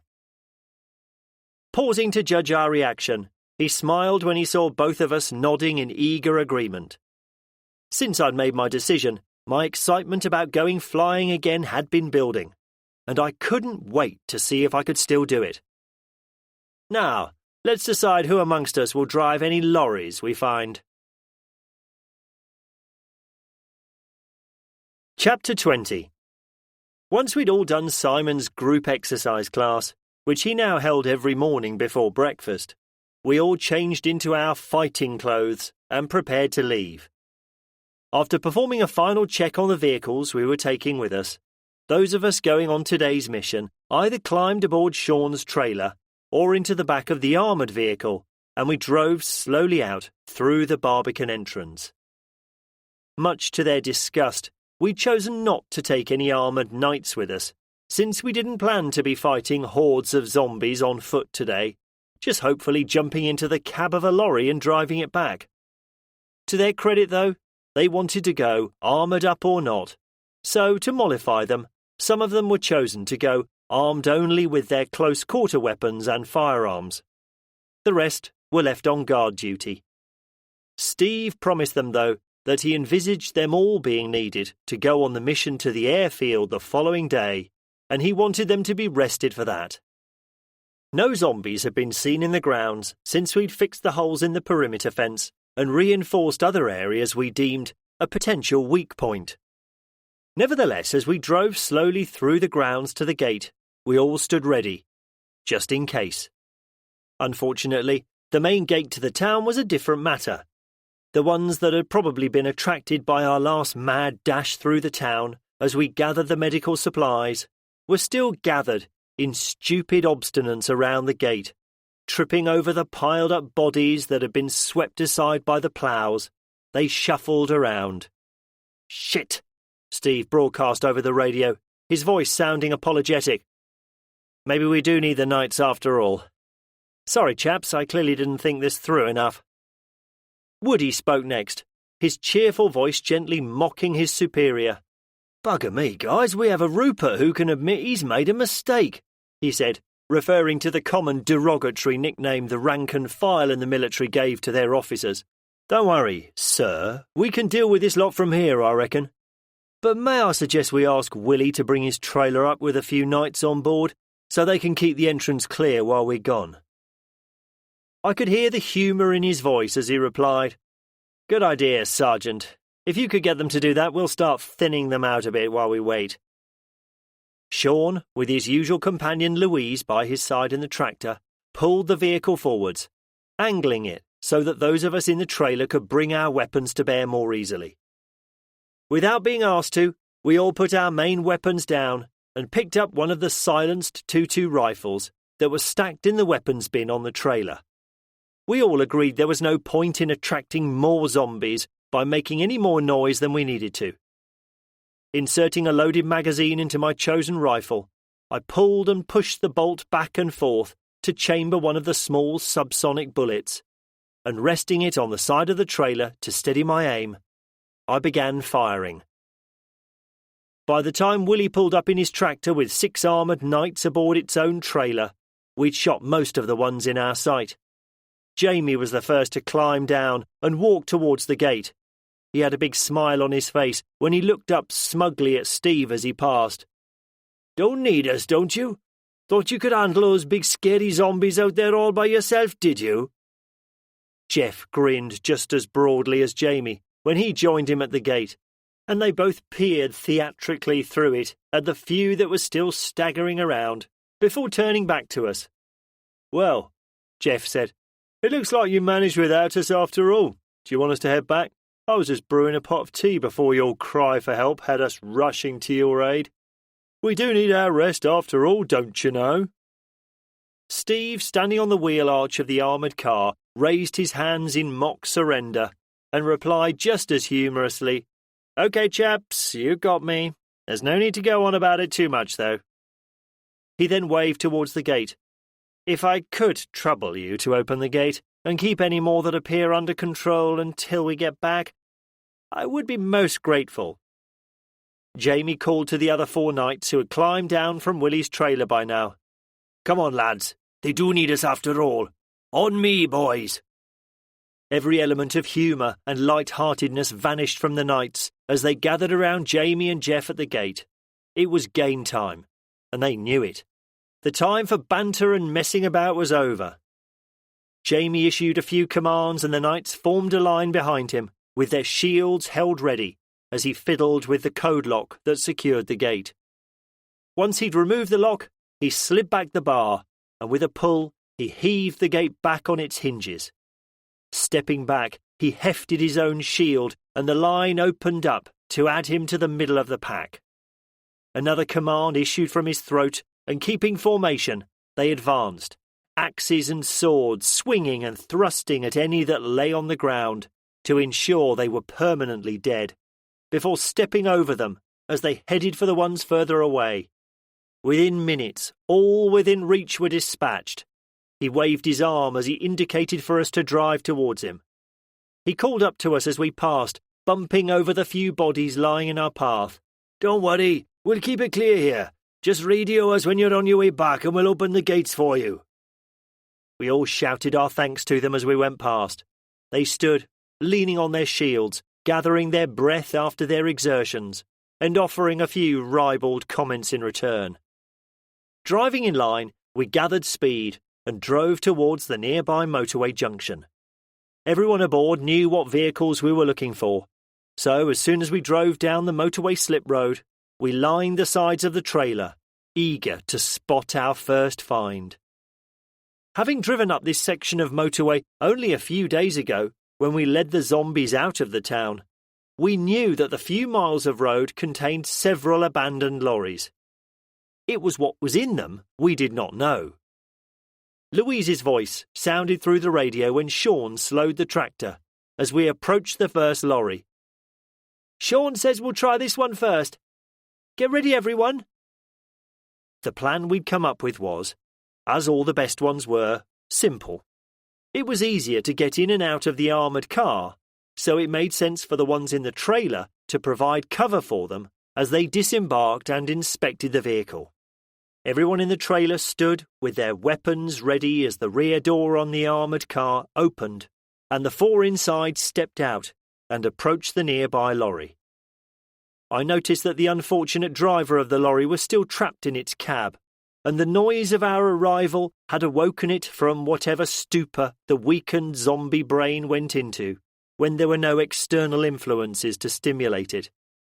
It was now banging its head against the side window, and its decaying hands left smears of gore streaked down it. The driver must have been trapped in the cab since the very beginning, and the sun beating down on it would have turned it into an oven in the daytime. I thought it must have once been on the obese side of the diet spectrum, and the daily broiling it had been receiving had not been kind to its body. It looked bloated to the point of bursting, and when it pressed its hands against the window, pieces of skin, flesh and blood remained stuck to the hot glass. It was not a pleasant sight, and from the exclamations of disgust from the others by my side, I wasn't the only one whose attention was caught by the gruesome display. Telling myself off for allowing my attention to be drawn to something that wasn't an immediate danger to any of us, I looked towards the rear of the articulated lorry. Using bolt croppers, the padlock had been removed from the locking bar and the rear doors swung open. One of the group climbed inside, to emerge moments later, shaking his head. "It's full of wheelbarrows," he shouted disappointedly. Eddie, beside me on the trailer, pulled a notepad from his pocket and wrote down the number plate of the truck and what it contained. What the lorry carried might not be useful to us now, but we'd sensibly decided to write down what we found in case we needed whatever we discovered later. Eddie put the notepad back into his pocket before lifting his rifle and shooting the unfortunate lorry driver through the head, ending his solitary zombie life forever. "OK," called Steve to us all cheerfully. "It was never going to be that easy, was it? Climb back on board, everyone, and let's try the next one." The next 3 lorries revealed nothing of immediate interest to us, but their contents were noted down all the same. Sean was also looking out for telltale signs of a big aerial on lorries, indicating they probably had a CB radio fitted, and when he saw one, we stopped and he quickly removed the unit and the aerials from them until we amassed a small collection. "That's better," I exclaimed with delight when the next lorry we came across was emblazoned with the name of a well-known supermarket. "Let's hope it was on the way to drop off and not the other way around," I continued, with an air of forced hopefulness. The door to this lorry's cab was open, which was good news because, if it held what we hoped it did, it meant we wouldn't have the driver to deal with as well. There was a mutual holding of breath as we all watched the padlock being cut and the door opened. The shouts of delight we all heard from the ones by the doors made us all cheer happily because, even though we couldn't see what it contained, we could tell from their reaction that it was clearly good news. "It's full!" Steve shouted, this time sounding genuinely happy and not echoing the forced tone he'd been putting on at our previous disappointments. He helped to close the door and then slapped the side of the vehicle with his hand as he called out, "Let's get this bad boy started up and get back home." Then he turned to Steve and Jim. "Do you want to drive this one back? I'll let some of my lads drive the next one, so you can all have a play at being truckers." "Yes, sir," they both sounded in unison, and with big grins on their faces, at the excitement of having the chance to drive the lorry, ran off towards the cab. "Bloody kids," exclaimed Eddie by my side. "Just look at 'em both." As they ran, they were arguing over who was going to drive, neither wanting to concede and let the other have a go before they did, until they were stopped by a sharp command from Eddie. "Maureen Ellis, you will drive this time, and we'll let Maureen Popley do so next time. Now, children, we haven't got all day, so stop fucking about and get on with it." Brought slightly more under control, they both gave a cheeky salute, and Jim climbed up into the cab. "Great, it's still got the keys and the ignition," he shouted out loud in delight after a few moments of searching. If the keys had been missing, it wouldn't have been much of a problem, as Sean had told us he'd be able to bypass the key and hot-wire vehicles if necessary. Unfortunately, when Jim turned the key, nothing happened. The battery on the lorry was dead. This was another event we'd planned and prepared for because we'd known that if the vehicle was abandoned, as this one was, the driver would probably not have turned off the engine because he'd have had far more terrifying things on his mind at the time, like just getting out of the cab as fast as he could and fleeing. The lorry would then have sat there with its engine running until it ran out of fuel, and then with the electric still on, the battery would have drained. Knowing this, we brought jerry cans full of diesel with us, and the heavy-duty battery booster we'd loaded at the vehicle maintenance area at Bickley Barracks. It was one of the many items we'd hurriedly loaded, as others kept the horde of zombies at bay. We'd known at the time it might be useful in the future, and we were very glad we had it now. If the lorry had run out of fuel, in all probability the engine would need the air bleeding from the valves. Chris knew how to do this from his experience operating lorries as a builder's merchant, so we naturally included him in the team. He was in the trailer with us, already with the spanners he would need in his pocket. I called over to Steve. He was standing with the other occupants of the armoured car by the cab, with their weapons held ready, scanning the surroundings, ready for any zombies who had yet to make an appearance on our quiet stretch of road. We all knew with dreaded certainty that eventually they would if we didn't move soon. We didn't lower the ramp, but opened the rear door on the trailer, and as Chris jumped down and headed to the front of the lorry, Eddie and I lowered the heavy booster pack and jerry cans into the waiting arms. While one broke off the lorry fuel filler cap and poured in some diesel, another was connecting the cables to the right terminals on the battery. Chris, who had lifted the engine cover up on the lorry, then told Jim to turn on the ignition. With power now connected, the starter motor turned over. I couldn't see what Chris was doing as he stood on the lorry's front bumper and leaned into the engine bay. But as Jim kept the engine turning, it began to cough and splutter until eventually, with a roar and a cloud of black smoke from the exhaust, the engine fired up, and with a few revs from Jim's foot pressing on the accelerator pedal, ran smoothly. Everyone cheered again. Once more we'd worked together, using our combined skills and knowledge to overcome events.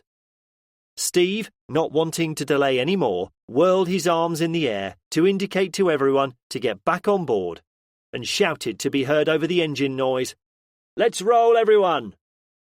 Chris slammed the engine cover shut, and Eddie and I reached down to help him back into the trailer as the others hauled the battery booster into the back of the armoured car to save lifting it up to us.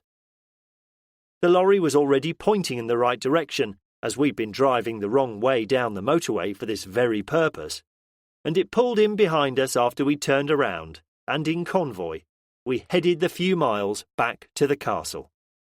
At the gates, the knights had done a good job of keeping the area clear, and opened them when we told them via the radios we were approaching. With barely a pause, the plough smashed through the few new piles of corpses they'd created in our absence, and we continued through the grounds. The lorry was too large to attempt to fit through the Barbican, so once we'd driven inside, we backed it up to the entrance, and after a few cups of tea and a debrief on the mission, we organised its unloading. Many hands make light work is the expression, but after a few hours of lifting and carrying, we were all glad when the last few items were offloaded onto Woody's trailer. Woody drove up to the main entrance door for the other team to carry the stuff inside and stack it in the storerooms under Maud's direction. She was standing at the door, armed with a clipboard, to note down everything that was unloaded, and then she told the porters where she wanted it stored. Following a quick lunch, we gathered in the Great Hall to discuss the next item on our wanted list: fuel. The mission to gather more food had been a success, and we now had the confidence to venture further down the motorway until we found a fuel lorry. Not much more planning was required, as we just needed to repeat what we'd done before, and as the tactics had worked, there was no need to change them at all. With a wave at the ones staying, the knights on Willie's trailer led us out through the Barbican to the castle entrance once more. The plan was that they would then stay and guard the gates while we were gone. Much later that evening, we popped a few corks on one of the many bottles of champagne we'd scavenged from the lorry and celebrated a successful day. 2 more lorries full of food and a tanker that contained both petrol and diesel were parked in the grounds outside the walls, awaiting unloading. As we sat around chatting and laughing, darkness falling outside, Sean held 2 DVDs in the air. "Which training video shall we watch tonight?" he asked. as he showed us 2 zombie movies he'd selected. Chapter 21. "What's the matter, darling?" Becky asked as she watched me getting changed out of my exercise gear in the morning. "You've been quiet since we got up." Once again, I couldn't hide anything from my wife, a fact she always reminded me of. "Nothing much, love," I said quietly, trying to hide my emotions a little more. "It's just that, now it's going to happen. I'm a bit nervous about today and this flying business." I shrugged. It's been years since I flew, and there's a lot that can go wrong. Who knows if we'll be able to find a working plane, and then will we be able to navigate around and then land safely? I just don't know now if it's a good idea at all. She walked up to me and put her arms around me, smiling. "Don't tell me Maverick is getting scared now. It's all you and Chris have talked about since it was decided, regaling us all with your stories of bravely soaring through the air until, to be honest, I think you started boring us." I looked at her, shocked. "Me? Boring? They were good stories, weren't they?" I said indignantly, but knowing that in all fairness it was probably true. Both Chris and I had talked like excited schoolboys about to go on an adventure, and little else, once we had decided to give it a go. "Yes, dear, they were," she replied in her usual if-you-say-so voice. "But now that you mention it, I think Chris was looking a bit nervous too earlier on. Maybe you two should go and have a chat about it and decide if you really want to go ahead with it. It's not too late to back out, you know, and trust me, if you decide not to go, no one will think any the worse of you for it." Silently, I donned my clothes as I thought about what she'd said. I was nervous, but was it trepidation or real fear that was making my guts churn? She was right. I needed to have a word with Chris before it was too late. Chris answered when I knocked on the door to his room. Taking one look at my face, he smiled grimly and said, "You too?" "Yes, mate. Now we're actually going to try it, I'm bricking myself if I'm honest about it. Can I come in and have a chat with you out of earshot of everyone else?" "Of course," he replied, opening the door fully and waving me in. "Nikki's here. Shall I ask her to leave?" Nikki emerged from the bathroom as I entered the room. "No," I replied. "After all, it does concern her too, so she should be here." Their room was one of the suites that the place rented to people who wanted to experience staying in the splendour of a castle, and was luxuriously appointed. He led me into the sitting room and indicated for me to sit in a chair. Nikki joined Chris on the sofa opposite me. "Nice room," I opened with, trying to think of how to start the conversation. Not being able to come up with anything other than to be direct, I came out with it. "Are you as nervous about today as me?" I looked at both of them in the silence that followed, until Chris spoke. "Frankly, mate, yes I am," he eventually replied. "There's no instructor sitting by our side who can take over if something happens up there. It's just going to be me and you up there, and no disrespect, but we don't know really how good either of us is." I nodded in agreement. "You ain't wrong there, pal," I replied. "It's a risk and I was well up for it before, but now the time's getting close, I'm having second thoughts. And it looks like you are as well." "I certainly am," he answered. "But the way I'm thinking, I reckon we should try anyway. The place may be completely overrun for all we know, or there might not even be a suitable plane for us to use, but if we don't try, we won't know. Why don't we try as planned? We can start by doing a few circuits of the field and maybe a bit of touch and go." He was referring to the training routine of flying around the landing pattern of the airfield, landing and taking off again in one manoeuvre, to repeat it again and again. It was usually the first solo flights you did as a novice. I smiled at him, remembering the nervous moment the instructor had stepped down from the plane for the first time and let me loose on my own. I mulled it over for a moment before replying, "I suppose if you put it like that, it's nothing we haven't both done before, and at least we'll have each other to remind ourselves what to do." I looked him in the eye. "Are you happy to give it a go?" He looked at Nikki, who took his hand in hers and nodded to him. He smiled. "Well, the boss says okay, so let's do it." And look out the window, the weather's about as good as it can get for flying." I stood and shook his hand, grinning in relief. If he'd been as nervous as me, it was a good sign. We would both be taking it very seriously and not letting overconfidence or complacency mar our judgment to the detriment of safety. "OK, mate, let's go and get ready with the others." Then I couldn't help myself, and added now that my nerves had faded a little, "But I'm still Maverick." Steve and his sergeants planned to use most of us for the mission. 5 soldiers would stay behind to protect the castle, supported by all the children as sentries, who would be overseen by Maud, Charles the Vicar and Nikki, because her pregnancy ruled her out of going anywhere dangerous, by universal agreement. Everyone else was told to arm up and get ready to leave. The airfield at Wellesbourne was only about 15 minutes' drive away under normal circumstances, and we didn't expect it to take much longer than that, as we knew the vehicles we were taking could plough through most things we came across. Waving goodbye to those remaining, after we'd loaded the last few items onto both Willie's and Sean's trailers, both tractors and the armoured car drove once more through the castle grounds to the world beyond our sanctuary. Only a few more zombies had gathered at the entrance gate, and they were quickly dispatched. Although the smell emanating from the piles of rotting corpses surrounding it reminded us that we needed to do something about them, or they would become a health hazard. I looked horrified as swarms of rats scattered from our engine noise, skittering away to dive down drains or into the undergrowth. Grim looks were exchanged.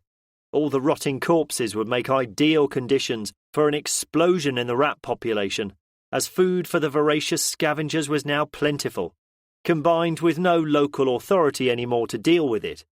Only us. Another item to add to the list, I thought grimly. The airfield was a former World War II base that had survived the closures and now operated as a private airfield for light aircraft. Several flying schools operated from it, including the one I'd used all those years ago. Following my directions, we skirted around the village that bore the airfield's name and drove down the road that accessed it. The area was eerily quiet. We'd only encountered a few undead on the journey, and they'd been dealt with in the usual way, either being run over or stabbed with a spear. Thanks to the castle, we now had a range of better spears, rather than the tried and trusted sharpened metal stakes we'd previously been using.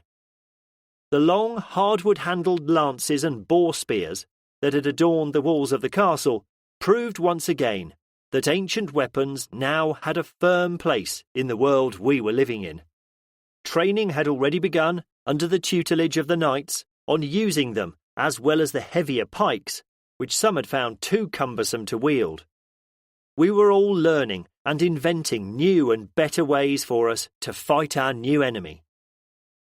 The main car park was thankfully deserted, as our convoy drove into it.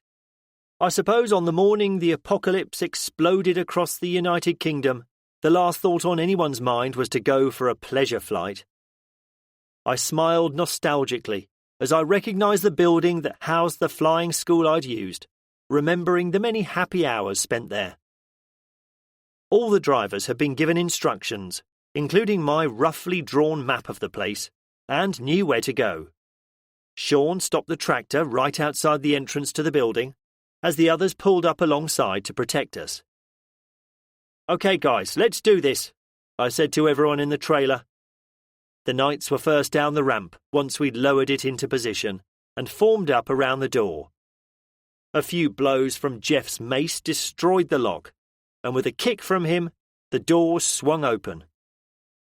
After they'd entered and checked that the building contained no surprises, they waved me in.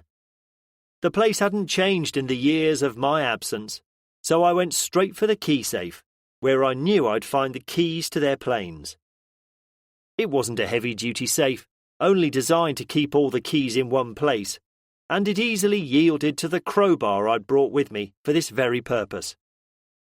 Handily, all the keys had the model and unique registration codes of their relevant aeroplane on their labels, and I sorted through them until I found several keys indicating they belonged to the type of plane that both Chris and I used to train in. We'd both chosen to use the larger four-seater low-wing type rather than the smaller, more cramped two-seater high-wing type. I knew the flying school had once had at least 4 of the type, and when I was taking lessons, we used whichever one was available. The cockpit displays varied between them, but the controls were all similar, and so it didn't matter which one we would use. Once I had the keys, I searched for and found the maintenance log for the planes, hanging on a hook next to the key box. Of the 3 planes for which I'd found keys, 1 was reported in for maintenance, but 2 were available to fly. Looking through the window of the office that fronted the airfield, I tried to see the planes, but couldn't pick them out from the many that sat on the grass by the taxiway. Opening cupboards, I soon found 2 headsets, a small folder, and a laminated map. I stuffed them all into a bag I found and told the knights I had what I needed, and it was time to leave. I knew that the gate at one end of the car park led to the airfield. The knights accompanied me, their armour chinking metallically as they walked beside me. A padlock secured it, but Jamie soon removed it with a cordless angle grinder he pulled from a bag he was carrying. Seconds later, I'd opened the gate, and all the vehicles drove onto the airfield. I closed it, and the knights joined me to jog beside the slow-moving vehicles until they came to a stop next to the airfield's small control tower. The benefit of good planning showed once those chosen for the next task had disembarked from the vehicles and formed their allocated groups, and we began Phase 2 of the operation. While Willie drove his tractor with a team on board the trailer around the entire airfield to check the whole place out, Sean headed to the control tower, accompanied by 2 knights. Their job was to see if they could get the radio operational, so that when Chris and I were flying, we could stay in contact. Chris and I, accompanied by a force of both knights and soldiers, went to find and inspect the planes. Calling out the registration code for them, we walked down the lines of planes until we identified the 2 we were looking for. When we inspected them, one was easily our preferred choice. It was newer and had more up-to-date displays and instruments on the cockpit. With the others keeping watch, we inspected it carefully.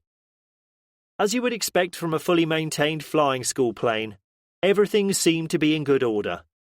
The log I had with me stated it had flown the day before the apocalypse hit, and the last act of the now probably dead or turned instructor was to top off the fuel tanks so it would be ready for the next day. To be sure, we dipped the tanks in both wings and confirmed they were full. I handed Chris the keys and the bag I'd filled and said, "Let's see if we can start this baby, shall we? I'll keep everyone away from the prop." Warning the others to stand clear, I watched as he climbed on board and began the starting sequence. After a few minutes, the starter motor whirred and the propeller began its familiar stuttering, rotating as the engine turned over.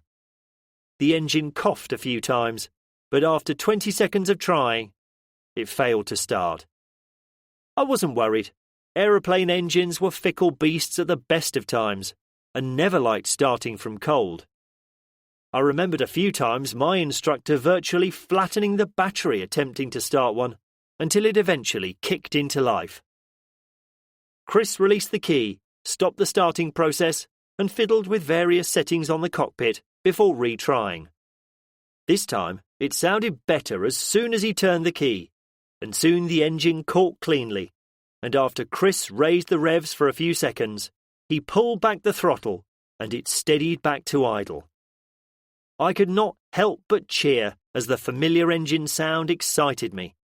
I wasn't worried or scared anymore, but desperate to get in the air. Willie drove towards us down the taxiway after completing his circuit of the airfield, and I walked up to his cab. He turned off the engine and opened the door so he could speak to me. "It's all clear, laddie. The fence around the place has kept them out.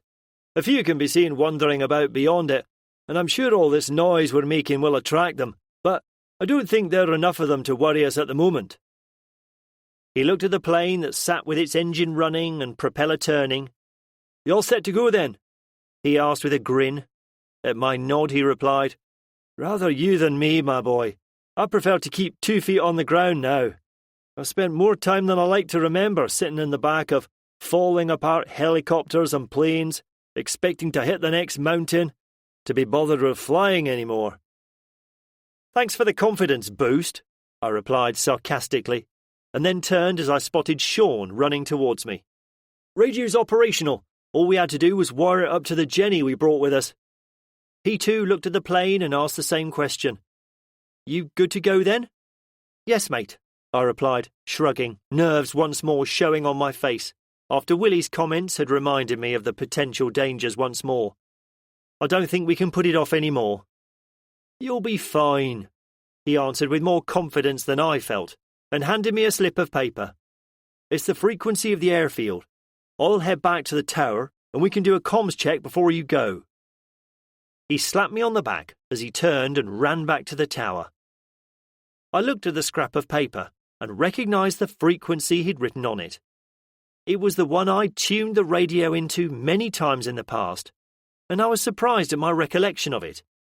Chris was in the left-hand pilot seat already with his headset on as I climbed in and put my rifle on the back seat, before sitting down in the right-hand seat and closing the door.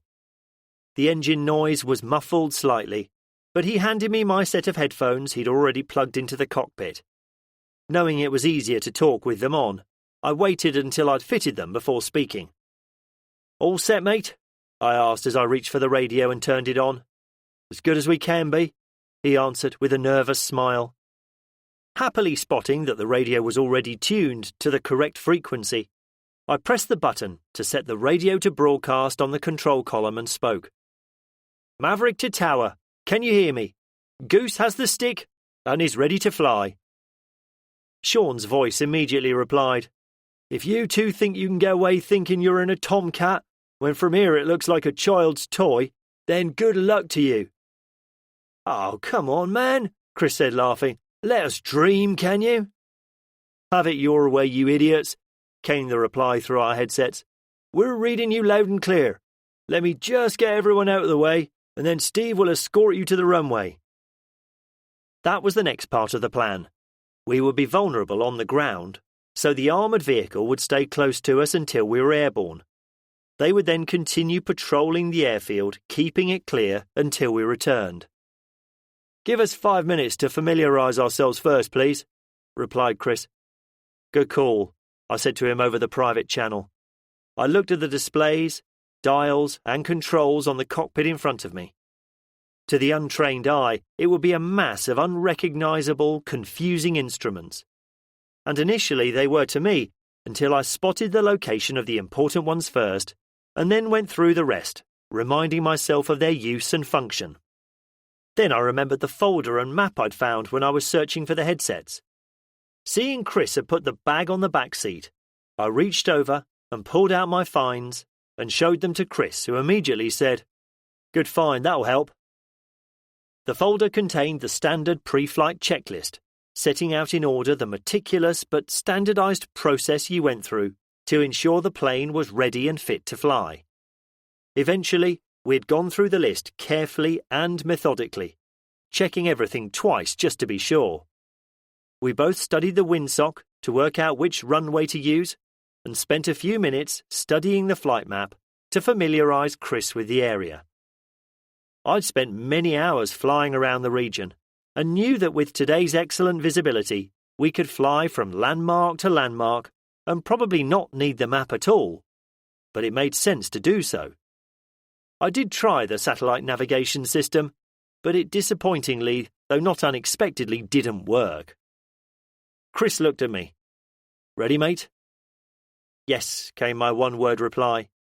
He pressed the broadcast button. "Sean, we're ready. We'll go right and use that runway." To emphasise that fact, and knowing Sean was most likely studying us through binoculars, I pointed in the direction we needed to go. "OK, guys," he reported immediately. "Steve is ready to escort you." Chapter 22. Between ourselves, we'd agreed that Chris should attempt the first takeoff, since he was the one with the more recent flying experience. I sat quietly by his side, with my hands away from the controls as he applied power, and the aircraft picked up speed. In no time, the familiar sensation of leaving solid ground made me smile. As we gained altitude, I felt my confidence return as memories kicked in. The plan was to perform a few circuits of the airfield to build our confidence, and then we would practice a few touch and goes, and if we were still happy, we would begin the mission. I looked across at Chris. His face was set in a frown of deep concentration, and I could see the whites of his knuckles as he held the steering column in a vice-like grip. I patted him on the leg. "Well done, mate," I said, as I got his attention, and he glanced towards me. "Now let's do a few circuits of the airfield." I could see the tension flood from him at my reassurance, and his grip on the column loosened, and his face changed to one of accomplishment and relief. "Thanks, pal," he replied. "Do you want to take over?" "No, mate, not yet. You're doing just fine. Let's stick to the plan, and I'll observe you for a while to fully refresh myself," I said, my voice now full of the confidence I could feel growing inside. 20 minutes later, we'd both completed a few circuits of the airfield and practiced a few touch-and-go landings each, until we were as confident as we could be that we could fly further afield. The visibility was excellent, and I'd marked on an Ordnance Survey map the location the Royal Navy wanted us to investigate first, to see if the rescue missions they hoped to undertake for the personnel trapped in them were viable. While we were flying, we kept a continual conversation going with Sean and the others, who were monitoring the radio in the airfield's tower. We both took the compliments about how smooth our landings had been with a pinch of salt, as I knew mine in particular had been a little bouncy. With the map held in my hands, I checked the compass on the control panel and compared it with the handheld one I had pressed against the map. "If we use Warwick as our marker," I said, with my brow once again furrowed with concentration, "I'll call out landmarks and bearings as I see them. Does that sound a good idea, Chris?" "Sure," he replied. "The castle will be a great marker." He smiled as he continued, "And if we do a flyby, it'll let them know we at least managed to take off." "You mean it'll stop Nicky worrying more like?" "Yes, all right then," he signed theatrically. "That too." "OK then, navigator, point me in the right direction, my good fellow," he commanded, adopting his poshest Royal Air Force accent. I looked out of the window and pointed at the town of Warwick, distant but clearly visible from our height. "That way, my dearest chap," I replied, mimicking his accent. The plane banked, and we left the airfield behind. I waved out of the window at Stanley and Daisy, who had climbed to the highest tower on the castle along with the rest of the children when we first flown overhead. Our young audience looked up and waved their arms about in excitement. Chris had slowed down as much as he could and was flying a number of slow, banked circuits of the castle, while I was using my phone, which I'd charged for this purpose, to take pictures of the castle so we could study our new home from a different viewpoint, and maybe see any improvements we could make. I took control for the last circuit, so Chris could wave at Nicky, who was standing in the middle of the courtyard, waving back as excitedly as everyone else. Having already worked out our required heading, and with the last few dips of the wings, I settled the plane on its new course. With the slight crosswind that was blowing across our nose, we knew we would have to make frequent adjustments to compensate for it, and so needed to judge our progress using landmarks and the maps Chris, as the current navigator, had laid on his lap to pinpoint our current position as we flew over them. I increased and lowered our altitude until we reached a height we both agreed gave us the best view of the land below us and the horizon in front of us, so we could plot a good way ahead to make navigation easier. We didn't want to miss any signs of survivors. With every minute that passed, my confidence grew, and the more I relaxed, I was genuinely enjoying myself and found it impossible to keep the smile off my face. Flying over Birmingham erased it, though. Spotting the landmark of Warwickshire County Cricket Ground, on an impulse I turned towards it, reducing height and speed, and once overhead, banked in the direction of my house, which was close to it. My road was easy to find as it backed onto a park, and I soon spotted it. Flying over the area, I was horrified as I looked down to see a lot of burnt-out houses and the dark shapes of massed zombies filling the area. "My God," I exclaimed as I pointed my house out to Chris. "Can you take a few pics, mate? I need to show Becky this when we get back." I remained silent as he took photo after photo of the desolation that was once the nice suburb of Moseley, where I used to live. My house seemed to have escaped the fires that had ravaged many, but it was clearly a dead area. It was once so vibrant and full of life. Now it was home to only the undead who filled every street. "It looks like going on holiday saved our lives in more ways than one," I said quietly, trying to rationalise the devastation below me. "We wouldn't have made it if we'd woken up to that, would we?" "Face it, mate," replied Chris seriously. "You would probably have caught the virus or whatever caused it anyway." He paused as he looked out of the window before he added softly, contemplating how he himself had survived the outbreak. "It's down to luck for all of us. You were on holiday. We spent the night at home and didn't go to work in the morning because of the hospital appointment. All of us are here because of luck, fate, or whatever you want to call it. Now we have to make the best of it and do our best to carry on." We both fell silent as we looked at the ruined city 500 feet below us. Eventually Chris spoke again, speaking as cheerfully as he could to try and alleviate the anguish he could see I was going through. "Come on, Maverick. There's nothing we can do about it now. So let's continue the mission." He inspected the map before calling out the bearing we needed to take. Keeping an eye on the compass, without saying a word in case my emotions beat me once more, I banked the plane and flew on, leaving my old home and life behind us, most likely never to see it again.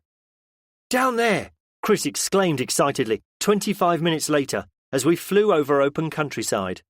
He pointed out of the window, and I dipped the wing on the plane so I could see where he was pointing. A farmhouse, standing solitary amongst open fields below us, had smoke coming from one of its chimneys. I reduced speed and altitude and headed towards it, while Chris studied it through binoculars. "They've got barricades on all the entrances. Looks like we have survivors," he reported as we got closer. "Okay, let's try and get their attention," I said, as I adjusted the throttle and other controls to set the plane up to fly circuits around it. "Have you got it on the map?" He traced his finger across the page on the map, open on his knees, until he stabbed at a spot. With a pen he pulled from his pocket, he circled the small dot of a farm that was marked on the Ordnance Survey map before replying, "Got it. Looks in a remote spot as well." On the second circuit, we both saw at the same time a group run from the main building, all staring up into the air at us. "We've got their attention. Let's see if they're friendly or not," Chris said. Not sure how we were going to do that from 300 feet, I kept quiet and concentrated on flying a circular pattern around the sprawling farm buildings, casting occasional glances below me at the now growing crowd that stared back up at us. "They're waving at least," reported Chris as he waved back. He reached into the back of the plane and grabbed the pack he'd brought with him. Unzipping it, he pulled out a notepad and began writing on it. His plan how to deliver the message became clear when he rolled it up and pushed it into an empty water bottle he'd also retrieved from the pack. "Want me to fly overhead?" I asked. "Yes, please." He then spoke in his awful posh accent. "Message in a bottle ready for delivery, Maverick." He slid back the small window by his side and added, "Bomb bay doors open. Begin bombing run, please." I levelled the plane and headed straight for the house as he held his arm out of the window with the bottle clutched tightly in his hand. "Spot on," he shouted with delight after he'd released it and watched it fall. "Right on the button. Now let's carry on to our destination. We're burning fuel flying around in circles like this. Don't you want to see if they've read it? I asked. They have it. I told them we would be back overhead in about an hour and to find a way to reply. When I didn't reply, he continued, I asked if they were safe and needed help. I didn't tell them where we were because I think we need to know if they're good guys or not first. But I did say we were a group in a secure location with plenty of supplies. I'll get 2 different replies ready. Whichever one we use will depend on how they respond. Basically, one will wish them well, and the other will tell them we'll attempt to reach them as soon as we can. Good idea, I answered. What are they, a few hours away from us by road at most? So it's well within our capabilities to get to them. Then I looked ahead at the mountains of Wales that were visible on the distant horizon. Anyway, let's try and find the main reason we're up here and check out this army base. As I knew the area and was more familiar with the landmarks that would aid our navigation, Chris took a turn at the controls while I kept us on the right course. 30 minutes later, he began circling the plane once more. This time over what looked to be a large, sprawling military base. Following the instructions Steve had been given, we identified the building that we reckoned contained the bunker holding the trapped personnel. We could easily have found it without any instruction, though, as the area surrounding the building was thick with zombies. It was anyone's guess why they were still there. Maybe they'd followed others as they tried to reach it, and nothing had drawn them away, or possibly through some remaining combined memory held in diseased brains. They collectively knew the area contained more living. It was clear, though, that whoever was inside was trapped and in a hopeless position unless rescue arrived. Reporting our findings to Steve, and with nothing else to see, we circled the base a few times so I could take more pictures. Then we set our course back to the farmhouse to find out if the survivors there had replied. Inventive, I said, impressed as I saw they'd used sheets or towels to write a message on the ground in the yard of the farmhouse. I read it out aloud as Chris concentrated on flying. 10. Safe. Low food. It was a simple but concise message. Circling, I could make out 10 people staring back up at us, all waving their arms above their heads. Through the binoculars I could see joy, hope, and excitement on all the faces. My summary was an easy one to make, from what I was seeing below me. They seemed to be all ages. I would guess they're the owners by the look of them. They look like good guys to me. What do you think? When he agreed, as I'd expected him to, I reached for the 2 messages Chris had already written.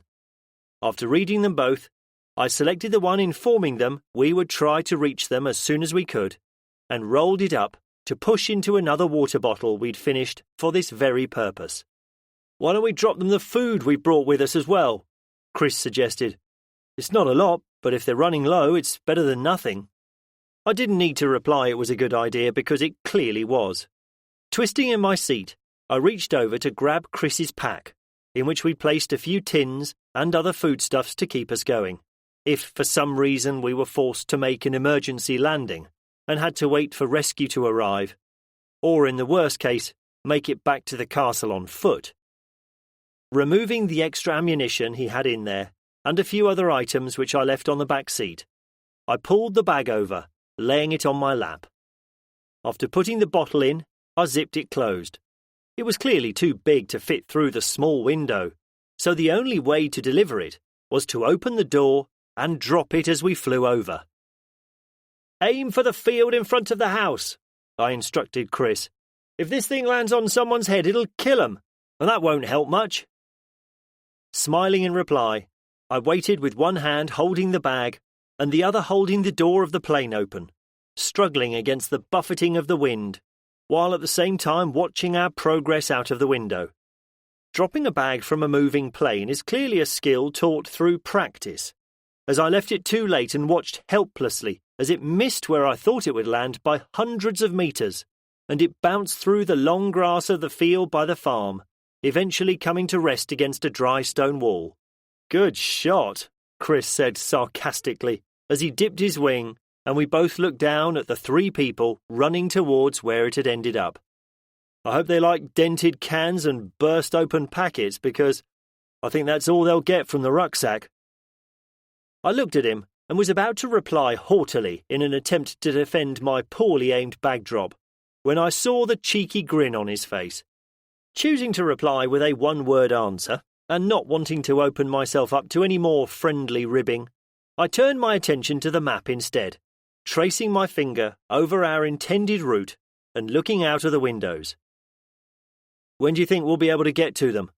Chris asked 5 minutes later. "I don't see why we can't attempt it in the next few days, mate," I replied, with a slightly distracted air, because my main concentration was on my continuous scanning of the ground below us as I searched for any other signs of life. I looked at the map on my lap and mentally planned the route between Warwick Castle and their location. We know where they are, and I think we can avoid any big towns and villages if we choose country lanes. It'll take a fair few hours, I suppose, but it's nothing we haven't done before. I chuckled as my reply, so confidently condensed, registered in my brain. Listen to me. I'm sounding like a bloody expert now, confident we can navigate through miles of zombie-infested wasteland with no more trouble than going for a Sunday drive to a pub. The world has indeed gone mad. But Tom, that is the point, Chris replied, his voice now serious. We're doing amazingly well. Yes, we lost poor Daniel to those bastards, and Mark has now got to come to terms with his injury, but apart from those devastating events, we are doing ridiculously well if you consider the situation. We have a secure location, stocked with enough supplies to keep many more people than we currently number for a long time. Our safety is more than looked after by Steve and his men, let alone what we can do ourselves. The nights are enough to scare anyone to death on their own.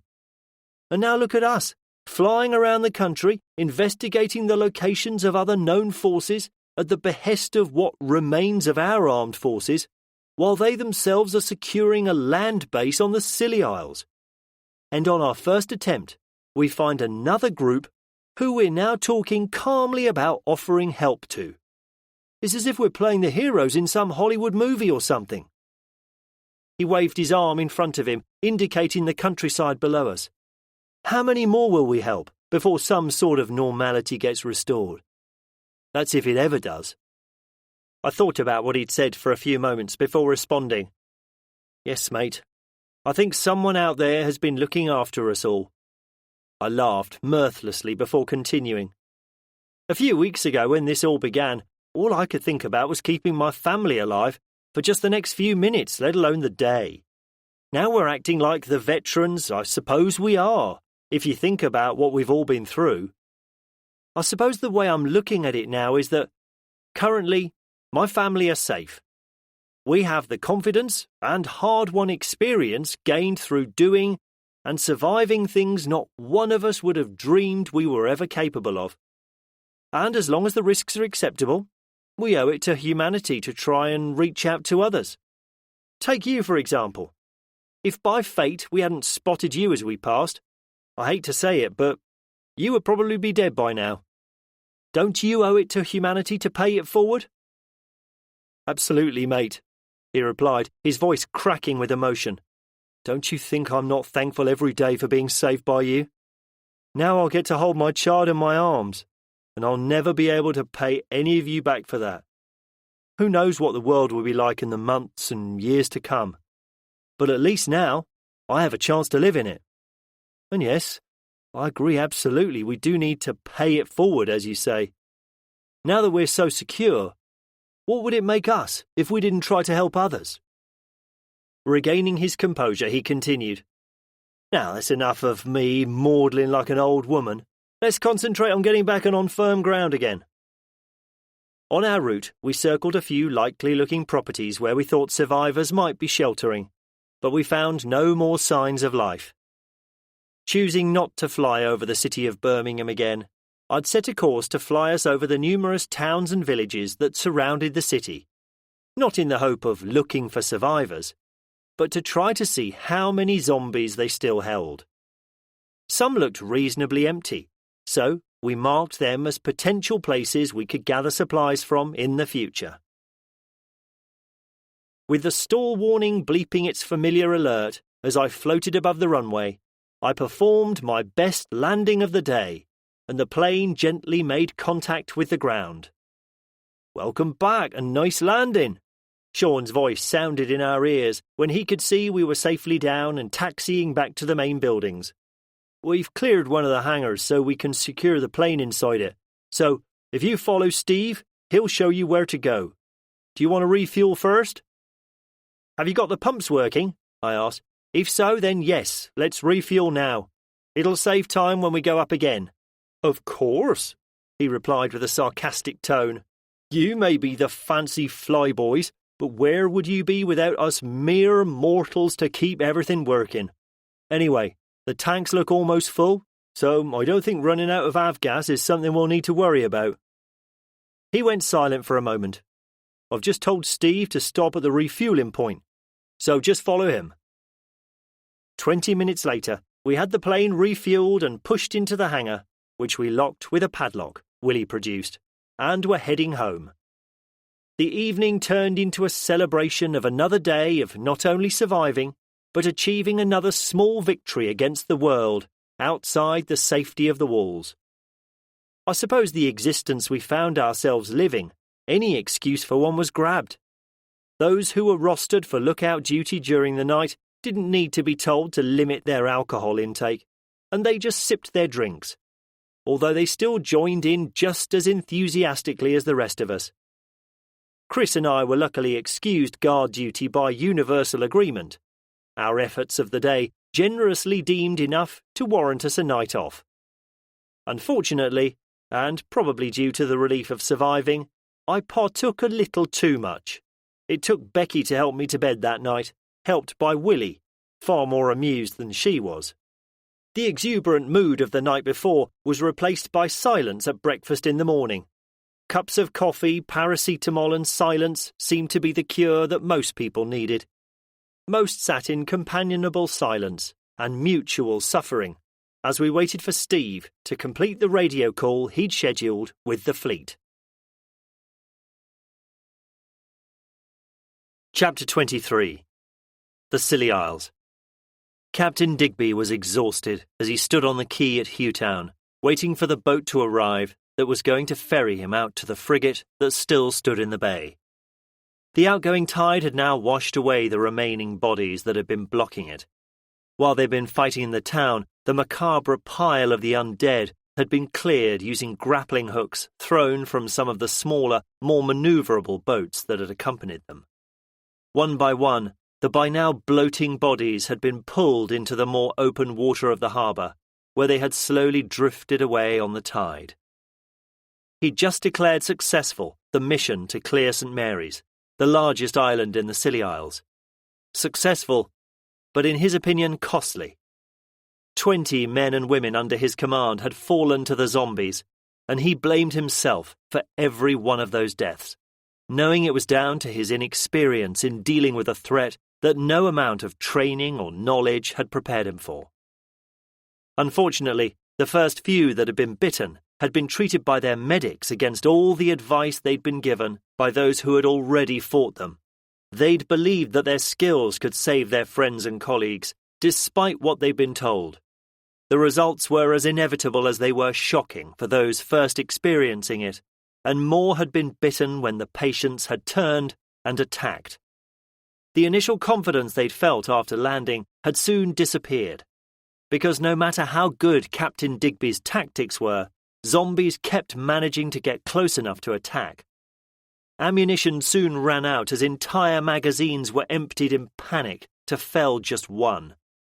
Despite regular resupplies from the helicopters, whose coverage from their guns became impotent in the small streets and houses of the towns and villages, it soon became apparent that the best way to deal with zombies close up was to use the hastily manufactured melee weapons they all carried with them.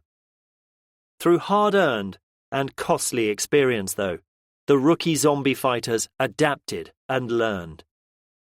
After witnessing the way the first few had turned when they were being treated, and not wanting anyone else to perform the task, Captain Digby had himself ended the lives of those bitten with a single shot to the head, a task that took a small piece of his soul away every time he pulled the trigger. Stepping aboard the frigate, he headed straight for the command centre, where he knew Admiral Walker-Jones was waiting for him to report on the mission. The room went silent as the blood-stained and exhausted young officer walked in. The Admiral strode up to him and extended his hand, his own crumpled uniform and drawn features showing the strain of command he was feeling. "Good work, Captain Digby," he said simply. Digby's voice cracked as he replied, "I failed, sir. Too many were lost, and I blame myself." He stopped talking as the Admiral held up his hand. "No, you did not, Captain. You succeeded in your mission, and the losses you received, however regrettable, were a price we had to pay." He looked at the pained expression on the young man's face, softened his tone, and placed his hand on his shoulder. "Captain, you led your people well, and your losses reduced the more experience you gained. The fact you are mourning those who fell speaks volumes about your ability to command, young man. You were given a difficult task, and you overcame the odds, and won." Digby looked him in the eye. "Sir, thank you. But from the reports I've been given on those at Warwick Castle, they have not lost one of their number to zombies since this began. And I thought we would do as well as them." Anger rose in him. "Despite all the training we receive, civilians have done better than us, and that is not right. We are here to serve and protect our fellow countrymen. I'm having a difficult time coping with that, sir." The Admiral smiled at his anguish. "I know, son. It's a strange world we find ourselves in. But we are in it, so we must do the best we can. I think those civilians at the castle have a lot they can teach us. The vehicles they've converted sound very interesting, and it's definitely something we need to consider doing when we're planning our assault on the mainland." His brow furrowed as more ideas raced through his head. Then he turned to the others in the room. "Now, can we discuss moving the operation forward and clearing the rest of the islands? Our meteorologists are forecasting this weather will break soon, and we need to get all our vessels, both naval and civilian, into safe anchorage. I have already ordered them to begin making their way here from the Solent, and they will start arriving over the next few days. So, time is of the essence." He indicated for Digby to approach the large table in the room, and they began planning Phase 2. As the meeting progressed, the captain's confidence in his ability grew, the experience he'd gained already showing in the input he made to the meeting. And the plan was soon agreed, and preparations began once more. He left to brief and prepare his exhausted troops for the next day's job. The smaller islands, as surveillance from both the helicopter and boats had shown, indicated far fewer of the undead on all of them, which was a relief to all. Complacency, though, was never considered. The mission plan was similar to the one they had just completed. They would land in force and sweep each island from end to end in one large group. The helicopter would once more provide overhead coverage and resupply. For obvious safety purposes, only those involved in the assault would be allowed to set foot on dry land until the missions were deemed successful.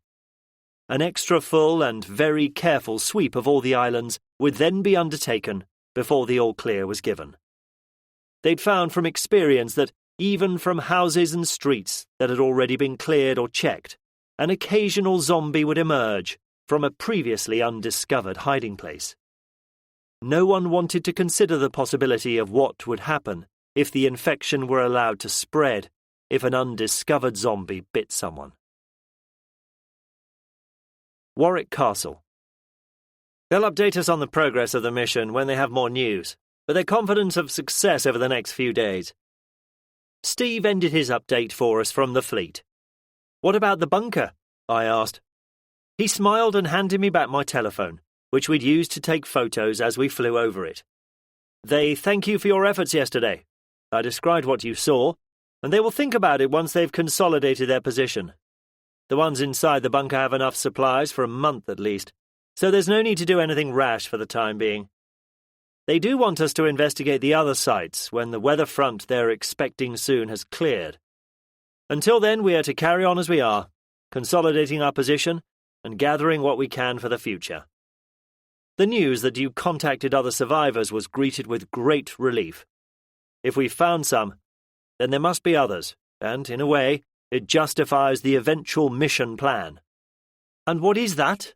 asked Becky, although she knew the answer. Steve smiled at her, and, nodding his head in thanks at her for the prompt, replied, "To make the entire country zombie-free, I imagine. Well, it'd be a shame to go to all the effort if we were the only ones left, wouldn't it? Otherwise, they may as well just get themselves comfortable where they are and have a long holiday. On one flight, you found another group. And as I just said, if there's one, there must be others." He paused and looked at us all. "Once we've visited this group, I propose we actively begin searching for others, by both land and air, and offer help from the resources we've gathered, if they need it. Also, if we deem them suitable and their position is not safe, we bring them back here. To that end, we also need to continue gathering supplies and, hopefully, more weapons. Not for us, but for those we meet." Sean interrupted him. "But, Steve, I may have a hangover this morning and have missed the point, and please correct me if I am wrong, but isn't that what we've been doing pretty much since this whole thing started? So what you're proposing is we carry on as we have been?" After thinking about what Sean had said for a moment, he replied, "Yes, of course it is. I think my head isn't too clear this morning either." He held his hands out in an expansive gesture. "What I propose is that we carry on as we have been until we hear differently. Is that okay with everyone?" "Steve," Maud said sharply, "I agree. But may I remind you that we are doing what we are doing not because some high and mighty officer tells us to. We are doing it because all of us here are decent human beings and not like those who killed poor Daniel. If you hadn't arrived, I can certainly assure you everyone here would be concentrating on extending the hand of help and friendship to any we came across. It may not be happening as quickly as it is now, but it would be." Steve looked genuinely shocked and then contrite at her comment. "Sorry, Maud." He stammered out his reply. "I know that, and I can assure you the fleet knows that too." Then he sat down and looked exasperated, saying, "Can someone take over, please? The way my head is, I'm only going to say something stupid again and drop myself in it some more." Maud stepped into the middle of the room and crossed her arms with determination. "Right then, young men, as you all look a little sorry for yourselves this morning, you can work off your hangovers by emptying the other lorries today. Tomorrow we will go and reach out to those poor people at the farm." At the thought of physical exercise, there was a general groaning from most who were hoping for an easy day recovering from last night's celebrations. But Maud was not having any of it and continued, "Looking at the state of most of you, I trust it will also be a lesson in overindulgence." She clapped her hands. "Now, come on then, or will I have to get angry at you?" Rueful looks were exchanged, and we all stood up and trooped outside to begin our day. By the end of the day, both lorries had been emptied, and the fuel lorry parked a safe distance away from the castle. Apart from exhaustion, most of us were feeling better. More rooms had to be cleared and allocated to allow for the extra supplies, and Maud, helped by a few others, had catalogued and itemised everything we'd unloaded. We clearly had a lot of food, but as we knew, there was no point if we could gather more not to do so. After all, we didn't know how many people we would need to feed in the future. The atmosphere was a lot more subdued that night as we watched another training video before those not on guard duty went to bed earlier than usual. Chapter 24. "Bloody hell," I moaned early the next morning as I carried another box of food up the ramp to put in the subfloor of the trailer. We spent all day unloading it, and now we seem to be carrying most of it back now. I looked at Maud, who was standing by the trailer checking items on a list she'd drawn up. I know, I continued. We don't know if they'll want to stay put or not.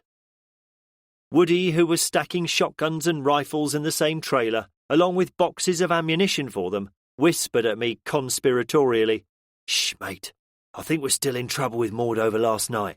Let's be good boys until we leave, and then we can moan about it." We had planned to take 3 vehicles with us on the trip. The armoured car and tractor were included as always, but this time we decided to take Woody's Land Rover to use as a scout vehicle if we needed it. It still had its machine gun mounted on it, as did the trailer. None of the vehicles had encountered anything they couldn't deal with yet, so we were confident they were all suitable for the task ahead. As soon as everything was stowed away securely, we joined the others, who were planning our route using a large map spread across the table in the dining room. Tracing my finger across the route, I could see Steve had planned it well. It zigzagged across the countryside, missing a lot of towns and villages, all the time edging closer to the circle, marking our eventual destination. "What's the distance, Steve?" I asked, as I stood up from leaning over the map to allow another to study it. "About 50 miles or so," he replied. 3 hours at most, I reckon. But because we don't know what help these people might need, I think we should plan for an overnight stay. If we don't make it back today, and as we'll be out of communication range, it'll stop everyone here worrying too much." Not being able to argue with any of the choices he'd made, I nodded my head and checked my watch. "Shall we get moving then?" I stated. "Everything's loaded up and all the vehicles have been checked." I changed my voice to a poor imitation of a woman. "And as Maud would say, the sooner we leave, the sooner we'll be back." Everyone smirked, but then I noticed no one was looking at me, but at the door behind me. I cringed, and my shoulders sagged as I said weakly, "She's right behind me, isn't she?" "She is," came Maud's voice from behind me. I turned, and she was standing in the doorway with her arms crossed. Her eyes betrayed the stern look on her face. They were glinting with mirth. Full of embarrassment, I shuffled past her and gave her a peck on the cheek, muttering an apology in her ear. Walking up the ramp of the trailer, I was surprised to see Charles the vicar already on board. He was wearing body armour over his robes and had a rifle held in his hands. He hadn't previously been on any missions with us, and was usually content with helping with the internal running of the castle and performing guard duty, along with looking after our spiritual well-being. His nightly prayers before dinner was served had quickly become a welcome tradition. They were more of a report on the day's activities, giving thanks for not only surviving but achieving the goals we'd set ourselves. Delivered with humour and style, they were a joy to listen to. Often he could be seen offering counsel or just a friendly ear to anyone who wanted to talk with him, as he cheerfully went about his business. "Charles, what are you doing?" I asked him. "I haven't left the walls of the castle since we arrived," he began, "and I feel the need to see how the world has changed since then. Also, this group we're hoping to find might like to see a man of the cloth, as well as you load of ruffians." He smiled kindly at me. "My flock isn't limited to just our group. It includes anyone who is still living through this dark pestilence that has befallen our beloved country, and it is my duty to offer my services to them all." Ian, who had walked up the ramp behind me, had heard his little speech, and he spoke before I could reply. "As long as you don't start singing 'Onward, Christian Soldiers,' Vicar, if you need to use your gun, I think that would be more than I could cope with. If only YouTube was still working, because that would get a gazillion hits."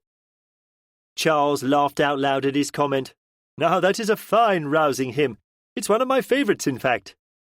With a look of joy on his face, he raised it to the heavens and began singing it. Once the gates were open, the convoy left, with all of us waving to those staying, and we joined in with him as we dragged up the words from memories of long ago attended school assemblies and church services. Aside from needing to clear the road of the occasional vehicle, the journey went to plan. The not unexpected zombies were dealt with as they shambled into our path, and their bodies marked our route home like a gruesome trail of breadcrumbs. Unfortunately, the high hedges and poor signposting on country roads occasionally made navigation difficult.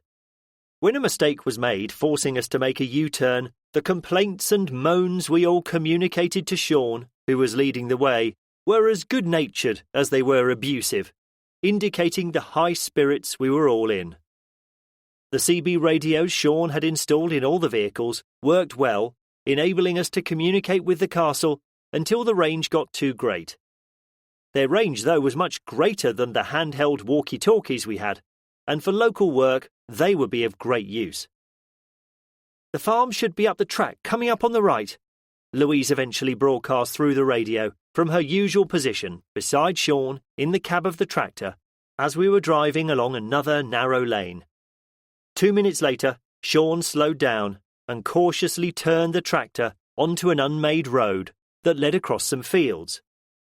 With everyone on high alert, the small convoy followed, the vehicles rocking over the occasional pothole, until from my position in the trailer, the farmhouse came into view. The buildings looked different from the ground, but I knew it was a large place, and from what I'd seen when flying overhead, it had been surrounded by a perimeter wall, and the occupants looked to have barricaded all the entrances. The armoured car pulled off the track and drew level with the tractor. Steve commanded us to stop a few hundred yards from the barricaded gate. Raising a pair of binoculars to my eyes, I could see some heads peering over the top of the wall, looking back at us. One of the people I could see was holding a rifle. "They look nervous," I spoke out loud. "But then again, I suppose that's to be expected." I called across to Steve. "Use the loud hailer to tell them it's us." Steve gave me the thumbs up. The speaker on the armoured car screeched as he turned it on, and his amplified voice boomed across the countryside. "Hello! You have nothing to fear. We're the ones who flew over you a few days ago, and we're visiting like we promised. We've brought food and other supplies for you. So could you open the gate and let us in, please?"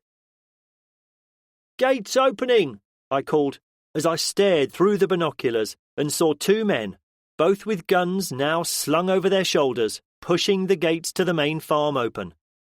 Starting our engines, we slowly pulled forward. The gates, I noticed as we drove through, had been heavily reinforced with wood and steel sheets. I nodded to myself with approval as I looked around the rest of the large yard, which from ground level seemed larger than I remembered from the air. It all looked secure. The height of the walls surrounding it had been raised using more sheeting, and all the other entrance gates looked to be as reinforced as the one we'd driven through. "These people seem to have got their shit together," I said with an air of approval to Eddie, standing beside me. "It looks as if they've done a good job here." "They sure have," he replied, as he went to open the door on the trailer so we could deploy the ramp to walk down to meet them. 4 men, 3 women and 3 children, aging from about 5 to mid-teens, were standing together, gathered by the front door to the farmhouse, looking apprehensively at us as we climbed down. When Ian shuffled down, wearing his full armour, I smiled as they all let out an audible gasp of shock. Ian, Jamie and Jeff had won the coin toss as to which knights would accompany us. For the safety of those back home at the castle, we wanted to leave a few of them behind just in case they were needed. They all wanted to go, and so to save a long discussion about it, we settled it on the toss of a coin. Steve and I got out of the front of the armoured car, and we walked up to them smiling, as I extended my hand saying, "Yes, they do look a bit frightening, don't they?" As I waved at the gathered knights, I added, "Trust me, under that armour they're all the biggest softies you'll meet, and as daft as you like. I'm Tom, by the way," I said, shaking the hand of the oldest man there, assuming he would most likely be their leader. "Pleased to meet you." The man, who looked to be in his 60s, shook my hand in return. His hands were coarse, probably from a lifetime of working the land. Stuart Bruff," he replied simply. He then shook Steve's hand, eyeing his uniform as he did so. "Are you from the military?" he asked. His tone was not angry or curt, but inquisitive. Steve saluted as he replied. Captain Steve Hammond. Yes, I'm from the army, and my men and I are currently tasked to help protect these civilians, he said, indicating to us. This time the man's tone betrayed a touch of anger. Well, where the hell have you been? My family and I have been trapped here since this began, and we haven't seen anyone at all, let alone anyone in authority, until those men approached us yesterday. Concerned, I blurted out before Steve could respond. What men? This time his face betrayed worry. Just after sunrise yesterday, about 20 men approached us. All of them were armed. We didn't offer to let them in, and they didn't ask. We told them we had no food to spare, as we were running out ourselves, and they eventually left. There was something about them, though, which worried me. They were friendly enough, but they were asking too many questions about how many of us were there and other things. It was a bit odd, that's all. They wouldn't tell us where they'd come from or where they were heading to, just that they were in the area. At first we thought it might have been you because, as I've just said, we haven't seen anyone since this began, and with you flying over us a few days ago and then them turning up, the coincidence made it an easy assumption. I can assure you they were nothing to do with us, Steve replied, his voice calm and full of reassurance. And as for the lack of help, I can only apologise on behalf of the government. But as it stands, he then indicated to the other uniformed men behind him, we are the only known combat-effective force left on the mainland UK. He left the statement to hang in the air as Stuart processed what he'd said. He staggered slightly with shock when he comprehended it fully. What? Just you? There must be more of you. You're the bloody British Army, for God's sake. We knew things were bad from what we've seen, but we've been hanging on to the hope that help would arrive from the government at some point. It just has to. His face then filled with despair and fear as he continued. Is it as bad as that? Soberly I replied, yes, it is. Now, shall we go inside so we can talk properly? The Bruffs had farmed the land for generations. Fate had led the entire family to be there the day the outbreak occurred, as they had gathered to celebrate Stuart's birthday. All 3 of their children, 2 of them married with partners there, along with 3 grandchildren, had gathered for what they expected to be a weekend of celebrations. Shocked, they'd watched the news story unfold on the television and listened to the radio, any ideas of having a celebration forgotten. Abiding by the instructions on the government broadcast, they'd stay together, continually monitoring all forms of media for updates, and despaired when, one by one, they went off air. They only left the farm to tend to the dairy herd that was grazing in their surrounding fields. Eventually, and desperate to know what was going on and with no other way of finding out, Stuart and his sons decided to go and check out the area around them. The trip had almost ended in disaster when they become surrounded by zombies in the nearest village. When Stuart recognised some of the zombies, the truth hit home, and to save their lives, they were forced to drive over and through his former friends and acquaintances. Driving straight back to the farm, they began fortifying their home. Their grandchildren proved useful, as they had more zombie experience from watching movies and television shows, and told them what needed to be done. For their safety, since they didn't know if they would be attacked, the cows were brought into their sheds and had been there ever since. Over the weeks, though, despondency had begun to settle over them all, as their isolation weighed heavily on them, and they tried to stretch out their dwindling food supplies. Stuart had a tear in his eye when he explained they'd begun to consider the need to slaughter some of his beloved herd in order to feed themselves. It was only when they'd spotted our plane flying overhead and they'd read our messages that they realised they were not alone, and the cows had a reprieve. They decided to delay the decision until we showed up as we had promised we would. Did the food survive the drop? I inquired. His wife Helen replied with a smirk. Most of it did, yes. Thank you so much. It really lifted our spirits just when we needed it. We've been so excited waiting for you to arrive. I could tell from your note that you're good people, and now we've met, you've just confirmed it for me." They were desperate to hear our story, and so much had happened. It took quite some time to tell it, with different people adding their tales at relevant parts. They all knew Warwick Castle and marvelled at the scrapes we'd got into on our journeys there to make it a secure sanctuary. When Steve told them the news from the Royal Navy and the ongoing operation to make the Scilly Isles a base of operations, you could see their spirits lifting even more. They were not alone anymore, and that gave them such a psychological boost. Knowing that others were not only surviving as they were doing, but proactively working to help others, got the better of some of them. Emotion overcame them, and tears of joy and relief flowed from eyes all around us. Before any more discussions took place, Charles insisted on saying a few words.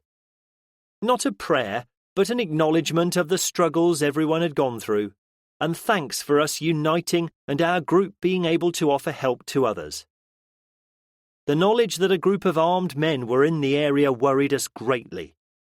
It didn't take much imagination to believe they'd be up to no good, because otherwise they would have acted differently when they approached the Bruffs. Our concern naturally turned to their security, so we asked them to first give us a tour of the property to see if we could suggest any improvements that could be made. As we walked around outside, we could tell that with what they'd done by raising their walls and reinforcing the gates, the place was reasonably secure against zombies. It might not stand up to a vast horde of them, but as yet, most likely due to their remote location, not one had even been seen in the area. They'd always kept a lookout posted during the day by using ladders placed against the walls to see over them. We suggested a few improvements, such as the need to post a 24-hour watch now, to build platforms to use as firing steps, and to improve the fences and walls in the surrounding fields to keep any zombies that might be in the area from getting close in the first place. It was clear, though, that the property needed better defences against human attack, especially after the recent visit. Those details we handed over to the military contingent amongst us, and with their permission, Steve commanded the sergeants to start planning and constructing what they could with whatever materials they could find. As the work began, we got on with the main purpose of our visit. Did they want to come back to the castle with us now or in the future, or would they prefer to stay where they were? We told them that if they chose to stay, we would be able to supply them with enough food and other essentials, and be able to offer what help we could with improving their defences. Stuart did have 2 shotguns and a rifle, which he used to control the vermin on his land, and was very happy when we told him he could help himself from the quantity of both rifles and shotguns we'd brought with us. Their guns had been easily accessible before, but they hadn't felt the need to keep them close to them until the visit by the group the day before. The family was torn by the choices we gave them. Not having to worry about food would ease the burden on them enormously, but as their numbers were not great, would they be vulnerable to attack by both the dead and the living? We couldn't choose for them, and sat quietly as the family debated what they wanted to do. Listening to them, it was clear they were torn between the 2 options. Even though I was concerned for their safety, I liked the idea of another secure location being established, and it was obvious that it could provide us with a good tactical advantage. We could extend our area of operations by using the farm to enable us to reach further afield, and have a safe sanctuary to use if need be. As their discussion continued, I decided to get Steve's attention, and indicated I wanted a word with him. We both walked outside. "What's up?" he asked. "By the look on your face, you have a plan." "Well, not a plan exactly," I responded. "Just an idea I wanted to run past you first, before it goes any further." I paused to get the idea straight in my own head before continuing. "With the numbers they have here, they are vulnerable, especially now we know about the other group. My question is, could this place be fortified to act as an outpost?" Steve looked at me, and then at his men, who were working in the yard building defensible bunkers from hay bales and other materials. He was silent for a few minutes before he spoke. Anything can be made defensible if we have the tools and equipment, I suppose. It's manpower they lack. Even if the older child can use a gun, they'd still only have 8 shooters, and it's a big perimeter to defend. They could be in trouble if a horde finds them, and we don't know exactly how many are in this group from yesterday. It doesn't take a military genius to work out they could easily be overrun. I thought so, I replied quietly. I think we should recommend they come back to the castle with us. Unless there are more of them, their safety here can't be guaranteed. Unless, that is... I stopped and looked at Steve. Unless what? He filled in the silence. I spoke slowly, unsure as to whether it was a good idea or not. Unless we station a few of your boys here, that is? Silence. I stammered a reply to fill the silence. We are more than capable of defending the castle with a few less. There are dozens of us who can fire guns. Here their defences are no way near as strong, and they have far fewer numbers. If we balance that out, do you think it would work? Eventually his furrowed brows lifted and he smiled at me. That, Tom, is not a bad idea. OK, then they'll need some up-armoured vehicles and more of us to help bolster the defences until I'll be happy to station them here. If we start regular runs between both places, we can swap shifts when necessary. I held up my hand to stop him, as I could tell he was getting into full flow. Whoa there! It was only an idea I wanted to check was feasible first. It's not our home. So don't you think we need to see if they've made a decision yet? Yes, of course, he replied, his voice now full of excitement at the prospect of another mission. But I think it would work. Let's go in and talk to them. Chapter 25. Inside the farm, no decision had yet been reached about what the best course of action was for the family to take. Steve therefore asked for quiet, so he could put forward a proposition. I understand that it's a difficult decision, but Tom has had an idea, and I want to run it past you first. He waited until he had everyone's attention before he continued. Now, this is just an idea for now and nothing more. How about if I station a few of my men here to bolster your defences? I know we've only just met, but I hope you believe me when I say you can trust us and that your ongoing safety is my primary concern. That's a very generous offer, Stuart said cautiously. Why would you offer that, as well as everything else you've said you'll give us? As you say, you don't know us at all. Charles spoke up. You see, it's simple. It's not really ours to give. We already have more than enough to feed and equip ourselves for a long time, and still we keep gathering more. Not because we are greedy, but because we have the skills and experience to do so, in the full knowledge that others in the future may need what we've gathered. You're the first we've found, and that lifted our hearts more than you could ever know. All our efforts haven't been in vain, and at last we can reach out and offer the hand of friendship. He waved towards Steve, Eddie, and Woody. As for the idea of men being stationed here, I have known the 2 sergeants and the captain for some time now, and yes, they may swear at you when they catch you holding a gun wrong. Woody interrupted him with a snort of laughter. But you don't do it any more, do you, Vicar? He asked. Well, actually, no, I don't, so thank you, Sergeant, for your recent lack of profanities and the excellent training you've given me. But as I was saying, they are all as good a set of people as I have ever met. Most of us didn't know one another before all this began, and now we've formed a community I am proud to be part of. If any of the soldiers are stationed here, I can vouch for their character with no hesitation. When he'd finished, I noticed Stuart cast a glance towards his wife, who nodded in return. He then looked at the rest of his family, who were gathered around the table. Does anyone have any questions? He asked them all. His son spoke up. Dad, I know how much this place means to you. To all of us, in fact. It's been our home as well. You and Mum raised us here, and I know you've both said the only way you'll leave the place is in a coffin. But will we be safe here, even with the extra manpower? Stuart looked at me and Steve for an answer.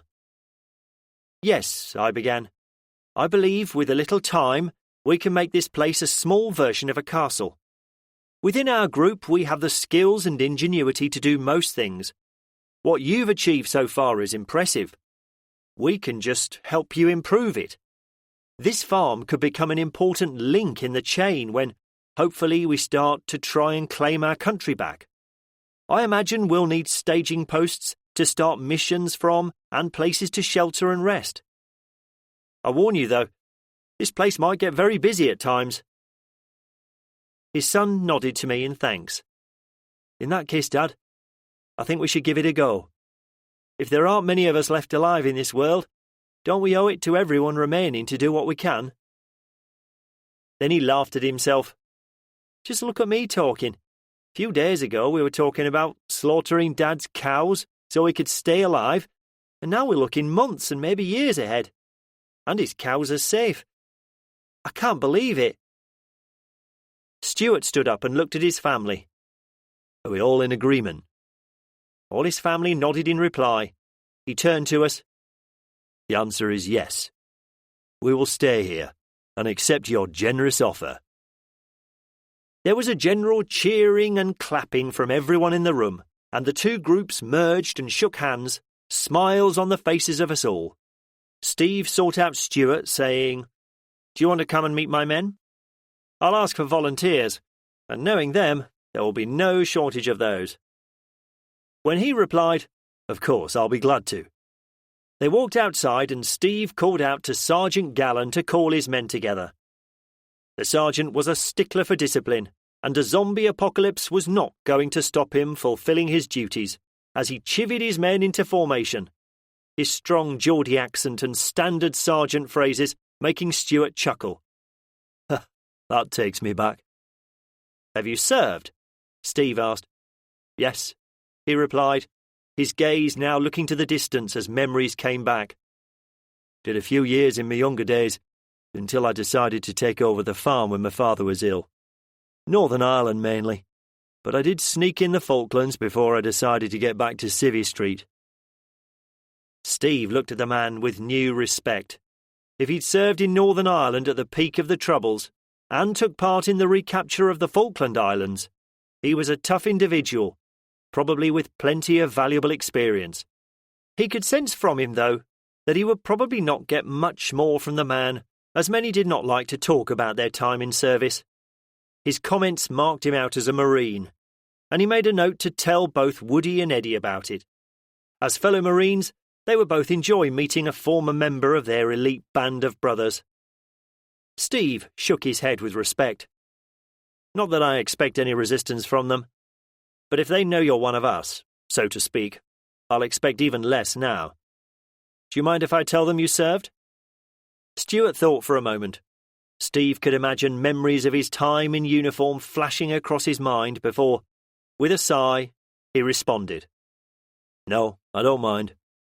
I just don't think about it much myself, really. The men were now lined up before him, standing to attention, with the sergeant eyeing them severely. At ease, men, he began, waiting a few seconds for them to change position before continuing. Mr. Bruff has generously allowed us to begin establishing his farm as an outpost, a place that can offer sanctuary for patrols and enable us to eventually extend our area of influence. Mr. Bruff, as it happens, is one of us. He is a former Marine with active service experience, so he can probably teach us youngsters a thing or two. He smiled at them as he saw them all turn their eyes towards Stuart, who returned their gaze with a firm nod. Yes, chaps, Steve continued. I know that means more hard work for all of us, and for that I apologise. He waited for the polite chuckles and mock groans of the men to subside. But as you know, we are it at the moment. I have no one else to call upon, so the burden once again falls on us few. To that end, I would like volunteers to come forward to act as the first garrison and to help to improve the security of this location. The details haven't been sorted yet, and all I can promise you is more hard work with no real rewards, apart from the knowledge we're doing our utmost and continuing to honour the memories of the loved ones we've all lost. Sergeant Galland waited to be sure he had finished speaking before issuing his next command. All volunteers! 1 step forward! Thank you, men, Steve replied, after taking a few moments to control his emotions, when every one of the men stepped forward as one. We won't need all of you, but once the details are sorted, you will all get an opportunity to serve here. He took a moment to study the work that had already been started to help improve the defences of the farm. You've worked hard in the short time we've been here. Please come inside for a well-earned mug of tea and a break while we plan the next step. Come and meet the rest of the family properly. Following a short break, we formed a human chain and unloaded the supplies and other equipment we brought with us. The Bruffs were delighted with the large pile of food once it was stacked in the boot room next to the kitchen, and we had to keep deflecting their continued offers of thanks. Stuart was also impressed with the firearms we unloaded. He picked up and studied one of the SA-80 assault rifles. I could tell he was proficient in handling them just by watching him. It's a little different to the trusty old SLR I used, he said, as he raised it and looked down the sights. But I'll soon get used to it, I suppose. We had brought a selection of shotguns, hunting rifles and assault weapons with us, along with plenty of ammunition for them all. Eddie, who was carrying another case of shotgun cartridges into the house, heard him and said, You can't beat a good old SLR, but I think you'll like it. They were a bit shit at first, but after several modifications they got it right. When we get time later, I'll run you through the cleaning and clearing drill with you, if you like. Stuart put the weapon down and replied, Yes, please, that will be useful. Can you show me children as well? They've been handling firearms since they were young. They were always out controlling vermin or rough shooting when they lived here, and all 3 are good shots. A worried look passed over his face. It's a little different when shooting at a person, though, but they'll adjust, I'm sure. Eddie stood and faced him. Well, if they're like the rest of the civilians we have with us, they'll pick it up pretty damn quick when they need to. He shook his head in mock disbelief. If I tell you the things I've seen our group of previously untrained civilians do, I think you'd have trouble believing me. He gestured to Jamie, who was helping move the boxes of supplies, trying to stack them as neatly as possible. He was still wearing his chainmail. Wait until you see the knights in action. It's fascinating and bloody scary to see how well their tactics work. They hardly need us when they get started. Stuart laughed in response. I can imagine. When they first stepped off the trailer, I didn't know whether to laugh or shit myself. As the day progressed and time wore on, real progress was made shoring up their defences. A plan was also forming on the best way to improve them further. Stuart and I took Sean, Steve, Eddie and Woody and walked the entire perimeter, armed with notebooks and measuring tapes, to coalesce all the ideas we'd formed individually during our short time there. The defences had to perform 2 functions: to protect the property against not only the undead, but potentially the living as well. The dead presented an easier problem to solve. You just needed high and strong enough walls to stop any getting inside. The initial defences Stuart and his family had constructed were, as we knew, sufficient, but with the experience and self-taught expertise we'd amassed in the short lifespan of the apocalypse, we knew we could improve them greatly. In fact, the work we completed since we arrived had already done much to better the situation. Stuart had a backhoe loader on the farm, which he used for cleaning out the cowsheds and other jobs. The moat that remained in parts around the walls of the castle provided an additional barrier that needed to be negotiated before the walls were reached. So we looked at the feasibility of digging a ditch around their entire perimeter. The excavated earth could also be used to build an earthen rampart that would provide another layer of defence. A flaw in this plan would be that the berm would provide cover for any attacking forces who could use it to hide behind while launching their assault. As we toured the perimeter, we discussed the merits and pitfalls of the proposal and eventually decided it was worth doing. It was a big project but had the benefit that it wasn't labour-intensive, as only one person was needed to operate the machine. We had other projects we'd choose to concentrate on initially, to reinforce the farmhouse so it could provide a well-protected fallback position if need be, further improvements to the firing steps that had already been started, and constructing some towers that would greatly improve their surveillance capabilities. Stuart showed us what materials he had stored or lying about that we could use, and we drew up lists of what extras we needed. We still had a good quantity of materials that had yet to be utilised at the castle, and we worked out that with what we already had, we probably didn't need to go shopping just yet. As it was clear there was a lot to go at, after we'd asked and got welcome permission from the Bruffs, we decided it would be best if we continued working throughout the day and stayed the night at the farm. If some of us returned to the castle in the morning, we would load up the supplies we needed to both work on their defences and for the garrison we were stationing there to use. The farmhouse had spare bedrooms which could easily accommodate extra personnel, but more occupants would obviously need more resources. A lot had already been given to them, but now that we'd met, we had a better idea of what they needed. More lists were drawn up. Sean and Stuart began marking out the moat using posts hammered into the ground, and before long the sound of the loader's diesel engine filled the air as Stuart began work on it. Many hours later, in the gathering darkness, Steve called for us all to come into the farm for some much-needed food and a well-earned rest. After the meal, the guard rota for the coming night was organised by Steve. Those on the first shift went to their posts, while the rest of us settled down to try and get some sleep, conscious of the early start we'd agreed for the morning to make the most of our time there. I chose a comfortable-looking armchair, and before long, despite the quiet conversation that still flowed around the room from others who weren't as tired as me, I found my eyes drooping, and I fell asleep.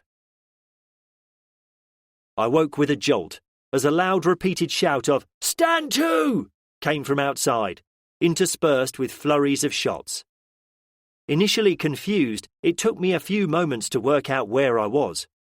A whooshing sound and a flare of light through the window brought me fully awake. Eddie then screaming at the top of his voice, "We're under attack! Everyone to the defences!" made me jump up and search for my weapon in the darkness of the room. Another flare of light from outside lit the room, helping me find my weapon, and grabbing it, I rushed outside along with everyone else. Fires were burning fiercely in a few places. I looked up as an orb of flame arced over the walls and flared into a ball of yellow fire when it hit the ground. Petrol bombs, my mind registered, processed, and then screamed back at me. "We're being attacked with petrol bombs!" Confusion reigned in the courtyard as everyone seemed to be shouting at once. Eddie's booming voice galvanised us all into action. "Everyone to the south wall! Open fire!" I ran to the nearest platform we had built against the south wall and scrambled up it. "What the fuck is going on?" I shouted at the shape beside me in the darkness, as I aimed my rifle over the walls and searched for a target. Steve's voice shouted back from my side. He was firing his weapon into the darkness. "Fuck knows. Some bastards are throwing petrol bombs by the look of it. It must be those from yesterday." "Shit!" he screamed in frustration. "I can't see anything. We need some light up here." "On it!" I shouted in reply, and turning, I jumped from the platform and ran to the trailer. The flickering glow of the fires lit the area enough for me to find the bag I knew held some torches we kept in there. Grabbing it, I sprinted down its ramp. I was heading back to Steve when another burst of flame, this time on the walls, followed by screams of agony, made me stop in horror. A petrol bomb had exploded against the walls, covering 2 of our people with its dreadful contents. Both fell from the platform they were on and were writhing on the ground, their clothes and the ground around them burning fiercely. Inhuman-sounding screeches of pain cut through the air. Dropping the bag, I ran towards them, pulling off my jacket, which I threw over the nearest one to me, in an attempt to smother the flames. I could sense others joining me as we desperately battled the flames, but they were soaked in the petrol, which, no matter how hard I tried, kept reigniting. Their continuous screams of utmost agony pierced my soul as I desperately fought to save their lives. Intense pain flared through my own hands as the flames scorched them, but I ignored it and furiously kept trying to beat out the flames. Over my own screams of panic, pain and fear, I could still hear guns firing relentlessly, as those still on the walls fired their weapons at our unknown assailants. A torrent of water came my way, unbalancing me and knocking me aside. It was quickly followed by more, which extinguished the flames on both men completely. I scrambled back to the person I'd been attending. His face was burnt beyond recognition, so I couldn't tell who it was. I knew it was one of the soldiers by the uniform he'd been wearing. He lay unmoving, his uniform still smouldering. Desperately I tried to feel for a pulse, but the charred skin on his neck and hands made it impossible for me to find one. I let out a howl of desperation. Looking over to the other body, from what I could make out from the uniform, it had to be another soldier. He was writhing weakly on the ground, and in the light cast by the fires still burning, I could see Woody and Louise feverishly tending to him. More firing from the walls cut through the fog that had filled my mind. We were still under attack. With a shout of, "Look after him!" to the others I could see around me, I grabbed my rifle, retrieved the bag of torches, and ran back to the walls. Steve was still firing his weapon outwards into the darkness and shouting commands to the rest of the defenders. When he saw the bag I had, he reached into it, pulling out a large flashlight, which he immediately turned on. Its bright beam shot out across the fields beyond the walls. "There!" I shouted, as in the beam's periphery I saw a figure. Steve adjusted his aim, and the beam highlighted 4 people crouching about 30 metres from the walls, who, as soon as the beam hit them, tried to scramble out of its glare. Screaming in blind rage, I raised my rifle, my finger automatically finding the rate of fire selector, and I squeezed the trigger, sending a torrent of hot lead towards them. Even with my wildly aimed shooting, it was hard to miss at that range, and my bullets peppered the ground around them. Other defenders on the walls now adjusted their aim towards them when they saw them trapped in the beam of light, and in seconds, countless bullets found their mark, killing them all as they tried to escape. As soon as they were down, Steve moved the beam of light away from them and searched for more.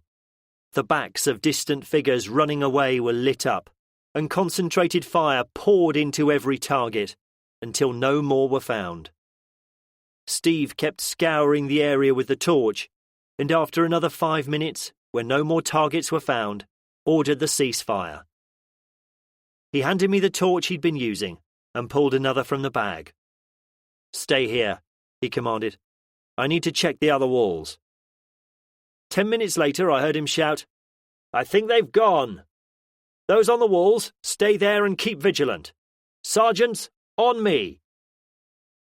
And then the pain in my hands hit me. Chapter 26. In dawn's early glow, I surveyed the damage. The blanket-covered corpses of the 2 soldiers lay in a corner of the yard. Their injuries had been too severe to give them any chance of surviving. The one I had tried to help had died as I was fighting to save him, and the other a few hours later. Everyone was too upset about our losses to pay much attention to the rest, but I noticed that the backhoe loader was burned out and still smoking, and other fires had damaged some of the structures we'd built the day before. As soon as it was light enough, Steve had led a patrol to investigate the surrounding area, primarily to check the bodies that lay in the field, but also to see if he could find any clues to the gang's whereabouts. Stuart's wife had treated my hands when they'd gone. They were both badly burned, and in a normal world, a visit to the hospital would definitely have been in order. As that was no longer possible, I had to settle for swallowing as many painkillers as I dared, and to have my hands liberally coated with ointment and wrapped in bandages. I had to keep apologising for my language as she worked on me. We gathered around expectantly as Steve, his sergeant and 4 other soldiers filed back in through the gate, carrying weapons gathered from the dead. Anger as well as sadness played across Steve's face. "We know where they are," he stated simply as he sat on a bale of hay and ran his hands over his face. "One of the bastards was still alive, and he told us before he died." He didn't tell us how he died, but we could guess. "Stuart," he said as he picked him out from the crowd, "can you show me on a map where this place is? It's some sort of hall or stately home or something." When Stuart nodded, he stood up. "Get ready, men. We leave in 10 minutes. His men cheered grimly at the news and reached for their weapons. Steve and his sergeant walked off with Stuart, presumably to get the location. As he passed me, he looked at my hands and his face softened. "Are you okay?" he asked. I gingerly held my hands up, wincing as the movement caused a ripple of pain to spread through them. "I'll be fine," I said, trying to sound happier than I felt. "They'll heal." Looking him in the eyes, I could see grief as well as anger in them. "Is this a good idea, Steve?"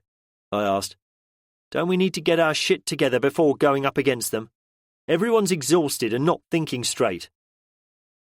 He sighed. His drawn face lifted slightly as he smiled at me. "Normally, yes. But if we delay, they'll move on. I don't think they knew we were here last night. They attacked expecting just minimal resistance from a group of civilians, not a barrage of automatic fire. If we give them chance to regroup, the chances are we'll never find them. They'll move on, and we can't risk that. And as to exhausted, my men have just lost 2 more of their mates and are beyond angry. All they want to do now is get revenge on those bastards. And if I don't do something, now that we know where they might be, I think some of them will ignore any orders I give and take matters into their own hands and rush headlong at them. If I go, at least I can try and keep more of them from getting killed." I thought for a moment. He was right. I was also full of anger at how they had died, and quite probably, if I hadn't been injured and in so much pain, I too would have been baying for the attacker's blood. "Okay, mate. Just be careful. There aren't many of us left, you know." He nodded and walked off. I spotted Jamie, Ian, Jeff and Simon were also checking their weapons. Standing up, I walked over to them. "What are you doing?" I asked. "We're going with them," Ian replied. I shook my head slowly at them. "I wouldn't if I were you." "Why not?" Ian asked defensively. "We knew them too." "First of all," I replied carefully, "we need you here to help protect this place." I held my bandaged hands up. "I'm not up for much at the moment, am I? And secondly, I get the feeling Steve wants to keep this within his men. They've just lost some of their own and are out for revenge. He's going to have a hard enough time controlling them, let alone keeping you lot of maniacs alive." Simon leant the sword he was sharpening against the wall. "So, not a good idea, is what you're saying?" "Not this time," I replied.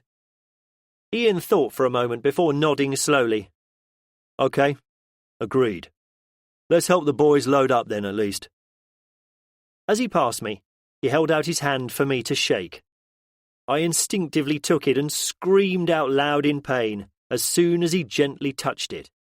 "Now that's what I call not a good idea," he laughed as he walked away, leaving me with tears of pain running down my cheeks as I tried to get my speech back to swear at him.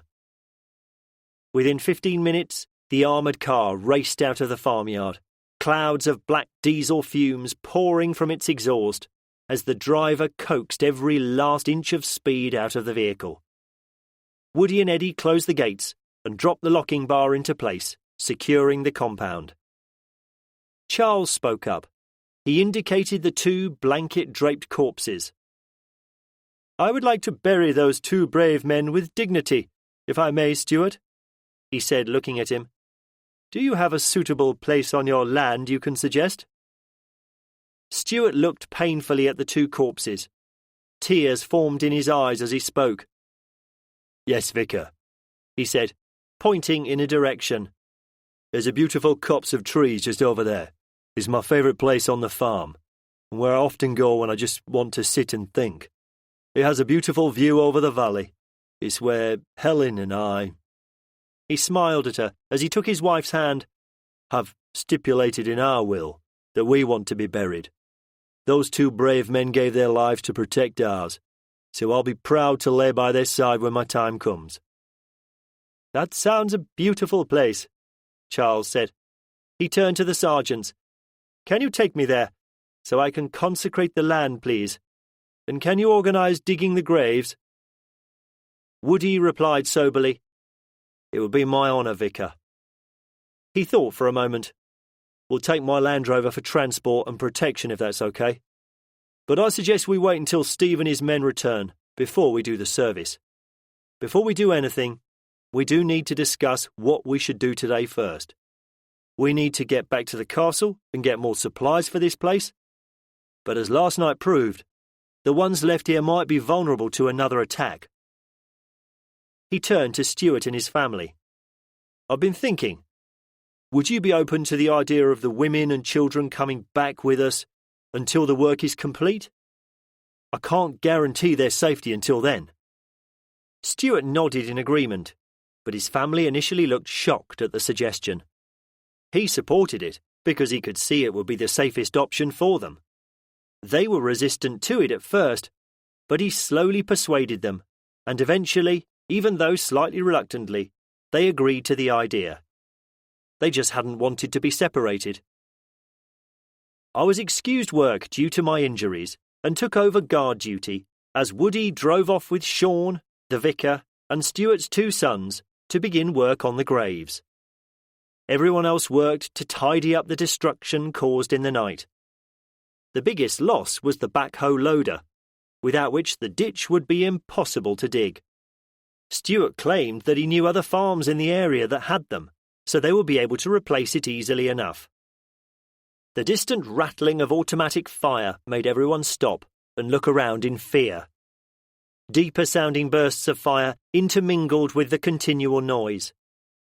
Eddie assured us that they were our guns firing, and the deeper sound was the gun on the armoured car. After 10 minutes or so, the noise slowed to the occasional burst. "Looks like that's settled one way or another," Eddie informed us, as we walked to Sean's tractor to see if the CB radio was in range, so he could get an update from Steve. A few minutes later he called out, "They've got them all, they reckon. They're doing a sweep of the area to double-check, and then they'll head back. Steve's reported no casualties on our side." Most cheered with relief at the news, and then redoubled their efforts to get ready for their return. The burial was emotional for all of us, who gathered around the two graves, listening to Charles perform the service. Most of us had only known the two men for a short time, but their loss pained us as much as it did their brothers in arms, alongside whom they had served and fought.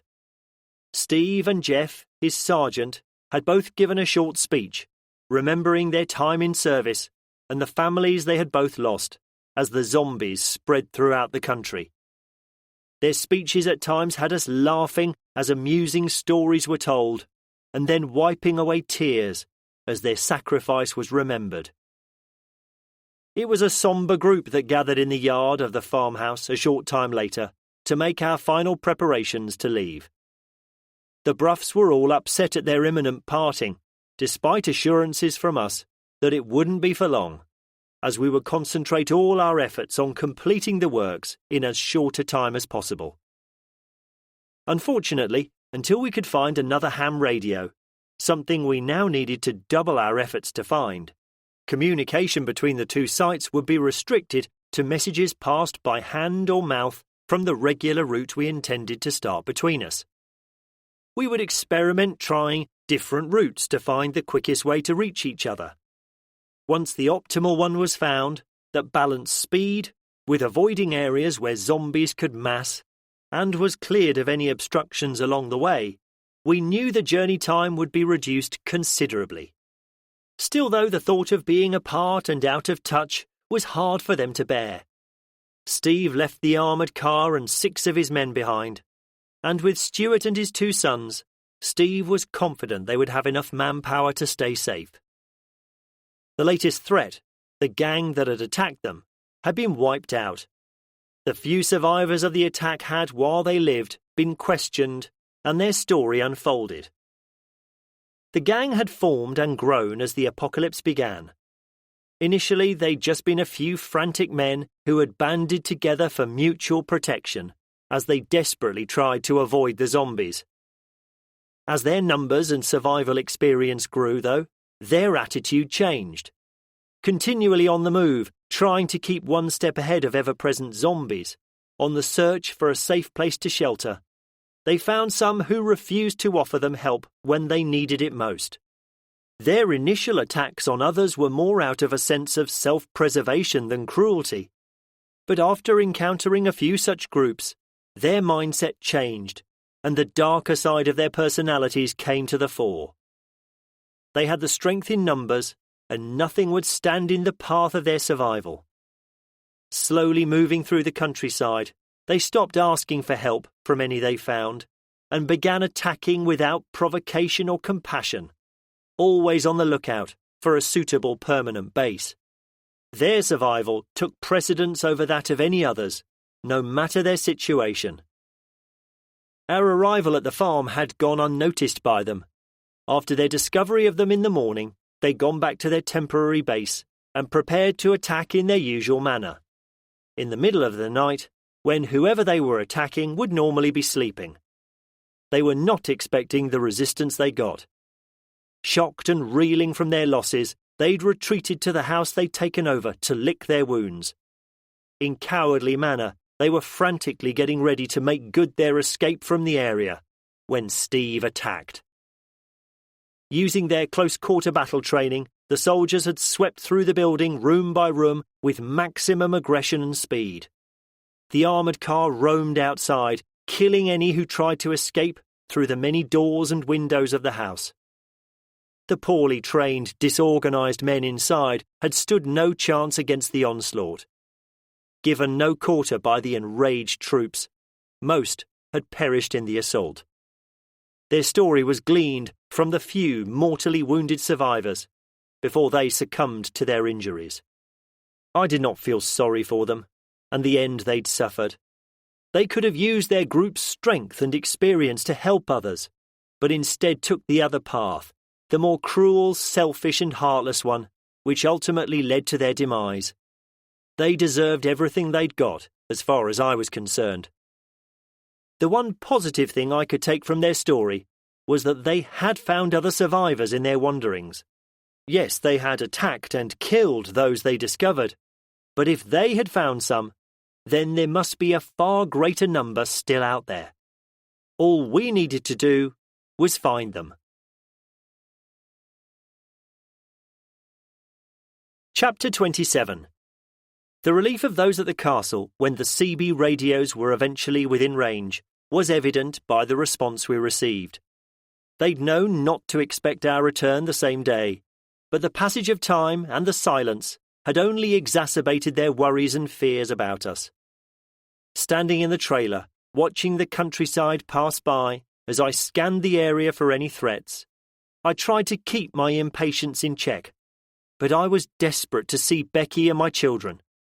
This was the longest we'd been apart since the beginning of the apocalypse, and I was missing them terribly. Everyone in the convoy was relieved that they'd had no problems at the castle to report. It had been a risk to separate, as it left both groups weakened and at greater risk. A fact we knew only too well now, as 2 of us would not be returning. We hadn't broadcast the news of our loss because we thought it better to inform them face to face, knowing it would be taken badly by all. Both men had been popular and would be greatly missed. Their deaths were also a reminder to us all of the fragility of the lives we were now leading. No matter how well we all thought we were doing, no matter the quantity of our supplies, weapons and ammunition. Death or permanent disablement, as in the case of Mark, was an ever-present threat. Only one wrong move or unfortunate event away. I smiled grimly as the gates came into view and saw the knights standing at them, ready to push them open and let us inside our sanctuary. Driving through the grounds, I couldn't help but also smile at the Bruffs, who were travelling in the trailer with me, gawking all around them and gasping with wonder at where they would be staying for the next few days. My mood, though, was sombre, as we were about to tell people we'd lost 2 of our own. As soon as the gates were closed and secured, I couldn't open the rear of the trailer fast enough so I could jump down and give my family the hugs and kisses I so desperately wanted to give them. The claps and cheers and joyful barks of welcome sounded out as I ran into Becky's arms.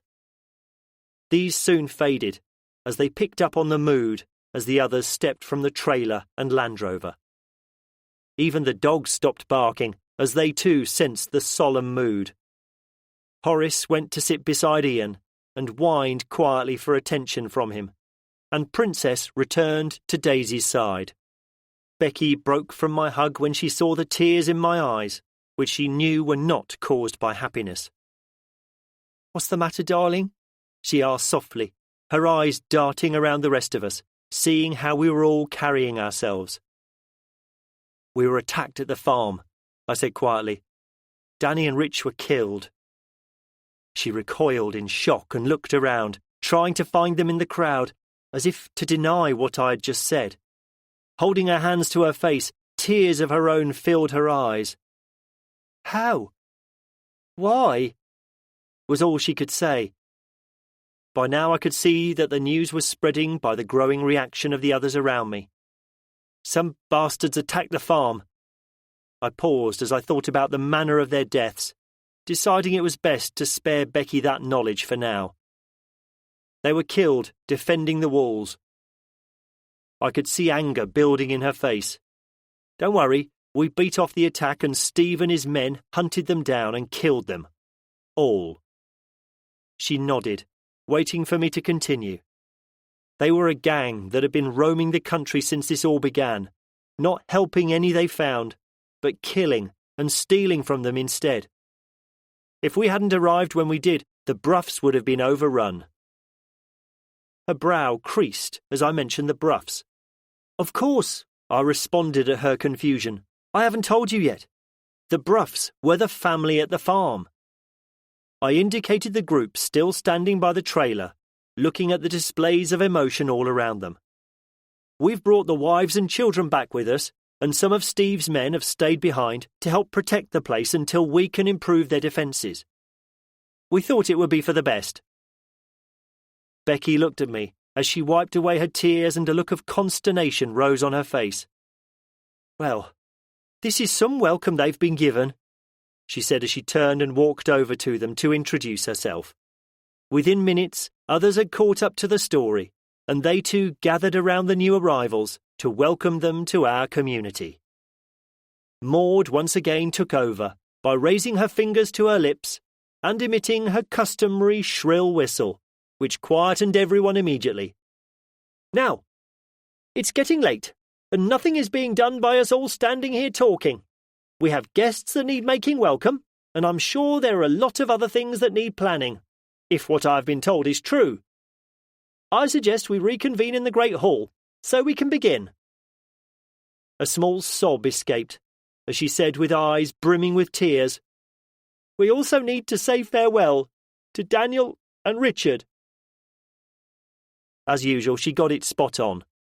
20 minutes later, mugs of tea had been made and distributed, and apart from the children, who were dispatched to guard duty, we all stood in a large group, chatting quietly about the events of the last few days and updating everyone on what they'd missed. Charles asked for a moment's silence so we could remember those we'd lost, before he officially welcomed our new arrivals to our midst. Those of us who'd already begun planning what we would need to gather to take back to the farm split off, and sat around the dining table and continued the discussion. Sean, John and Chris produced the lists they had of the materials we had left over from the work we'd done on the castle. Steve joined us once he'd reported to the fleet. As he sat down, I asked, "How's their mission going?" He smiled tiredly as he responded, "It's all looking good. They have one final island to clear, but as it's one of the smaller ones, they're not envisaging many problems. Once that's cleared, they'll do one more sweep of all the islands, just to be sure, and then they'll begin disembarking from the boats and ships onto St. Mary initially, and then they'll spread to the other islands. Hopefully by the end of tomorrow they'll be in a position to do that." He looked at the notepad he was carrying. "They've asked a few questions which I hope we can answer." "Fire away," I said. "Firstly," he said, glancing at the pad and patting his pockets to find his pen, "do we know how much aviation fuel there is at the airfield?" He looked around the table until Sean responded. "Tank looked to be full, but I don't know how much it holds. As it'll be used to refuel all the planes there, I imagine a lot." "Thanks," replied Steve as he wrote in his pad. "Secondly, how confident are we in our ability to gather more food?" He once more looked around the table before continuing. "Don't worry, I think I know the answer, but I didn't want to answer on everyone's behalf before I checked with you all. Their logistics guys are concerned about supplies. They have enough for an extended period, but know that the Sillies won't be able to provide much to supplement what they have. Yes, there are fields that can be harvested and replanted, and livestock already on the islands, not to mention fishing, but the supplies they have will be a finite resource that will eventually run out." He laughed. "The supply people must be bored because they're working on the feasibility of maintaining the islands in the long term as a permanent base." The room went quiet for a period, as we all thought about what he'd said. Eventually I broke the silence by saying, "I think the answer is we can get as much as they need, but how will we get it to them?" "Oh, let's not worry about that for now," replied Steve. "It's the supply people asking the question. When they get the answer, they'll hand it over to us workers to come up with that solution, have no fear." He stood up. "I'll go back with the answers. How are the plans coming along?" Sean beat us all to the response. "Good, I think. If we take the lorry as well as a tractor, we should be able to take everything we need. If anything else is required, there must be somewhere near the farm where we can get it, but what we have should make an excellent start." "Great," he said. "The fleet are excited about the idea of using the farm as an outpost. They're interested to see how it works out for future planning when they start looking at the mainland." He turned and walked to the radio room. Half an hour later, we'd drawn up the lists of materials and supplies we needed to take. This included not only construction materials, but all the extra weapons and food that would need to be loaded. With not much more to organise, we cleared the table so we could all sit down and eat the food we could smell cooking. Chapter 28. At first light, we began loading both the lorry and the trailer, checking items off the lists one by one as every available hand worked together. The Bruffs had settled in well, and despite their worries, helped us in the knowledge that the quicker we completed the work, the quicker they could get back to their loved ones. The debate over the evening meal about who would go on the following day's mission had been hard to settle. We had to weigh up the need to protect the castle and the need to complete the work at the farm. The castle was secure against zombies, but now with the confirmed knowledge that there might be gangs roaming the country, attacking those weaker than themselves, we needed to ensure we left enough people behind to defend the walls. We couldn't leave ourselves vulnerable for the sake of helping others. With that in mind, only 10 of us decided to join the convoy. With the 10 already at the farm, 20 people working with the right tools and equipment should be able to complete the task in the time frame we'd set, 2 days. Trying to look as cheerful as possible, aware that the last time we left, 2 of us hadn't returned, I waved at my wife and children once more as we drove out through the gate. Knowing the route better now, combined with the fact that it was clear of obstructions, apart from the wandering zombies we barely slowed down to smash through, the journey to the farm took less than 2 hours, and we arrived at midday.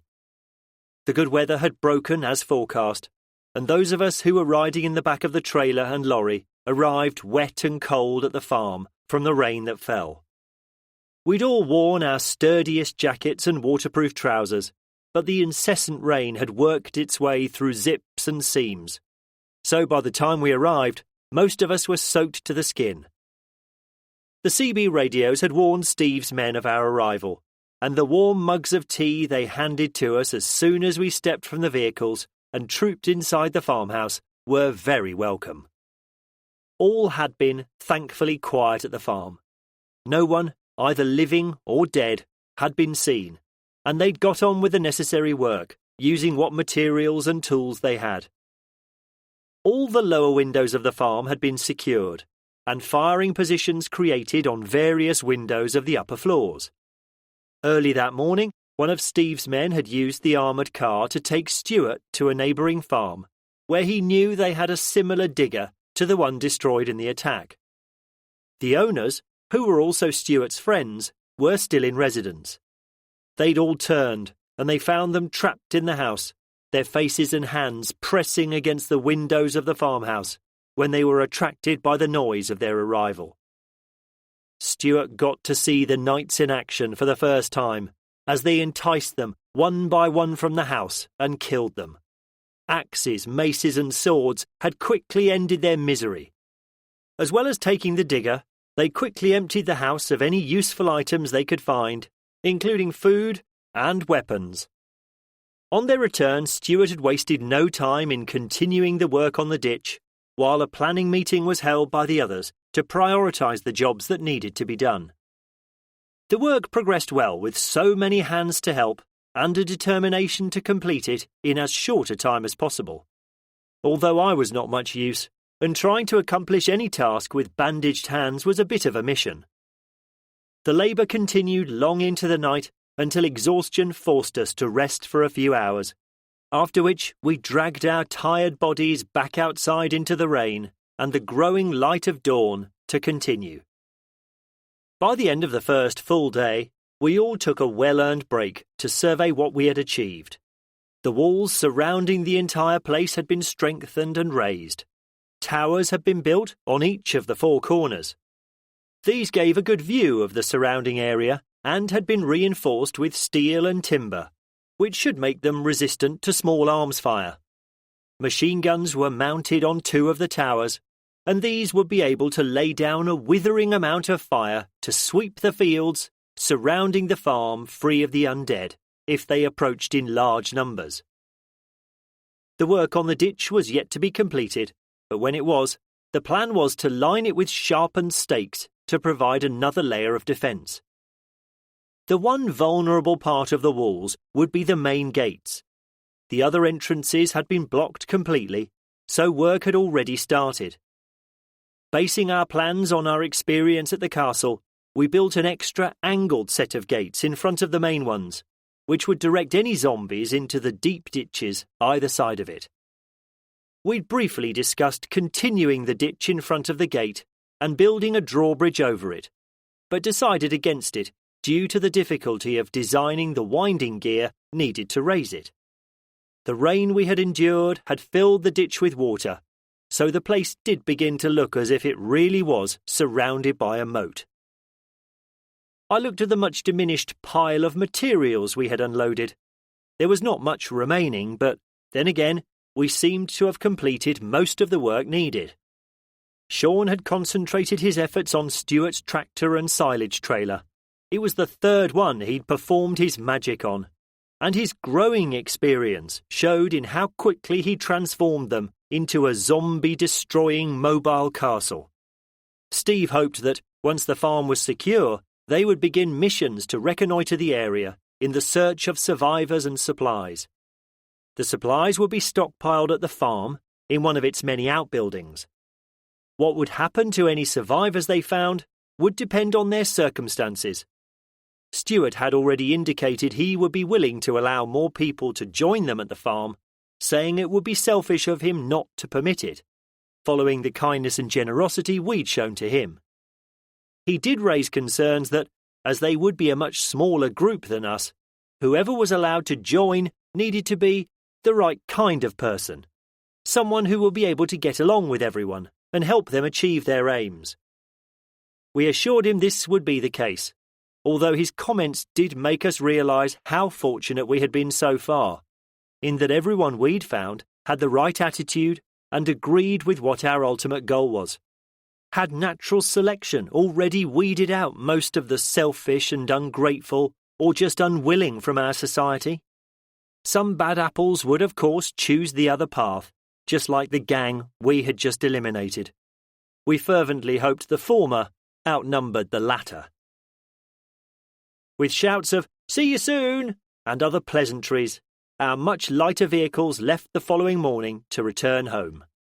Steve was driving the armoured car with just one man operating the machine gun, while everyone else who was returning home lined the sides of the trailer and lorry, waving farewell to our newfound friends and the soldiers who were staying to garrison the place.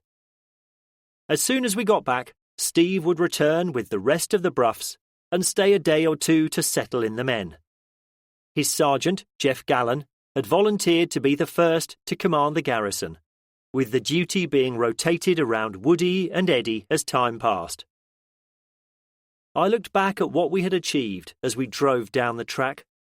From the outside it looked formidable, a real outpost of hope in the midst of so much death and horror. I believed it would live up to expectations. Turning away, I settled down to watch the countryside passing by. Trying to protect my bandaged hands, I wedged myself into a corner of the trailer to avoid the need to hold on to the sides. About halfway home, my eye was drawn to a flash of light. I turned my head and stared hard at where I thought it had come from. I could see the backs of houses in a village we were skirting around the edge of. I was about to dismiss it as the sun glinting off a window, but then realised the day was too overcast for that, so I kept looking as we drove onwards. "Stop!" I shouted, when I spotted a light continually flashing from a window. Grabbing the binoculars and ignoring the pain, I raised them to my eyes and stared intently through them, searching for the source through the magnified vision. "There!" I shouted again, pointing with my free hand. "Someone's flashing a torch at us through an upstairs window over there!" By now the vehicle had stopped, and I was able to steady my aim. "I can see someone!" I added excitedly. Ian picked up the walkie-talkie to tell Sean and Steve what I'd spotted. We all knew without consultation that we would be going to help, so that was not debated.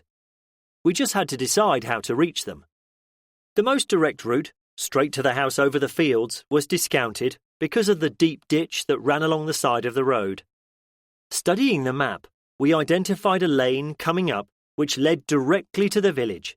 So without hesitation, all three vehicles, two lined with weapons-held ready occupants, headed towards it. I could see it wasn't a large village, just a few houses surrounding a church, the spire of which could be seen rising above them all. It wouldn't be hard to imagine the layout from the many beautiful small English villages I'd visited or driven through in the past.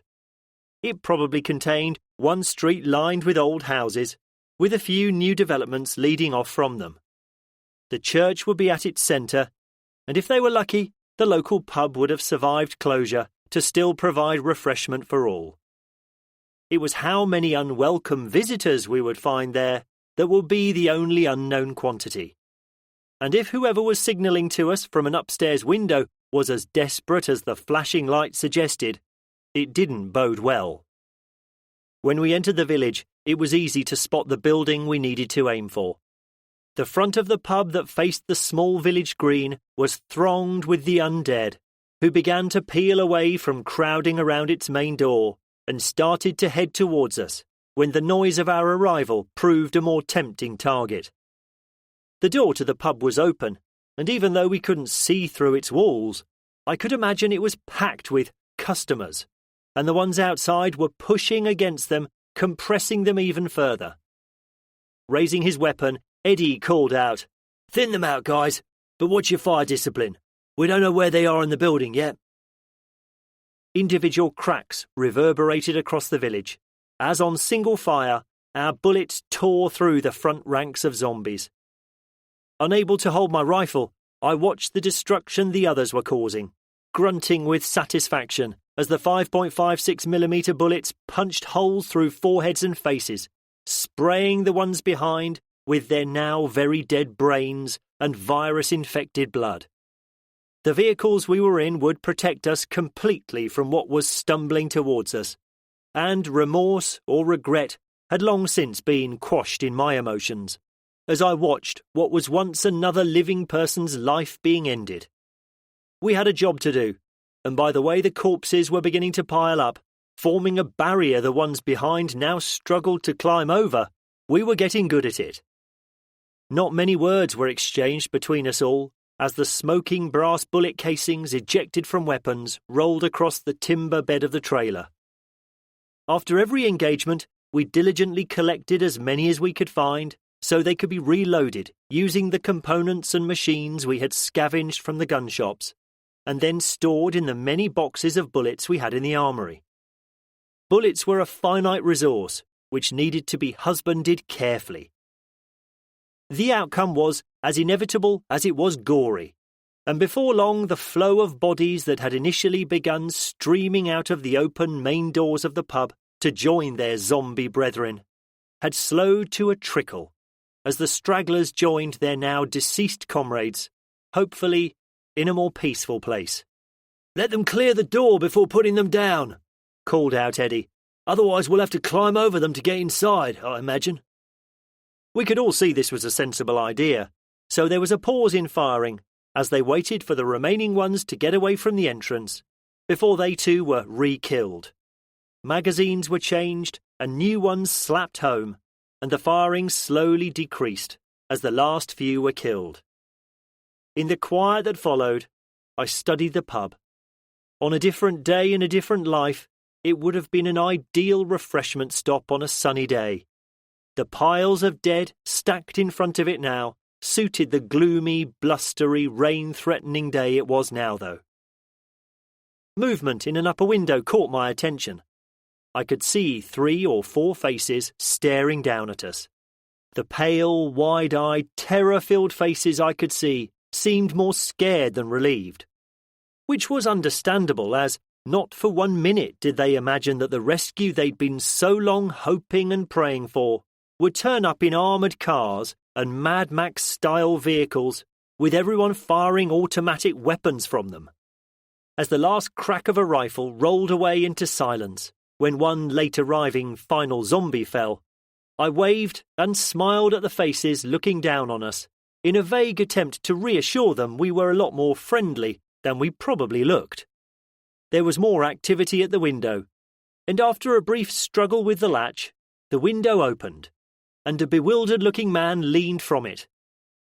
He opened and closed his mouth a few times, as if struggling to know what to say, before eventually settling for a brief, shaky-sounding, "Hello?"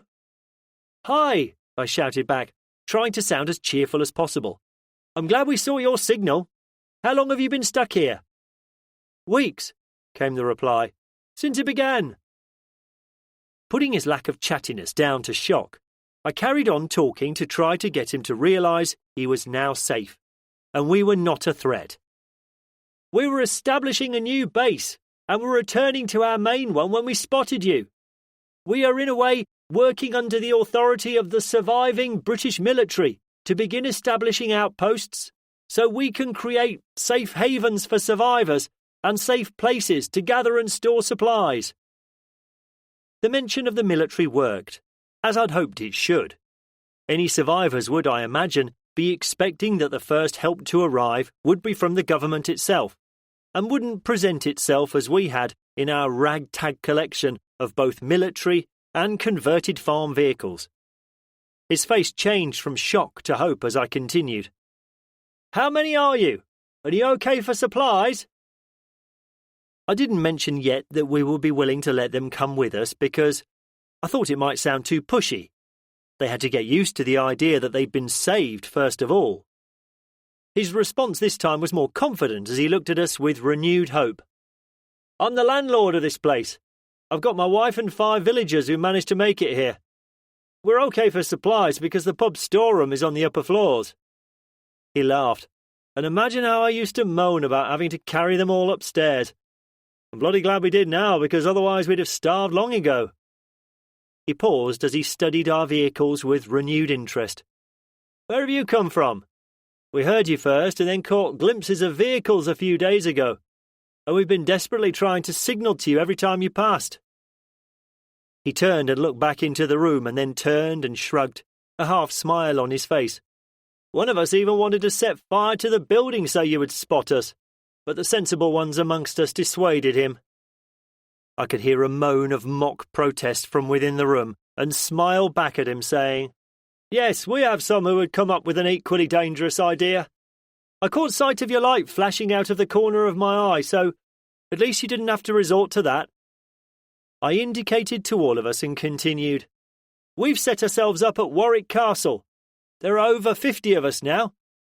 Since we arrived, we've fortified the place and concentrated on gathering supplies." I spoke with genuine pride. It really is an amazing place, where our children are as safe as they can possibly be, despite what's happening to the rest of the country. The world, in fact. We're mainly civilians, but as you can see, we're lucky to have the help of soldiers too. At my comment, Eddie spoke gruffly, his scarred face and general tough-looking demeanour contradicting the humour in his voice. "I'm a Marine. Don't you include me with those soldier boys. We're the ones they call on when they're in trouble and can't tie their shoelaces or have run out of makeup." Everyone, including the man in the window, laughed at his comment, which diffused any last traces of nerves or doubt he might have had about our good intentions. I decided to ask the question. "Do you want to come with us? We've welcomed many into our group, and we come from all walks of life, but what we've achieved together is incredible." I then added for effect, "We even have a vicar with us, but the true boss of our group is Maud, a lady we rescued from Bodmin Moor. She may be old and small, but none of us dares get on the wrong side of her." I looked around conspiratorially and lowered my voice. "Don't tell her I called her old, though." The man didn't even confer with those behind him as he replied, "Yes, please. We can't stay here any longer. We would have left weeks ago to find somewhere safer, but—" He pointed to the piles of bodies we'd created. "We couldn't get out." "Great," I replied, as everyone else in the vehicles let out a cheer of agreement. "Do you need a hand getting anything? We've got plenty of food, clothing and other supplies back home, but we have space for any personal possessions or anything else you might have that's useful. Give us a few minutes to clear a path to the door, and we'll be ready for you." "We can't get downstairs," replied the man. "We destroyed the staircase to stop them reaching us. We haven't got much in the way of food left, but we can pack that up if you want. We do have a fair amount of booze left, though. There was a lot more, but we've had very little to do to amuse ourselves apart from card games, board games, and the odd tipple or two." My grin broadened at the thought of more booze being added to the already impressive stock we had. "Now you're talking. I don't think booze is one thing we can countenance running short of." I studied the building for a moment. "I tell you what, if we pull up to the front, we can raise a ladder and you can climb down. It'll be safer than scrambling over the corpses, especially since the sneaky bastards are sometimes hard to kill." 10 minutes later, Sean had used the plough to push the zombies into a grotesque jumble of death, and the 6 occupants began climbing down into our trailer. After handshakes and warm welcomes were exchanged, a few of us climbed the ladder to help them pack up and load everything they wanted to take. Once the last box of wine bottles was carried down the ladder, we stowed it and with a roar of engines, we drove off in the direction of home, chatting to the new arrivals, telling them the outline of our story, with the promise of a full update when we were safely behind the walls of the castle. Epilogue. The welcome we all received on our return was typical of our group. Everyone made great efforts to make our new arrivals feel as relaxed as possible. Even the dogs, who seemed to be in competition to make themselves their favourites, just in case that meant more treats coming their way. The Bruffs joined in with us all. They were returning with Steve, who wanted to refuel the truck and get back to the farm before night fell. The day was getting on due to our unexpected but fruitful delay. Their brief time at the castle had been spent usefully as they listened to and learnt from all our experiences, the mistakes we'd made, and the successes we'd achieved. It was rewarding to see all that become shared knowledge instead of just ours. The bonds that we formed would further bring our two groups together, and more than one or two tears were shed by a few as last hugs and promises of "see you soon" were shared. Finally, they climbed into the back of the armoured car to begin their return journey. The sadness of our recent losses only marred slightly the celebration we held that night to welcome our arrivals, who were in awe initially at their new surroundings and marvelled at what we'd achieved when we gave them all a tour of the structure. Apart from Jake, the landlord of the pub, and his wife Jenny, the rest only had the clothes they stood up in for possessions. They'd lived in deteriorating conditions at the pub as the water had stopped flowing, making washing and general hygiene increasingly difficult. They relished the chance to wash using hot water and put on the new clothes we got for them from our stores. Following the meal, as Steve was absent, Willie took it upon himself to update the fleet as to our increase in population, while some of us put the children to bed and others retired to sit in the comfortable chairs of the Great Hall. The new arrivals had been told what was happening in the Scilly Isles and waited, just as expectantly as the rest of us, for Willie to finish and inform us of their progress. Walking back into the room, as we sat around the blazing fire in the Great Hall, he topped up his whisky and sat next to Maud, taking her hand into his as he did so, relishing the delay he was deliberately causing, evident from the cheeky grin on his face and the expectant look on ours. I broke the standoff by blurting out, "For God's sake, man, stop grinning like a Cheshire cat and just bloody tell us, will you?" He theatrically took another sip of his drink before saying, "The mission is complete, and the Scilly Isles have been declared zombie-free." He waited for the applause and cheers to die down before he continued.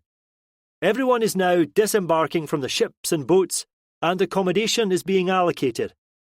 They're having a few logistical difficulties in how to unload what's worthwhile from the container ships, because the port facilities on the island aren't capable of dealing with the larger vessels. But as the one thing they do have is enough people to help, they're confident a workable solution will be forthcoming soon enough." Charles stood up, and we remained quiet, as he asked us all to give thanks for another landmark reached and the sacrifices that had been made to achieve it. "Did they give any idea about what they planned to do next?" I inquired, when he'd finished and returned to his chair. Willie once again smiled and took another slow sip of his drink, as he enjoyed delaying the next news. "All in good time, laddie," he said, winking at me, and taking another slow sip, until Maud this time spoke up. She slapped his leg and spoke sternly. "Stop this behaviour, you silly man. You may think it's funny, but you are being rude and not amusing at all. If you don't tell us now, I will hide those whisky bottles you think you have hidden away from me. I know exactly where they are, and you will never find them if I move them." Instantly contrite at being told off by his beloved Maud, and the thought of his not-so-secret stash being impounded, to our amusement, he went red with embarrassment, and his eyes went wide with fear. "Och, I'll tell!" he blurted out quickly and put his glass down. "They're going to spend the next few days getting settled, but there's an aeroplane at the island's runway. It's a small passenger plane. That has the range to reach us, and as soon as they're able to, they're planning to visit us so we can have a council of war on what the next stage of the plan should be." That was exciting news, and we all started talking over each other at once, and the general noise in the room grew, until Maud emitted her customary whistle, short this time, and not as loud as usual, which quietened us all down immediately. "One at a time. You'll wake poor Sarah up if you carry on like this." 4 days later, we waited expectantly at Wellesbourne Airfield. The armoured car and Sean's tractor were patrolling the perimeter, on the lookout for any unwanted visitors, while Steve and I and a few others stood by the apron, staring in the direction we knew the plane should be approaching from. "There it is!" shouted Steve excitedly, his younger eyes picking out the small speck in the blue sky, a few seconds before the rest of us did. Steve spoke via his radio to those patrolling the perimeter, before telling the soldier who was manning the radio in the tower to confirm to the arriving plane that all was clear. I let out an inner sigh of relief when the propeller-powered passenger plane touched down smoothly, and I waited impatiently for it to clear the runway and make its way along the taxiway to where we were standing by the tower. As the engine noise quietened down and the propellers slowly stopped turning, the door on the side of the plane opened. When the inbuilt steps had unfolded, a man wearing a splendid-looking uniform walked down them and headed straight for us. Extending my hand to shake his, my smile broadened, and a great feeling of accomplishment and achievement came over me. We were alone no longer. From a desperate beginning, we had survived. From sleeping rough in the wilds of Bodmin Moor after barely escaping from St Agnes, our numbers had increased, and our experience and skills in surviving the terrors of a zombie apocalypse had grown with each passing day. Never wavering as we set out to achieve the goal we'd set for ourselves that very first night, sitting around a fire in the darkness, we'd reached the perfect sanctuary that was Warwick Castle. We hadn't rested then, but had still worked tirelessly, our numbers increasing as Willie and the soldiers joined us. With our growing confidence, we began searching for other survivors, locating them initially by using a plane from the airfield I was at now. We now had another community in a secure location we had helped to establish, who were just as willing as we were to answer the call from the remnants of the armed forces who had survived the devastation to help their country. We were now going to discuss the best way forward to begin to make the British Isles not a union of countries populated by the undead, but one where the living held sway. To be continued in ZC5. You've been listening to ZC4 by Chris Harris, narrated by Rory Barnett. Published by Whole Story Quest Audiobooks, an imprint of W.F. Howes Limited. This work is copyrighted 2020 Chris Harris. This recording is copyrighted 2020 W.F. Howes Limited.